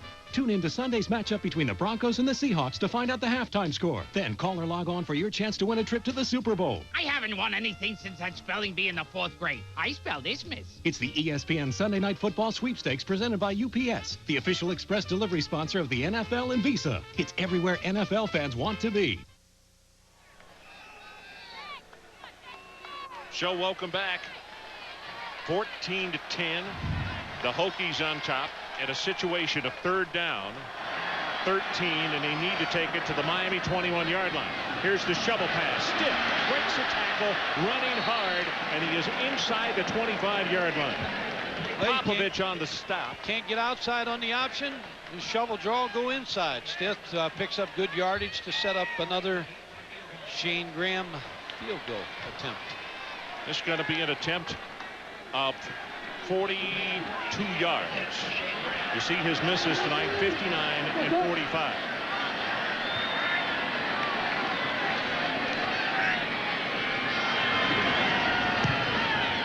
He got this one.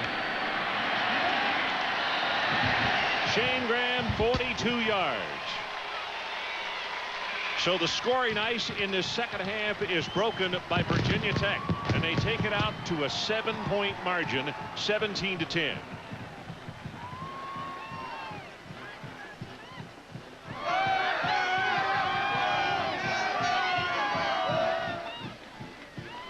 Well, take a look, Mike, at the top 10. This is the ESPN USA Today Coaches Poll. Look at the L's on there in the top 10. What is it about November? I'm wondering myself. I think what happens, I think, in a lot of situations is pressure that builds up on ball clubs. A surprising win by Arkansas over Tennessee. Nebraska whips Kansas State. No surprise there. Alabama with a win. Michigan comes back, beats Penn State. So I know we have one of the computer guys in this stadium tonight. I'm sure Adrian's going to talk to him of how he's going to rank teams on Sunday. Get the new computer rankings out. Ken Massey, we talked to him last time we were in here. That's right. You've become a close personal friend of his. Well, Adrian has. Okay. I misunderstood. He's gone to his room. He sees his Virginia Tech wastebasket. Here's Kibble's kickoff. This is a dandy. 9 yards deep in the end zone. Santana Moss will go down to one knee. And Kelly will come back out, this time wearing even more adhesive tape. And you can see the limp, which is very obvious. But what they need right now is his experience and his knowledge. In the huddle, presence. They're one play away from the ball to Santana Moss or the ball to Bubba Franks or Reggie Wayne. They're one play away from getting back in this football game.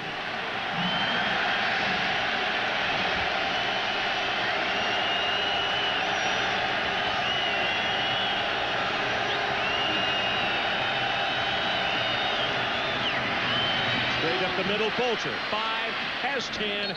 Check it. It is Portis, number 28, rather than 18.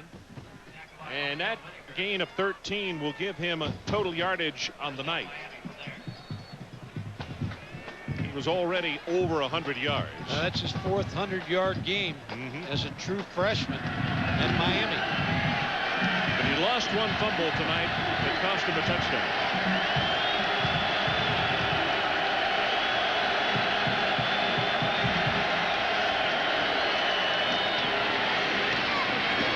Again. Close to the 40-yard line as Corey Moore will make the tackle on him. Mercier again, Ron, pulling around that corner, gets another nice block. And see, Miami, what they can do is they can run the ball against Virginia Tech. Engelberger's out of there, and they're picking on this right side of the line over here. Mercier, they're pulling him to the right side, getting an extra blocker in. But they need some mix. They need some play-action mix in here. There is John Engelberger, a spectator since early in the first quarter.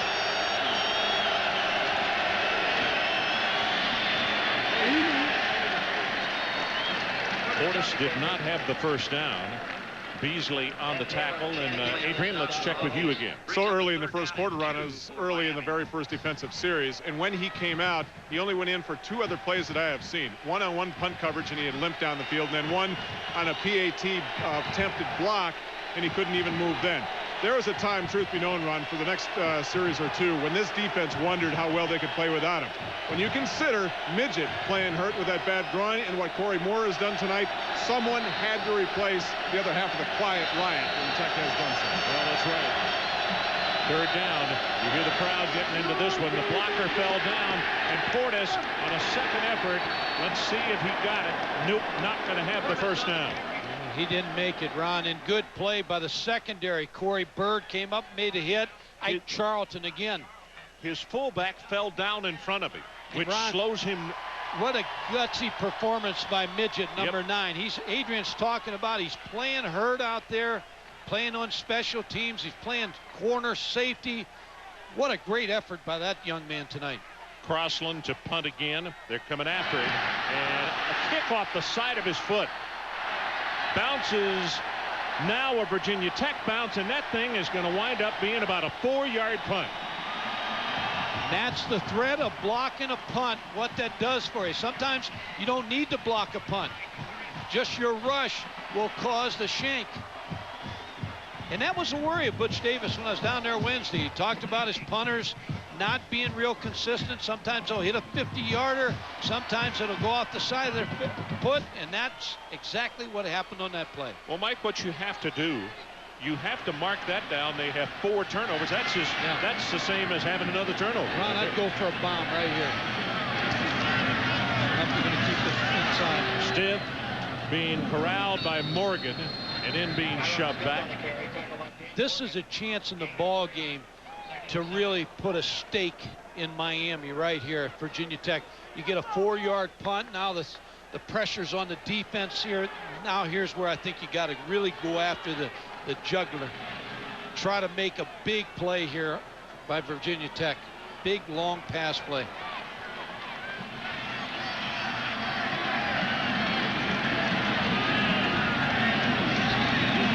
Safety's creeping up.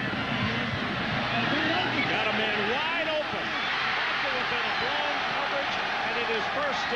as Johnson got out with nobody around him. Ron, I think Leonard Myers may have bit on the out pattern, and that's exactly what I was referring to. You need to throw the ball down the field. Emmett Johnson is working against Myers now. He stops right here on the curl route, but he keeps going. Myers settles a little bit, and then he's open. Then Edward Reed has to come over and make the touchdown saving tackle.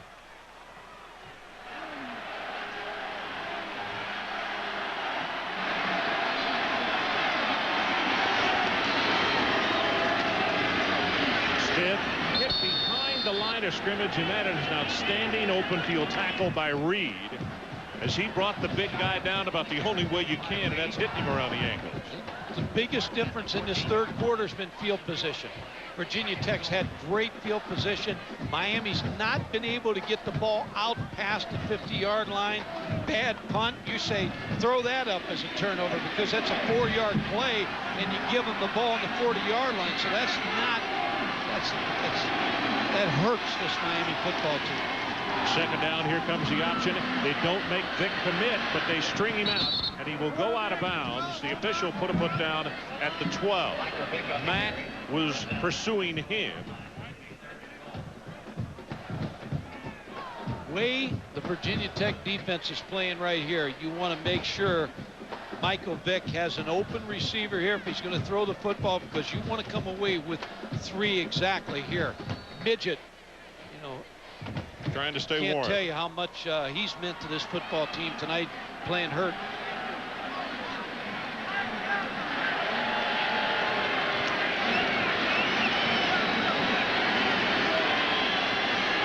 Quarterback draw possibly. Third down and goal. Here comes the blitz. Pressure on Vick. Tip, almost intercepted, then almost caught for a touchdown as Myers got a hand on it. Yeah, that's what you don't want if you're Frank Beamer, because you want to make sure you get 3 here to go up by 2 scores.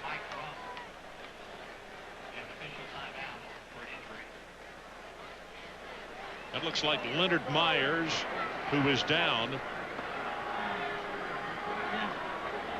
I'll tell you what, folks, it's been a long time since I remember a ball game where we've had this many timeouts to observe injured players, and it took a while to get them up, and many of whom have not returned in the ball game, and if they have, for only a limited time or limited action. Michael Vick, I'm sure what they wanted him to do here, if you didn't have a clear-cut opening receiver, throw the ball away or run the football. Tries to get the ball in here on the move, tipped up in the air, almost intercepted, almost caught.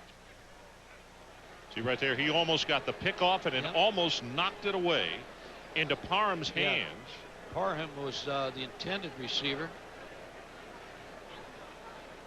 Good defensive back play by Myers, and then gets hurt on the end of the play.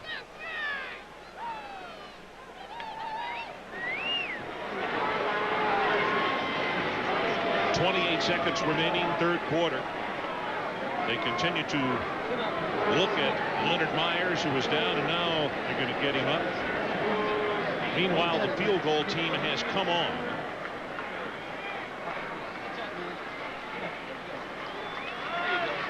Residents Inn College Game Night follows our game at 11 Eastern Sports Center with Linda Cohn and Kenny Mayne. The top stories: Ron Dane romps, round-by-round updates of the Holyfield and Lewis fight, and upsets galore in college football. That and more tonight on Sports Center.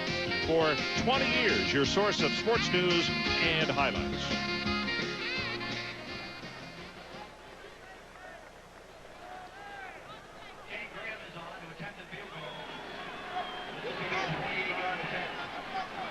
.28 yards on the attempt by Shane Graham.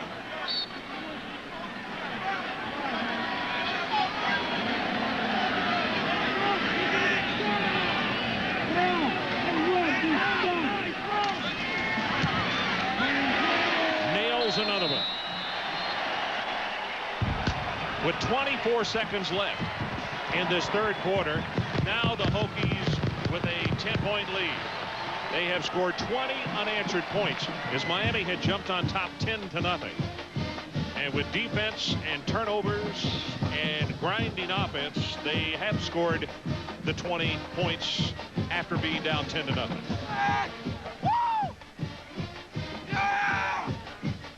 Ron, a lot of the people with the computers will look and compare Florida State's game with Miami earlier in the year and then Virginia Tech's game with Miami. There's a lot of question about Virginia Tech's schedule. Miami, I think, is the best team they're going to play all year in the regular schedule.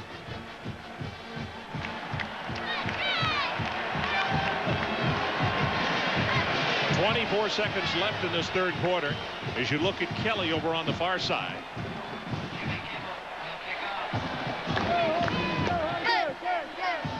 They've been able to keep Santana Moss quiet tonight. Big play receiver and kickoff return guy has been a quiet performer. Have not been able to get him the football. Moss to the near side. Aaron Moser to the far side. Tate Kibble has been a weapon tonight himself, kicking the ball into the end zone for Virginia Tech.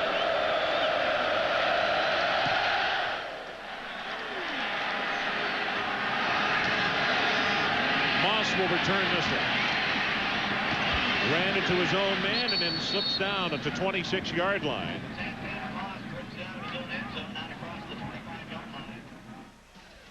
NCAA basketball continues on Tuesday with the preseason NIT, 8:30 Eastern. Notre Dame takes on Ohio State, followed by K-State and Arizona. Then on Wednesday on ESPN, Pennsylvania goes up against the Kentucky Wildcats at 9 Eastern. For more, log on to ESPN.com, part of the Go Network, go.com.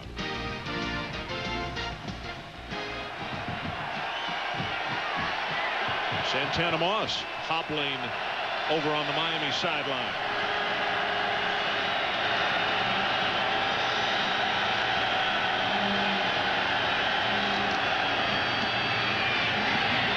Portis going to reverse it. And taken down after about a 9-yard gain.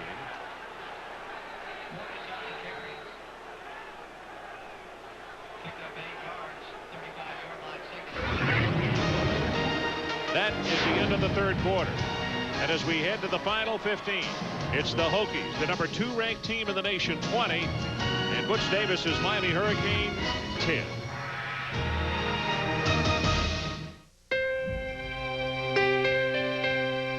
With Transamerica Investments and Insurance Products, you don't have to be a rocket scientist to be financially successful. The people in the pyramid working for you.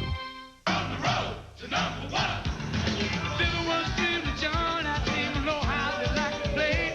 We make every single Saturday football holiday.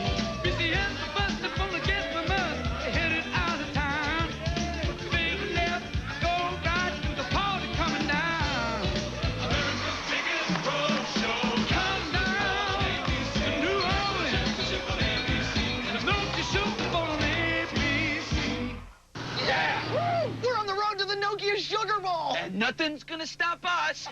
Look out! Now what? There's an easier way to the national championship. Nokia's Road to #1 sweepstakes. Just buy any Nokia model phone in a specially marked box and you can win trips to the Nokia Sugar Bowl or thousands of other great prizes. Looks like you finally found yourself a date for the game. Nokia. Connecting people. When I grow up, I want to file all day. I want to claw my way up to middle management. Be replaced on a whim. I want to have a brown nose. I want to be a yes man. Yes, woman. Yes, sir. Coming, sir. Anything for a raise, sir. When I grow up, I want to be underappreciated. be paid less for doing the same job. I want to be forced into early retirement. Check out the new Monster Talent Market, the first auction-style marketplace for freelancers. We have murders in New York without benefit of ghouls and goblins. You're a long way from New York. This Friday, The Orphans killed again! heads will roll. Sleepy Hollow. Rated R. This Friday. How to speak Australian.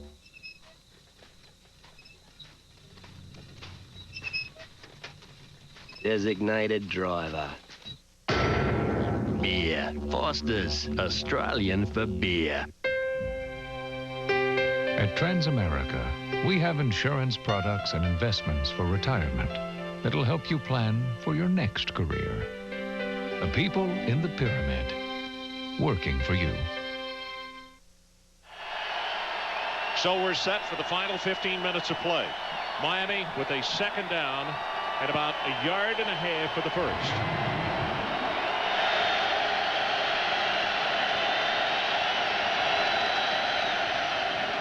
Portis turns the corner, and he's going to have the first down. Hawks making the stop. Another good block by Bubba Franks, the tight end, number 88, running right behind him. Portis has had a good night, Ron. You look at 137 yards. Stith on the other side. He's given them the punch inside that they've needed with a touchdown run, 2 touchdowns, averaging 4.8 yards per carry. Both those running backs have run hard tonight.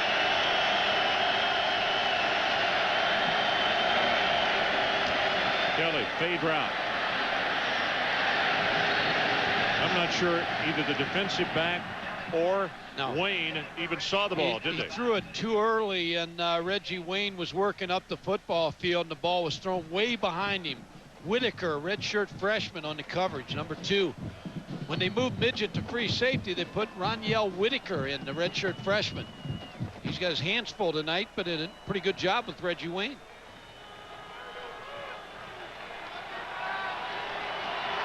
Got to get the ball to Moss.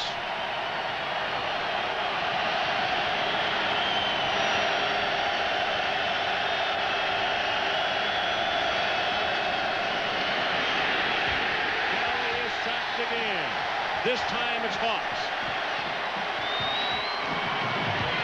4 times that they have gotten to Kelly tonight. When they get you in a predictable situation, when you got to throw the football, 2nd and 10, they do so many things on defense. Crowd the line of scrimmage with linebackers. Michael Hawks, 43, comes through unblocked. Kenny Kelly never had a chance. Now the thing they can also do to you, Ron, is not blitz and double up the 2 wide receivers, because those outside backers are rush guys, but they can also play like strong safeties.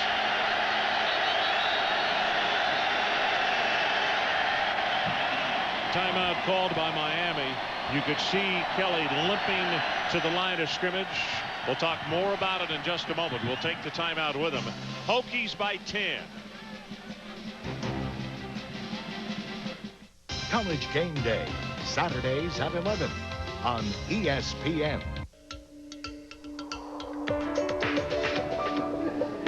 We know advanced technology doesn't have to be complicated. That every product must be meaningful. And the end result will make you smile.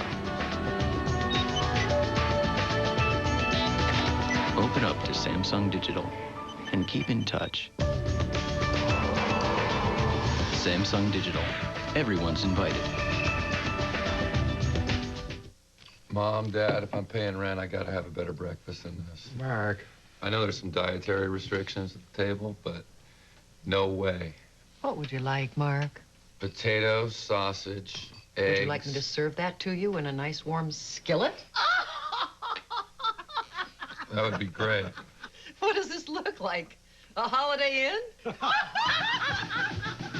Want a better breakfast? Try our award-winning Best for Breakfast menu at today's Holiday Inn. Gravity, the force that holds the Earth in orbit around the sun, also holds the car to the road around a hairpin turn. But in extreme conditions, even gravity can use help. The reassuring performance of the RL with Vehicle Stability Assist from Acura.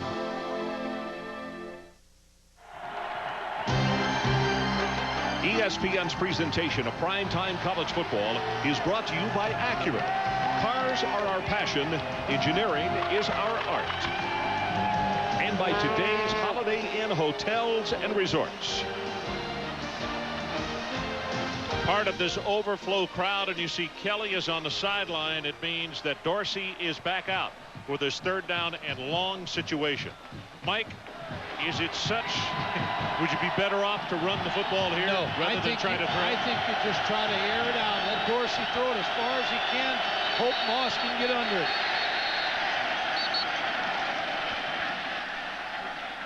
It's too late in the ball game, Ron. You need some plays here. If you throw the ball deep, at Bubba Franks moved tight end. Adrian, let's check with you again. If you're an offensive lineman for the Miami Hurricanes and you jump offside this week in practice, what you would have had to do in 85-degree heat is take your football shoes off, go over to a 40-yard long sand pit and run in knee-deep sand. That would have been your punishment. That's why this is the first motion penalty we've seen by the Hurricanes tonight. That was held over their head. You move, you go to the sand pit.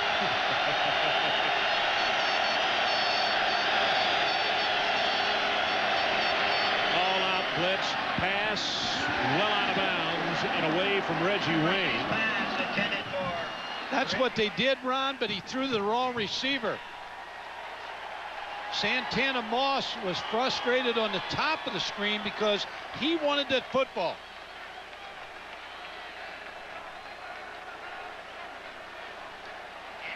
I'm almost a little surprised Crossland is going to punt again rather than Capshaw. His first couple were very good. His last one, they're saying officially 3 yards. We got a return on here.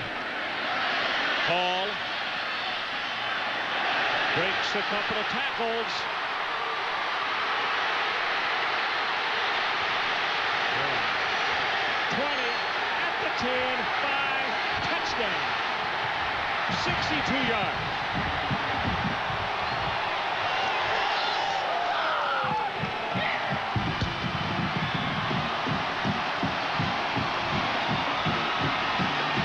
"64 yards officially is what they are saying. Ron, they had a good setup there. Crossland shanked the punt before, so they came back with a return. Everybody maybe thought that they were going to go after the punt. They set the return up. Hall hit the side.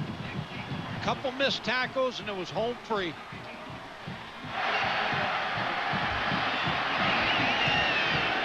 Extra point by Graham is good, and with 13:39 remaining in our ball game, all of a sudden the Hokies have blown this one wide open. 27-10 as they lead the Miami Hurricanes. Let's take a break. When we return, the number 2 Hokies trying to show America that they belong in New Orleans. This fall, get closer to the pigskin, closer to the passion, closer to the action with ESPN Game Plan on DirecTV, and score up to 10 regular season college games each Saturday, and you get the entire Saturday lineup for just $11.95. Follow your favorites from top conferences. Order ESPN Game Plan this Saturday and experience maximum college. The diversified Arkansas offense. Who will be standing last? Mississippi State, Arkansas at 9. Next Saturday on ESPN2.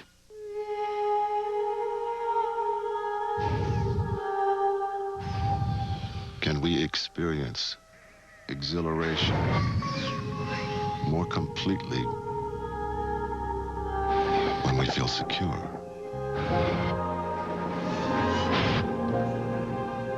The 225 horsepower TL with front and side airbags and 5-speed sequential sport shift from Acura.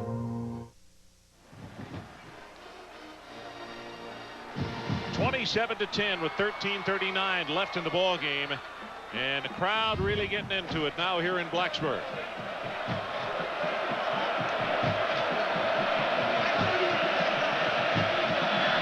Ricky Hall, the center of Chester, Virginia. From the 13, Santana Moss. Moss gets in the open field, and he is going to return that kick out to the 43, maybe the 44-yard line. So he gets a 31-yard jaunt.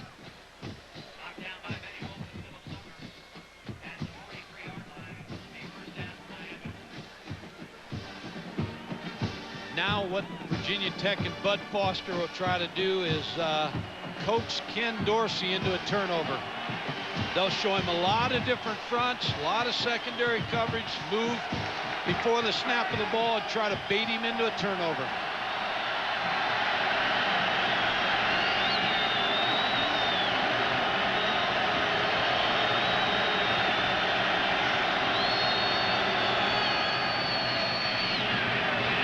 Portis fumbles again. It is picked up by Charlton. And Charlton down the sideline will take it the distance for the touchdown. Portis with his third fumble of the night. 51 yards in this return. Ron, Corey Moore, the All-American, stripped the football from Clinton Portis, and another turnover goes against Miami for a touchdown. Flag in the end zone, I believe. Excessive celebration is what it'll be. Is that Ike Charlton's third fumble recovery, right? Yeah, I think so.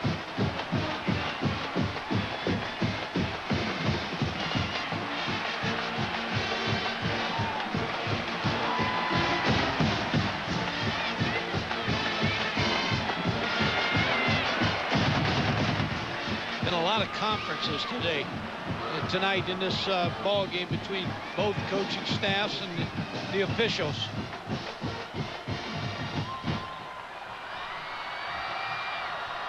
Here's the play. Portis breaking into the secondary, and there's the All-American Corey Moore stripping the football. It's twice that they've been able to knock the football out of Portis's hands from behind. Third time. Third time. He lost two of them. The other one, you remember, was knocked out of bounds right here in front of the Virginia Tech bench. Excessive celebration. The penalty moves this extra point attempt back. That's the reason you're seeing that, and it is blocked.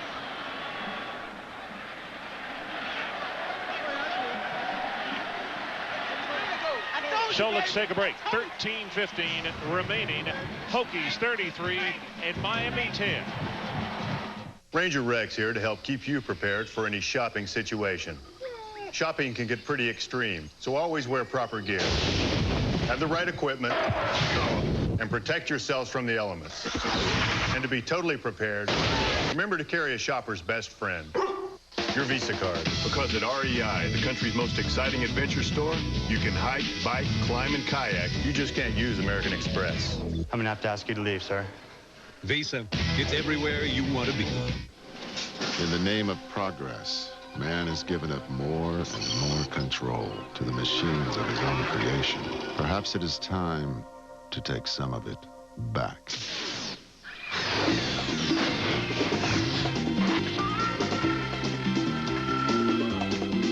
The thoroughly exhilarating TL with 5-speed sequential sport shift from Acura. The most dominant player on the ice finds a moment to take over. When Jaromir Jagr comes into Buffalo, that moment could last the whole game. Sabres Penguins, Tuesday at 8, only on ESPN. This is The Game. I'm Kenny Mayne. Real soon on Sports Center, some upsets. Take away rubber stamps from the poll voters. Ron blows by Ricky, and the not-so-easy riders back in Portland. Join me and Linda Cohn, Sports Center, 11 Eastern.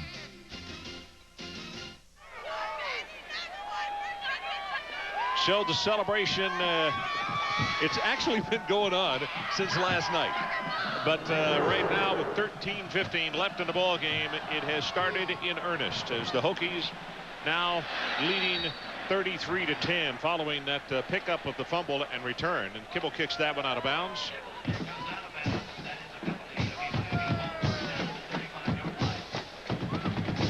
This is one of the few things that Virginia Tech has had go wrong in the second half. It has been flawless for the most part. Ron, you see the takeaways right here, and it turns into 20 points by Virginia Tech. And Miami preached in Wednesday's practice, we cannot turn the football over. You know what, though, Mike? Actually, the number you should compute the 3-yard kick, make it 6, and make it 27 points, because they scored off that one as well.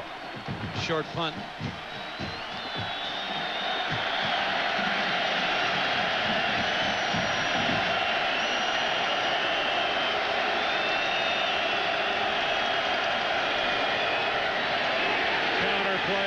and Pugh is all over Portis. Ron, you got to take your hat off to Pugh, Chris Cyrus, and Monroe, because they played when John Engelberger was out. They rotated all three of those guys in at times, and Chad Beasley. So the backup defensive lineman really filled the shoes of John Engelberger.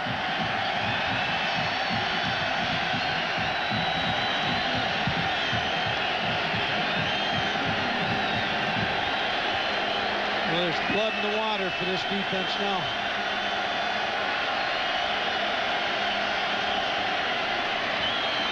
Quick pass, intercepted. Midget baited him right into it. Played off of Santana Moss, and it just stepped in front. It's like sharks going to the blood in the water. Santana Moss, they're trying to throw the hitch out there. Anthony Midget, I believe that's his third interception, right? He's had a great football game, played hurt, had the groin injury, not sure whether he was going to play, ties a school record. Steps back, he reads the quarterback, he breaks on the football. If he could keep his feet, it's another 7. Kendrick comes in at tailback, number 4. They lose the ball, and Vick falls on it. The other thing that becomes important now, Ron, for Virginia Tech, who had Tennessee leapfrog them last week, they're going to put as many points on the board as they possibly can.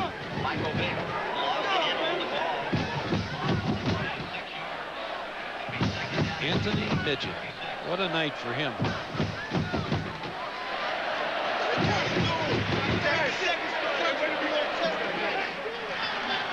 Clock runs under 12 minutes left in our ball game. Vick is going to be sacked. First time that they've gotten to him in the second half, I believe, and Nate Webster, who has truly been outstanding tonight, will get the tackle. And Ron, they've had to give up linebackers in the second half. Started after the first quarter, because Miami's defensive line after the first quarter didn't get any pressure on Michael Vick, so they had to start giving up linebackers to try to get to him. Nate Webster does get to him on that last play. I'm just telling you. 6 turnovers in this ball game for Miami.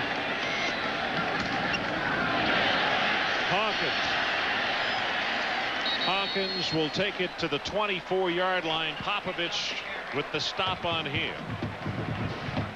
And they'll just keep trying to put points on the board.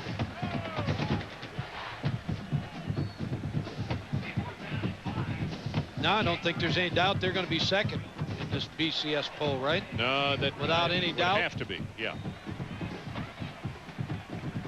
Field goal attempt, 42 yards by Graham.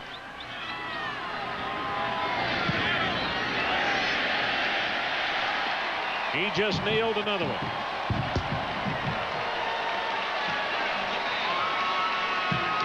So we'll take a timeout. 10:27 remaining. It's the Hokies 36-10.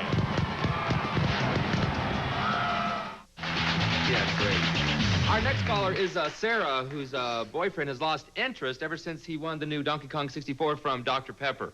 Let's see what we're dealing with. Donkey Kong 64 is here, and you can win it along with a Nintendo 64 game system by looking under the cap of specially marked bottles of Dr. Pepper, or enter to win other prizes. Sarah, I have a question for you. Are you a supermodel? No. Then here's the deal. He's not coming back. The game is awesome. Next caller. I think I'm in love with a monkey. Exciting episode of...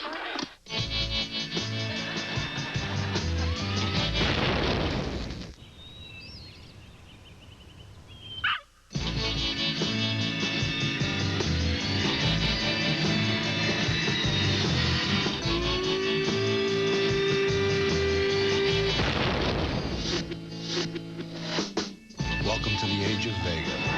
Sony Vega, part of the Sony home entertainment universe. You are so beautiful.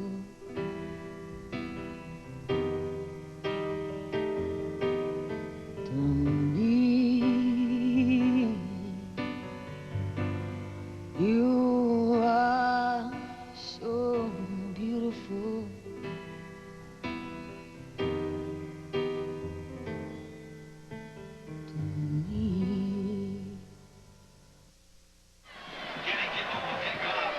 Well, you see, Virginia Tech has tallied in every quarter, but 16 here in the fourth. In fact, they've scored 16 points in 2 minutes and 8 seconds. Moser.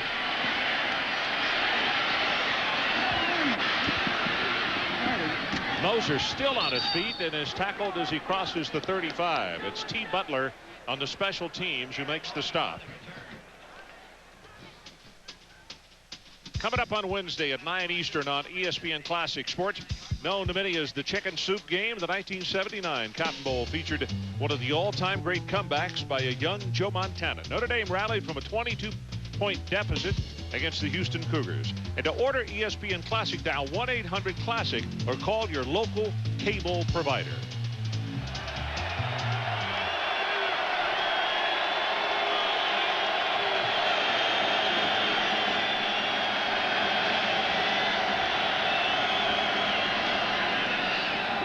Bubba Franks.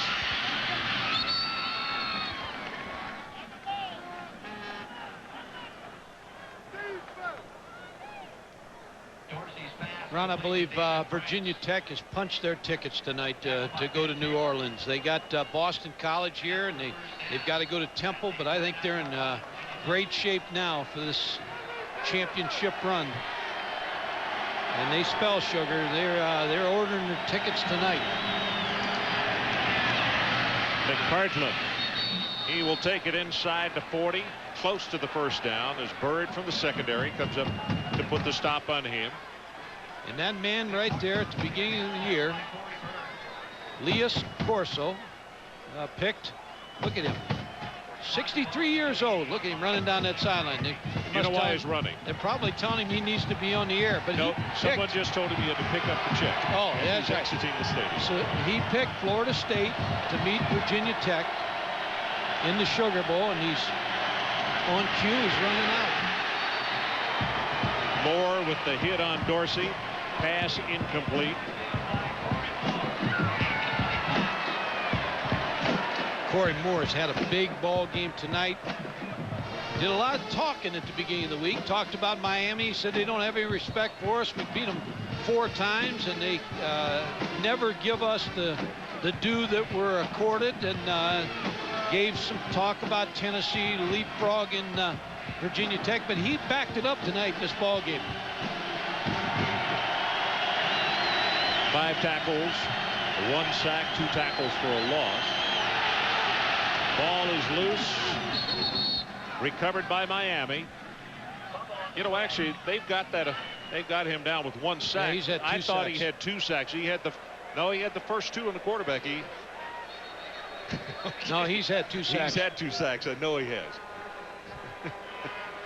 I was right here watching it. And give him a little time, he might get another one.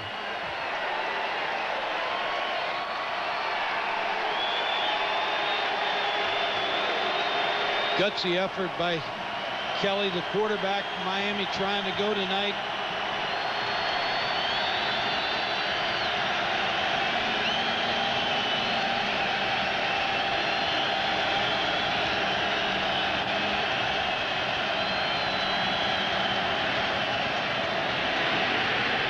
Screen pass almost intercepted as it went through several sets of hands, and it was Cyrus and Bird with the pressure.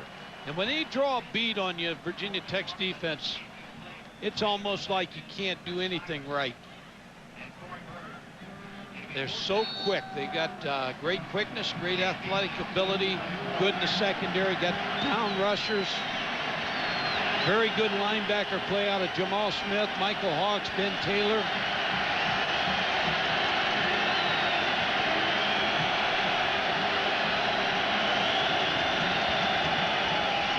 Dorsey on 4th down.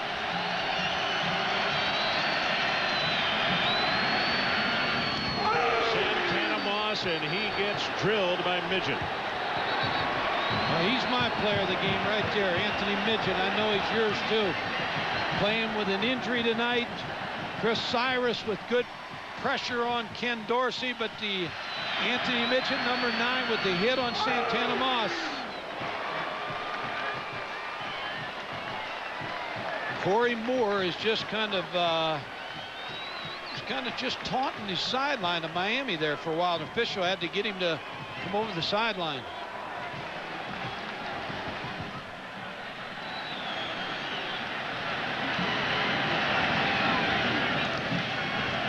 Kendrick at tailback has to reach back for the pitch. He gets taken down hard.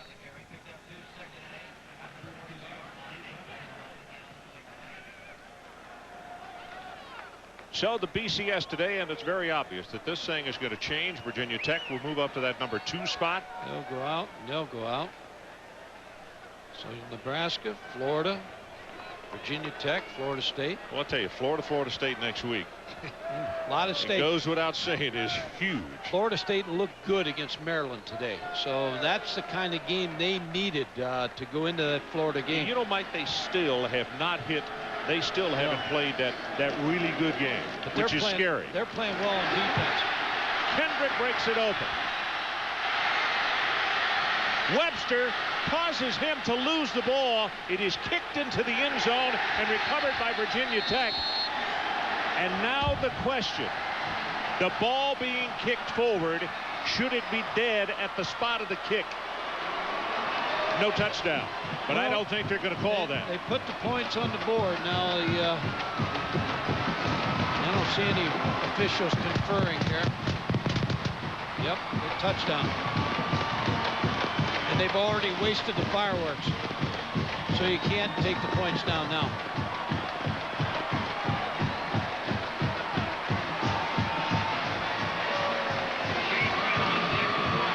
Kendrick busts through, makes a good cut into the secondary, and then gets stripped by Nate Webster. He didn't give up. Nate Webster, and the ball's kicked by Andre Davis. Recovered his own kick.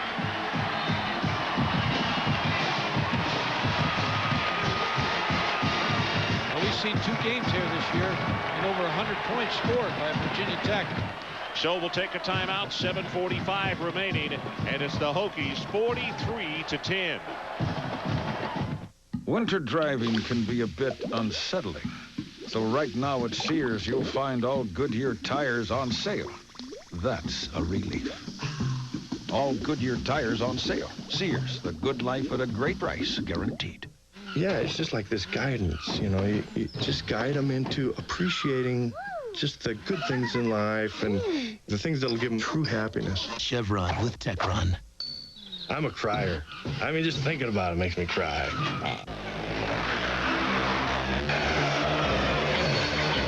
Until now, there has been a wall between you and the tools of serious trading. That wall is coming down. The information and technology professionals use to trade is now available to everyone. Daytech Online. The rules are changing. In the war against drugs, communication is a parent's most powerful weapon. Talk about alcohol and marijuana with your children. Dads, talk to your kids.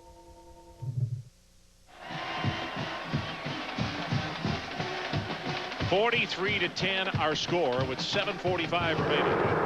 And number 34, Jarrett Payton. And you see him tapping his heart and pointing toward the sky. And Mike Godfrey, I think the most beautiful thing that could happen this season if that youngster were to be able to return this thing, but he's not going to get an opportunity, as it will be picked up and run out to around the 35-yard line. He has been a young man of extreme maturity. And he's going to stay in the game, Ron, so he's going to get a chance to run the football. His family wanted him to get back to Miami and get into football as quickly as possible to help what it could as far as putting his mind on something other than his father's death.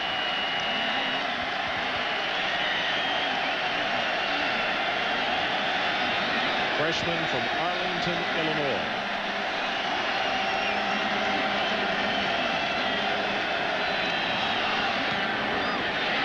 That pass complete to King. Jarrett Payton just made a good block there to give Ken Dorsey a chance to throw that football.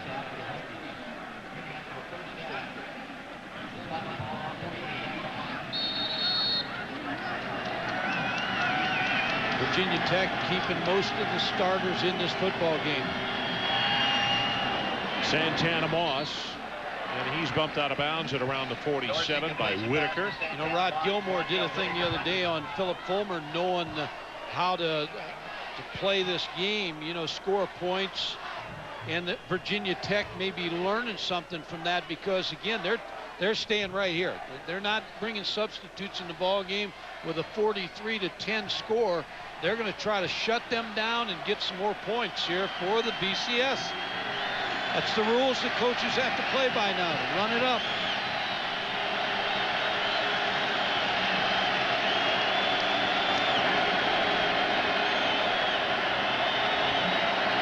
Moss in motion, pressure from the outside.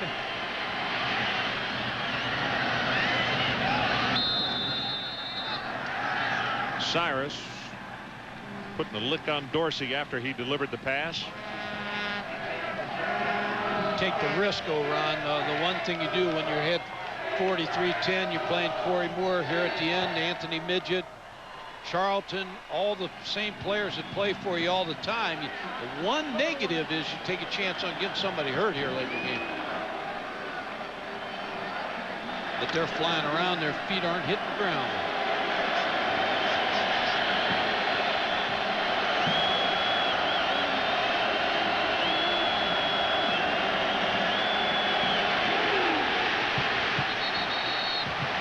Summers.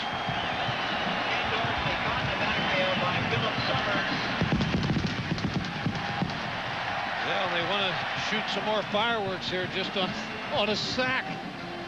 They're trying to unload it all tonight. So you didn't want to carry those things back to the warehouse. No, things are going to be shot no matter what. You got 6:45 to unload the whole bunch.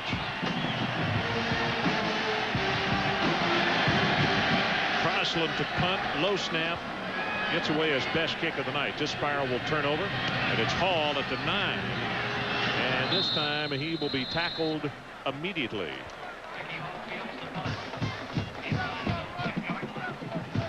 Well, coming up next on ESPN Sports Center with Linda Cohn and Kenny Mayne. Then it's Residents in College Game Night. Brian Kenny, Rod Gilmore, John Mackovic with a full rundown of the day in college football, as well as Chris, Kirk, and Lee down here in Blacksburg. Let's see what happens on offense for Virginia Tech. Do they keep most of the starters in on offense?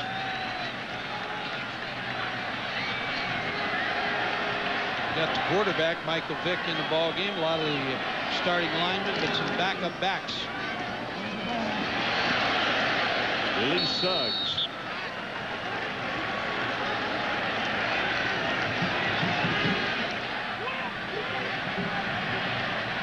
Now Michael Vick, and I think I'd get him out of the ball game, Ron. This is, yeah, now Meyer's going to come in. You need to get him out of the ball game.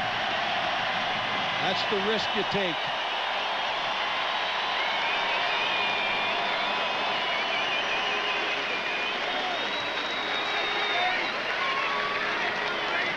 Pass 11 of 23, 151 yards, 14 carries for 46.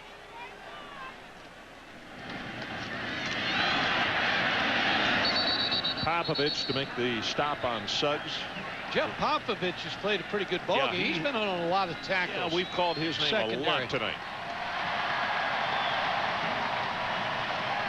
I'll tell you, Ron, the other thing, nobody has left this stadium. They're enjoying this.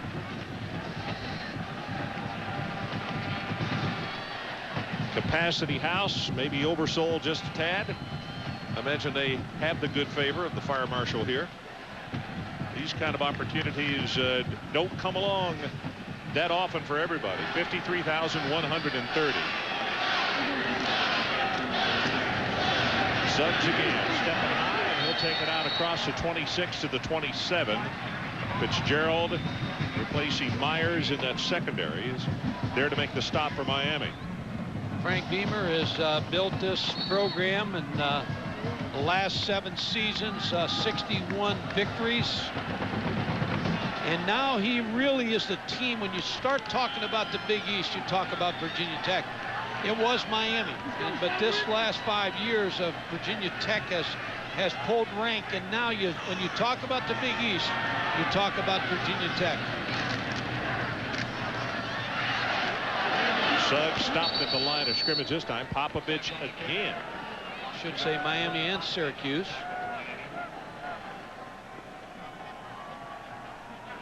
Syracuse got some major regrouping to do. Congratulations to Terry Shea. Yeah. They won a ball game today. Backup place kicker hit the field goal in overtime for the victory. Team played hard too.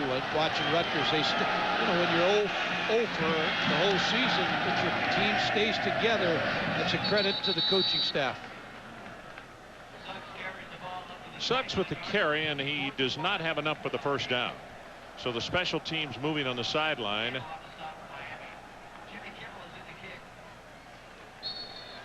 First punt of the second half. That's what I thought. Ron, the other point, North Carolina on Thursday night. Carl Torbush with a nice win. Quarterback that they had to move from defense. Gave him a nice plan, and they won a big ball game. So congratulations to that staff also.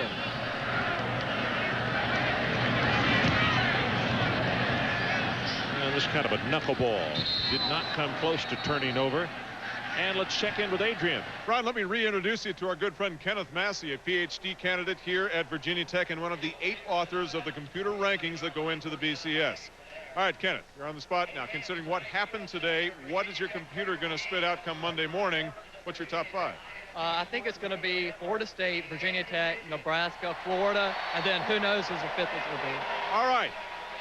We might know if the so-called 24-point line of demarcation is in effect. Have you heard about this? Because there are coaches in the top 5 who feel if you can beat a team by 24 or more points, you should rate higher. What do you say? That's a rumor, and I don't know if it has any truth to it. I know my computer looks at wins and who you're playing much more than what the score of the game is. All right, the elements you saw in this game here tonight, with Miami coming in, had they won this game, they would have had their position to control. No one else could touch them in the BCS. With what you've seen from Virginia Tech tonight, namely coming back, scoring 43 unanswered points, what is your projection now? Obviously, second, what do you see in the future as far as Virginia Tech is concerned? Well, the tempo of the game is going to hurt their strength of schedule. I think the Boston College game right after Thanksgiving is going to be the true test for Virginia Tech to see if they go to the Sugar Bowl. Good luck. Thank you very much for your time. We may see you on January 4th. Let's hope so. All right, Ron.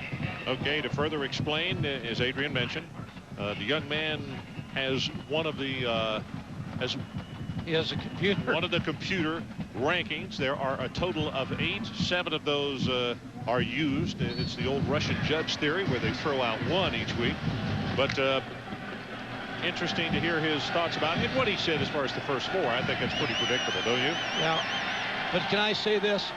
What in the world have we created? Well, your guess is as good as mine. Gosh. Quick out pass from King, and he'll go out of bounds. Whitaker to make the play on him. Computers. People putting information in machines. Sports Center coming up immediately following this game.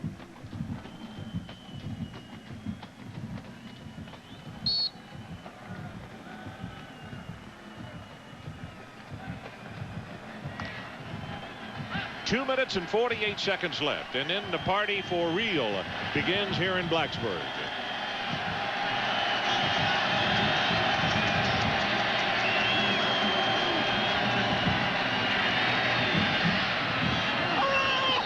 Well overthrown on that one.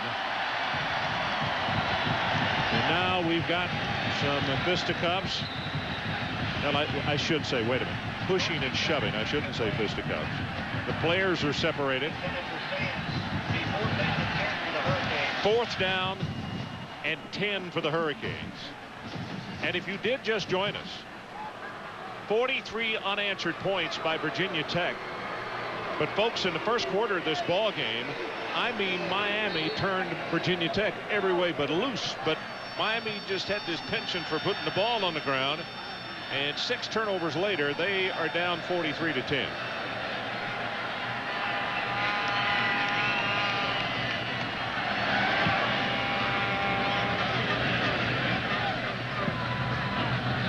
And this one's going to be touched dead at the 5 by Miami.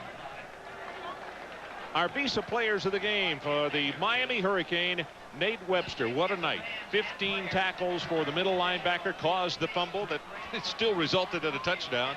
And Anthony Midget. How about a gutsy performance by a guy with a groin pull? 3 interceptions for him tonight, which tied an existing school record. So congratulations to Nate and to Anthony for their play tonight. I know that Nate would give up that player of the game and many of those tackles to have seen his Hurricanes win this football game.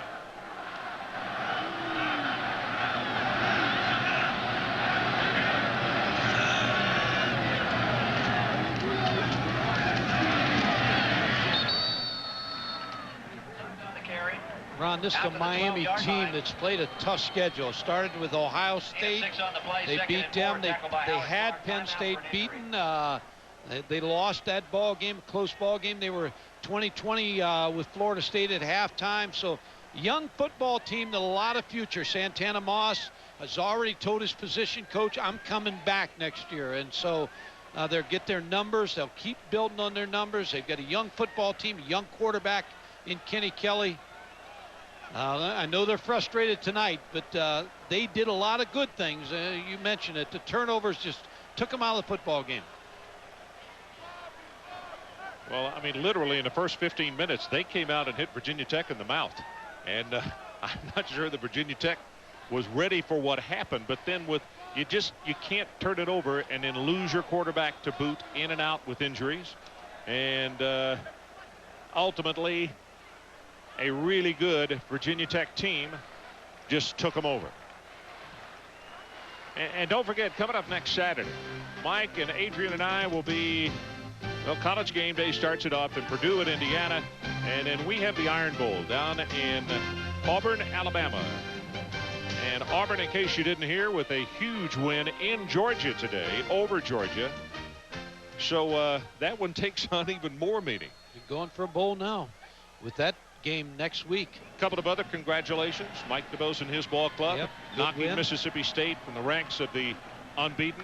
And how about Mac Brown and his guys at Texas? They wrap up the south of the Big 12 Conference. That's an outstanding job by that staff out there. And the reward is going to play Nebraska again. Wonder what second place is. Ron, the reason I feel like that Virginia Tech, after this ball game, all their fans can start calling New Orleans and booking a room is because they lost the ball game last year to Temple right here. And you never see what the good is of losing a ball game, because when they walked off that field, I'm sure they said, what good could possibly come from this? Well, the good is going to come. They're not going to look past Temple next week when they go to Temple, and they're not going to look past Boston College when they come here. So that loss last year will help them get on to New Orleans, and I think right now they're one of the 2 teams that'll be there.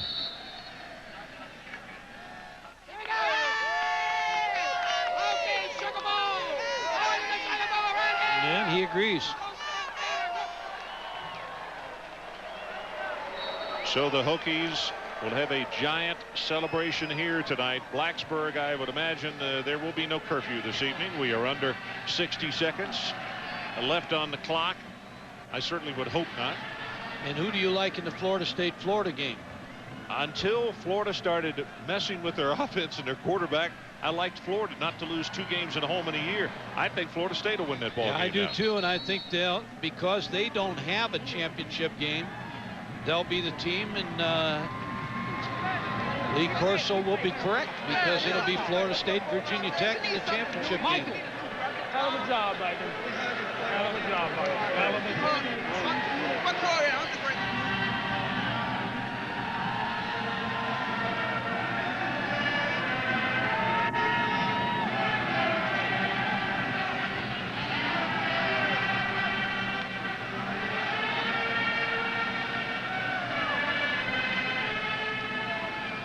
.39 seconds left. Well, we talked about Lee Corso, made that prediction at the beginning of the year.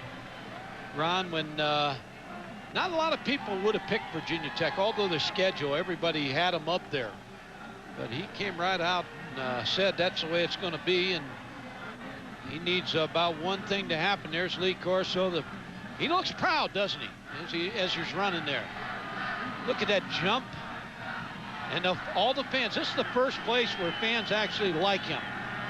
Usually when he goes on the road, they call him a lot of names. But here, because he picked Virginia Tech, he's a crowd favorite. He doesn't need any security here, but he's got one on his right shoulder.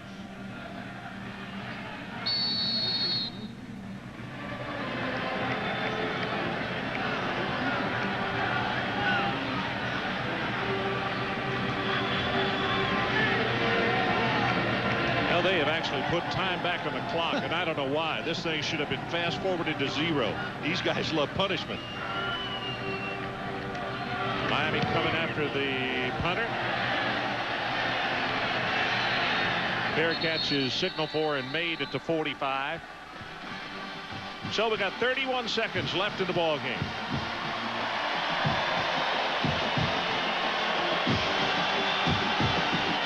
Coaching, you always like your band to play this song. Give the old goodbye to the opponent and get it over with.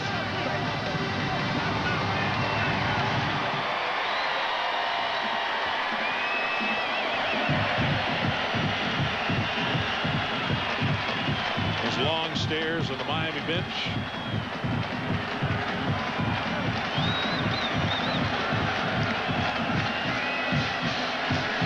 Started off like a house of fire, 10-0. But then Virginia Tech has come back with 34 unanswered points, or 43, I should say, as Peyton gets the carry. And that could very well be the final play of this ball game. 12 seconds, down to 11, and now 10.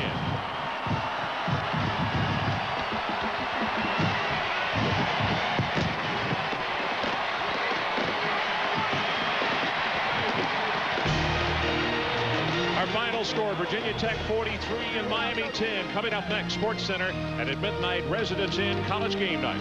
From Mike Gottfried and Akron Karsten, I'm Ron Franklin. This has been a presentation of ESPN, the worldwide leader in sports. For more, log on to ESPN.com, part of the Go Network, go.com.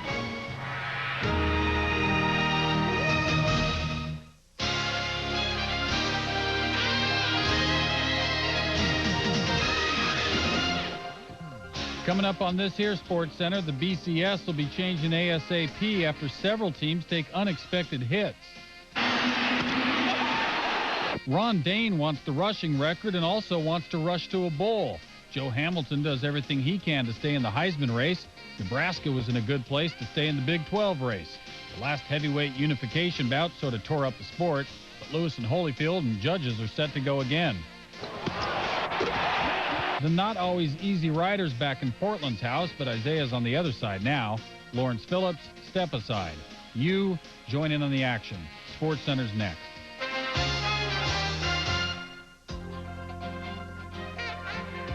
Hi, my shirt was inspected by number 13. Remember that Sports Center promo with the pro wrestlers rubbing Larry Beal's face into a desk because they thought they were being shortchanged on stories? Maybe they had a point, because boxing's been pretty stupid lately, and we cover that. Remember that Sports Center spot with Holyfield running our daycare center? Never mind about that. Boxing is in need of what Cal, Sammy, and Big Mac did for baseball. So, can Evander and Lennox do the same for their sport? Let's go live to Las Vegas and our Andre Aldridge. We are live at the Thomas and Mack Center, where Evander Holyfield and Lennox Lewis, along with the boxing public, are searching for a resolution. There's unfinished business that hopefully will be taken care of tonight right here. Now, there have only been 6 undisputed heavyweight champions over the last 25 years. The last was crowned right here in this building 7 years ago to the day. That was Riddick Bowe, who beat Evander Holyfield. Holyfield hopes to get that title tonight as he takes on Lennox Lewis. Now, when they fought 8 months ago, unfortunately, there wasn't much honor in the decision. And we bring in now my colleagues, Al Bernstein and John Saraceno. Al, how much pressure is on the officials? Andre, I cannot remember a time in 20 years of covering boxing where there's been this much pressure on officials, specifically the judges, but also referee Mitch Halpert. If this goes to a decision, those judges better get it right. And not just the whole decision right. They better get every round right because they will be scrutinized more than anyone has in any recent fights. And, John, a lot of pressure on them. A lot of pressure on Evander Holyfield, too, Al. But I'm not so sure the scorecards are going to matter tonight. I just watched Evander Holyfield about a half hour ago in a live interview on television. And Evander's focus was not there. His demeanor seemed off to me, and I think for good reason. I think he realizes the daunting task confronting him here tonight. A bigger, younger, stronger man who can crack with both hands. I wouldn't be surprised if Evander Holyfield gets stopped within 8 rounds tonight. All right, well, we will have round-by-round scoring for you right here. We want to send it back to the studio now. For John and Al, I'm Andre. Now back to Bristol. Thanks, guys. We'll hear from you later. Now, to football. A year ago, it was the gift Tennessee could not do without en route to winning the national championship. Arkansas quarterback Clint Sterner putting a pretty red bow on his fumble in the final 2 minutes, turning a 2-point Razorbacks lead into a stunning Volunteers victory. That's a memory Sterner was anxious to erase. He also wouldn't mind crushing Tennessee's hopes of repeating as national champs. To Fayetteville, Phil Fulmer, 6-0 lifetime against Arkansas. Arkansas up 4, second quarter. T. Martin is an athlete. Just 1 loss as a starter for Martin. 17-14 Vols on Martin's 15th career rushing TD. To the third, Volunteers up 10. Clint Sterner goes to work, scaring the opposition, hitting Boo Williams for the 53-yard touchdown. Razorbacks cutting the Vols' lead to just 3, 24-21. Same score in the fourth, 3:50 remaining. Sterner has all the time in the world and takes advantage. Anthony Lucas, a 23-yard score, the third TD pass of the game for Sterner, who also was not sacked. Razorbacks up 4. Same score, 2:12 left, Tennessee 4th and 2. T. Martin hitting Dante Stallworth, who lunges for the first down. The drive still alive. Same drive a few plays later, 4th and 6. T. Martin back, looking for Cedric Wilson, incomplete. Martin's bid to bring them back comes up short. Arkansas 4. Sterner looking to kneel and run out the clock. But Tennessee's Raynock Thompson goes wild, hammering Sterner. Take another look. Thompson just drills Sterner, and Thompson makes an exit. And Sterner takes the knee, and you know what that means? Game over. And Coach Houston Nutt feels like a nut. He's ecstatic, and Arkansas pulls it off. And it's redemption for Clint Sterner. Arkansas destroying any Tennessee hopes of repeating as national champs, and at the same time puts himself in position for a bowl game. Said Vols coach Philip Fulmer, we were outcoached and outplayed. For Clint Sterner, it was an emotional experience. I feel like last year, you know, what happened wasn't right, but the Lord works mysterious ways, and you know, I've learned a lot since that deal, and I've gone through a lot since then, and this is just the icing on the cake, man. It's great. As big a win as you've been associated with you? Yep, the biggest. Now I'm a senior here, you know, I only lost 2 games in my whole career as a starter. So my head's not going to go down. You know, I can't really speak for everybody else's emotions, but I feel like I had a good career here at Tennessee, and I want to leave off with it being positive.